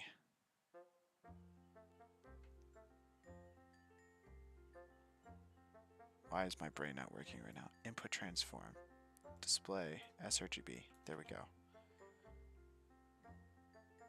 Oh, an AVIF? I don't even know what an AVIF file is.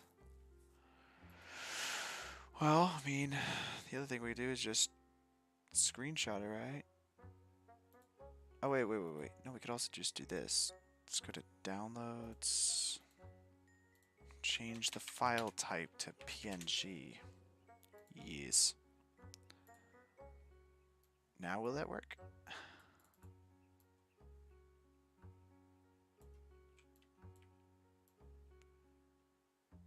No. Why won't you save to the correct file type? You gonna make me find something else? It's too low res.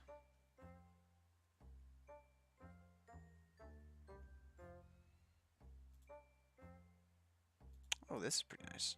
Open image. Sure, we'll save that. I will download your JPEG file.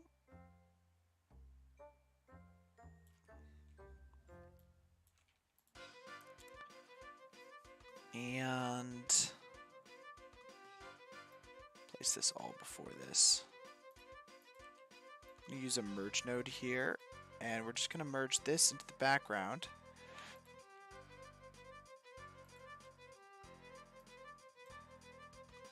We're going to reformat this actually to our photo resolution, which is that.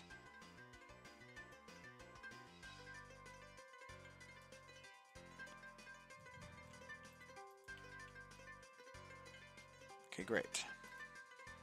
Now, if we try to place this in front, we could see what it's going to do immediately. Probably just scale this to the correct size.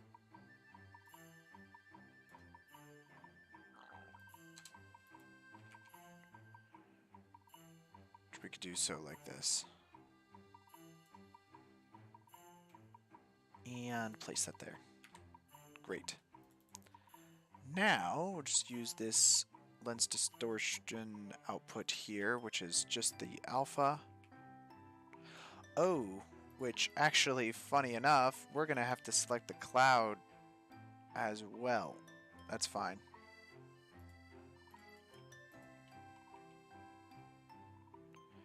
And now, if we put that in the background, we should only get this in the areas in which we want it. Okay, great. Now that looks terrible. But we know why. Am I color grading? We're just compositing in general right now. So I guess you could say it's a bit of color grading. It's not really color grading. We're going to try to get it to look correct, but I'm not a colorist, so.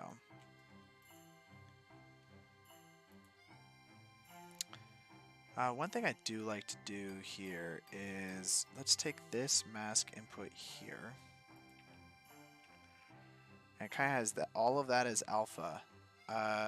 One thing we could also do, just delete this.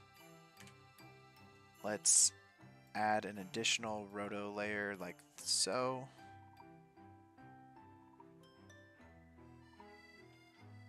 Honestly, we could just select all of this.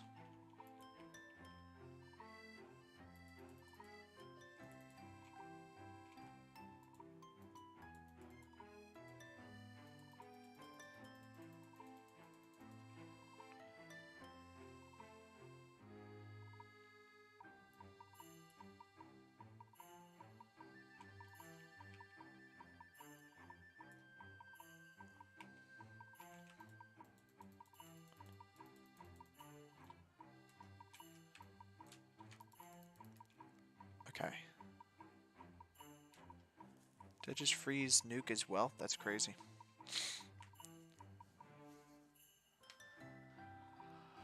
I was like, select everything, please. Give me a map of everything. Except for the sky, which it doesn't output and crypto mats the sky, even though that is a material. It's not an object, but it is a material.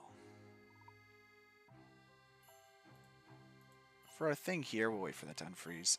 For our thing here, we could do is we could duplicate our guy. And I could just go through and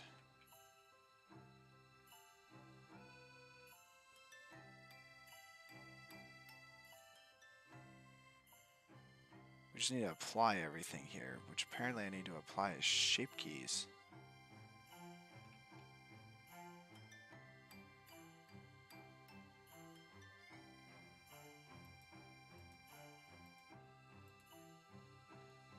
Oh, that's frustrating.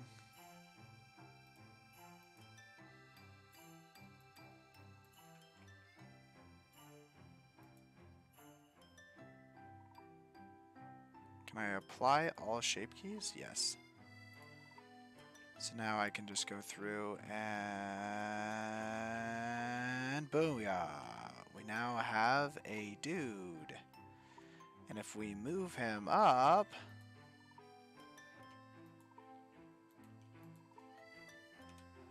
he will be in the other pod. And now, if we grab this body, called body particle. I move him to our pod. Now, there should be people in every pod, right?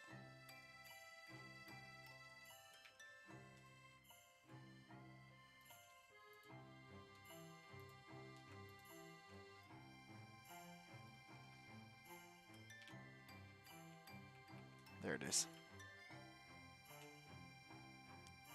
They're all in there, dude. Let's go ahead and save that. We will be rendering that later. Looks like this is still frozen. Great thing about Nuke, though, is that it has infinite backups. Or not infinite backups. Its autosave is pretty dang good, so I'm not too concerned.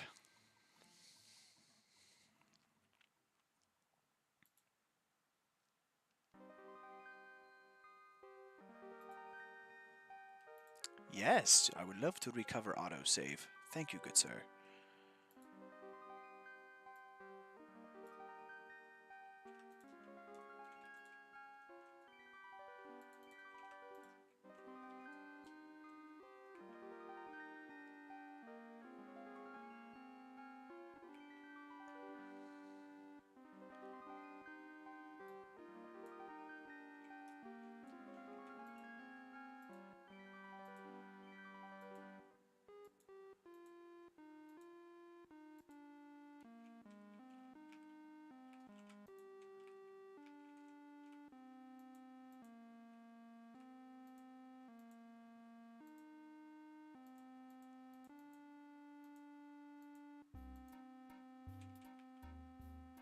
Okay, that's fine. This creates a sharper edge, though, for us, so that's pretty much everything there. And then now, if we go into this guy here, we just drag our roto out on top of everything. It's really just this edge that we care about. And then now, the frick, dude.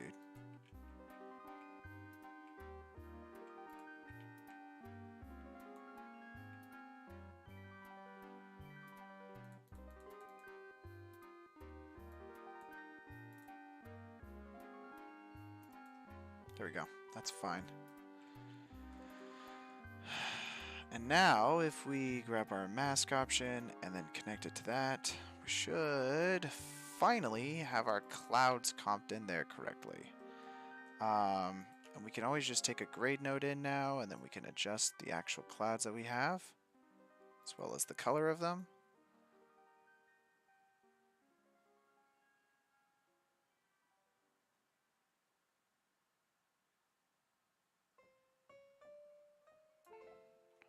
And then, of course, defocus them a bit.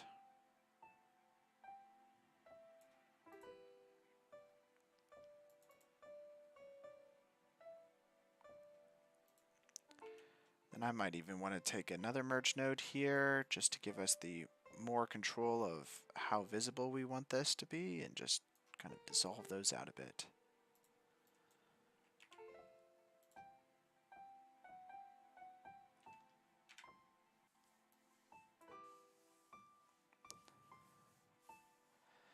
Alright, let's see what that looks like.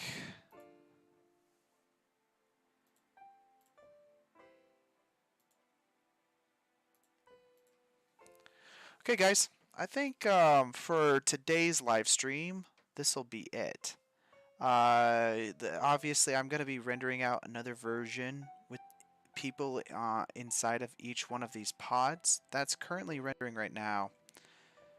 That'll probably take, I don't know, 15, 20 minutes. I don't know. I'm not quite sure. But I think this is a good spot to end on. This is the render here. The only other thing that I might want to do...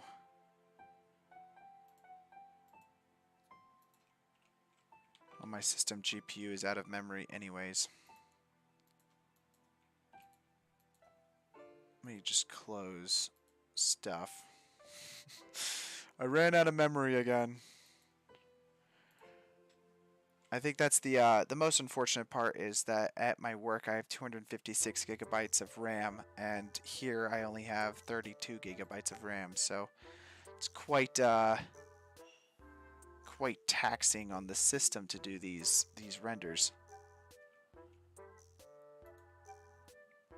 But the other thing I might want to do, and we can test this out by just going into render view, is I have my focus, and currently I'm focusing on this back pillar here.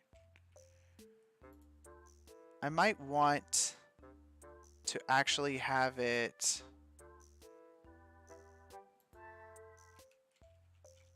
closer to the camera, like right here. So let's grab that. Just move it over here.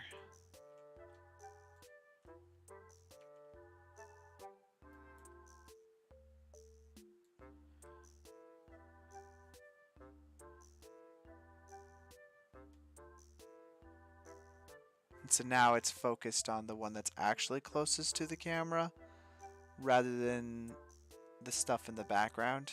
I think that makes a lot more sense.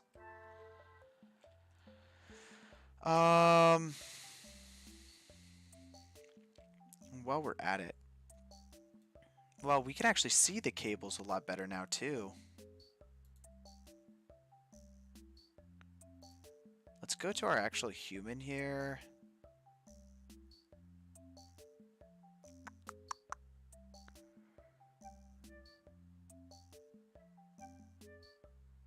Can we make him more silhouette-y just in the comp here? I think that might be the answer.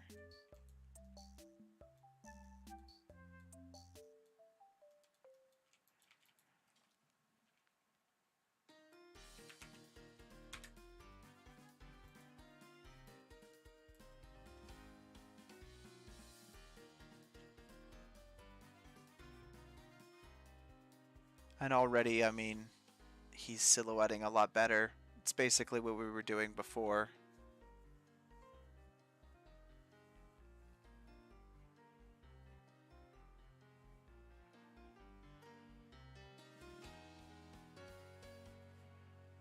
I like that. Let's look at this photo again. I want to see more of his feet.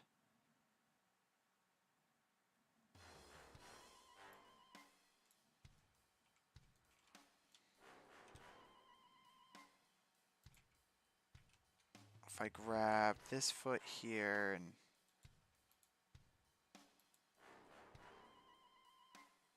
the heck, dude?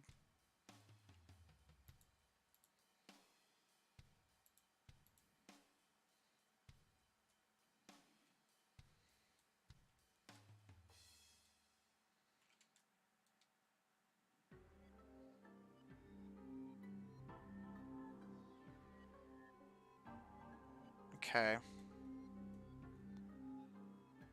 You would think that's a ton of RAM. Wait until you're doing a job and then you're constantly running out of RAM every day. I have that happen all the time. It is actually ridiculous. Yeah, you think 256 gigabytes of RAM is a lot until you run out of it.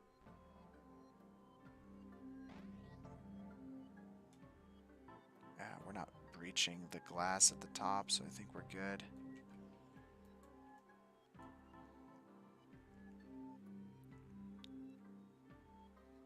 Just trying to get the silhouette a little bit better here.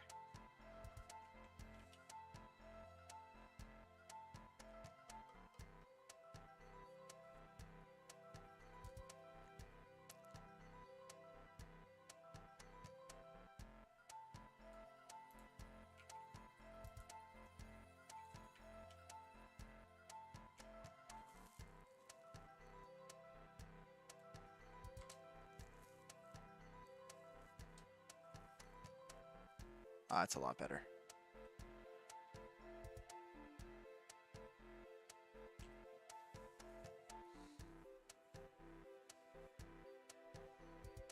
I don't know what that is up there. I'm not liking it though. Is that something that I just recently did with the leg popping up that high?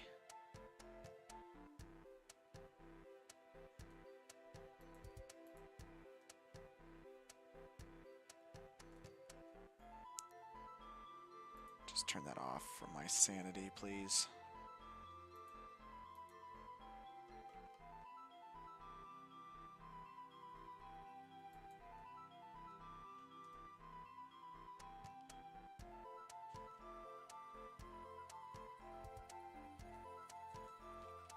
Okay, let's go and save that. And then I can...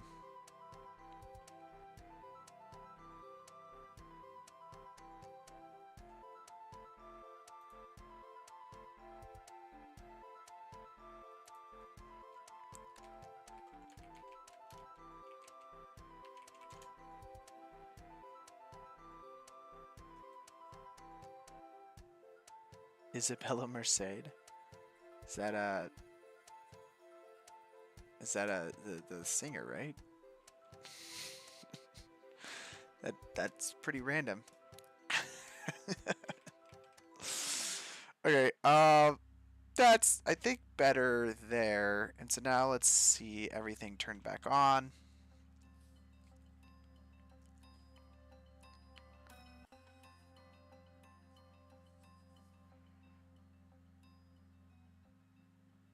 As it's frozen. Quick reminder, guys, if you're not subscribed, hit the subscribe button. It's right there. It's actually, wait a second. It's actually right here, isn't it? I have like a subscribe button right here now, don't I? I think I added one. I don't know if it pops up during live streams or not, but technically speaking, there should be a subscribe button there. Okay.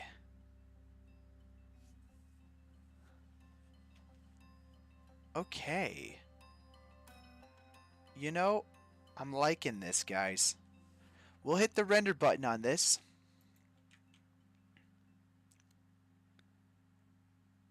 Oh, wait a second.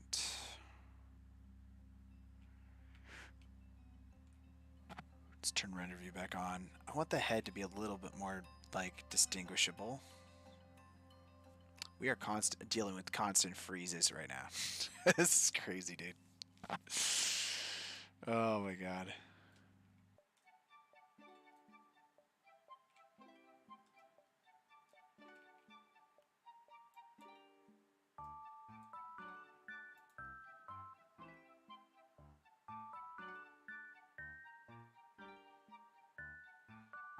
I guess I don't get the joke.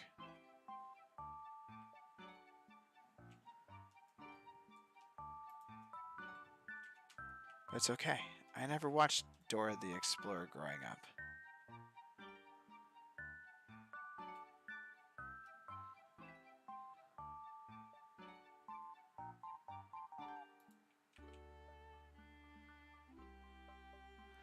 Alright, let's hit the render button. See how long this is going to take.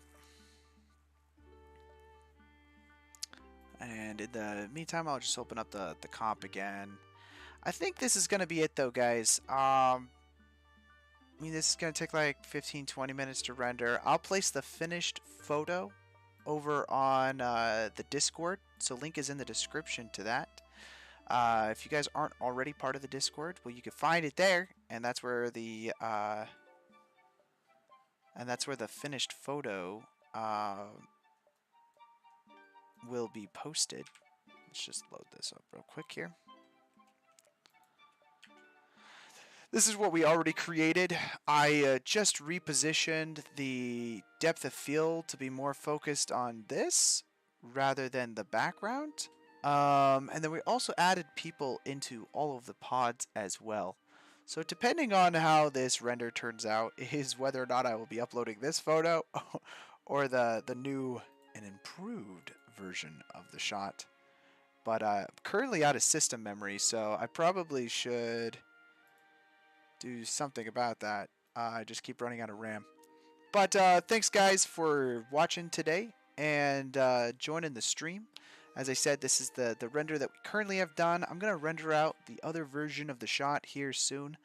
And I think then I'll upload that over to Discord. So that should be up fairly soon. If you guys are part of the Patreon, then you will get the files for you will get the files here very shortly for this Blender files, and you guys can mess around with this all you want, and then maybe add those robots in or whatever craziness that you guys have.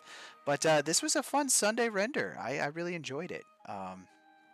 As I said, I watched The Matrix yesterday, and I was like, wow, I really want to make a Matrix themed render. So that was like it was a fun experience. I haven't seen it in years, and it was a great time. So I was like, okay, well, I feel like that would be a fun thing to do, is that like human field, crop field of battery cell thing that they had going on, which was pretty crazy. And so I hope you guys enjoyed it. Thanks all for you guys joining, chatting, and hanging out with me. It's always a good time to do this. We will be doing another stream this Tuesday that is going to be a visual effects stream. It is a part 2 of the explosion stream that we did last week. So if you guys are interested in that, make sure to drop by for it. Hit the subscribe button and get notified when those streams are going up. And of course, if you're in the Discord, you're going to hear about it from there as well. But and yes, Ben's going to be editing this, so if you guys want to watch the shortened cut down version of the shots, then that'll first be going up on Patreon this coming Wednesday. So I'll see you guys then. Next week I'm in NAB, so I won't be live streaming unless I am with a laptop, and that'll be even crazier than this stream here. But I guess we'll see. I guess we'll find out. But all right, hey guys, thank you so much for joining the stream today, and you guys have a wonderful rest of your weekend, and stay creating and make some stuff and share it with the world. The world wants to see your art. The world wants to see it. I want to see it. The world wants to see it. All right, see you guys. Peace out.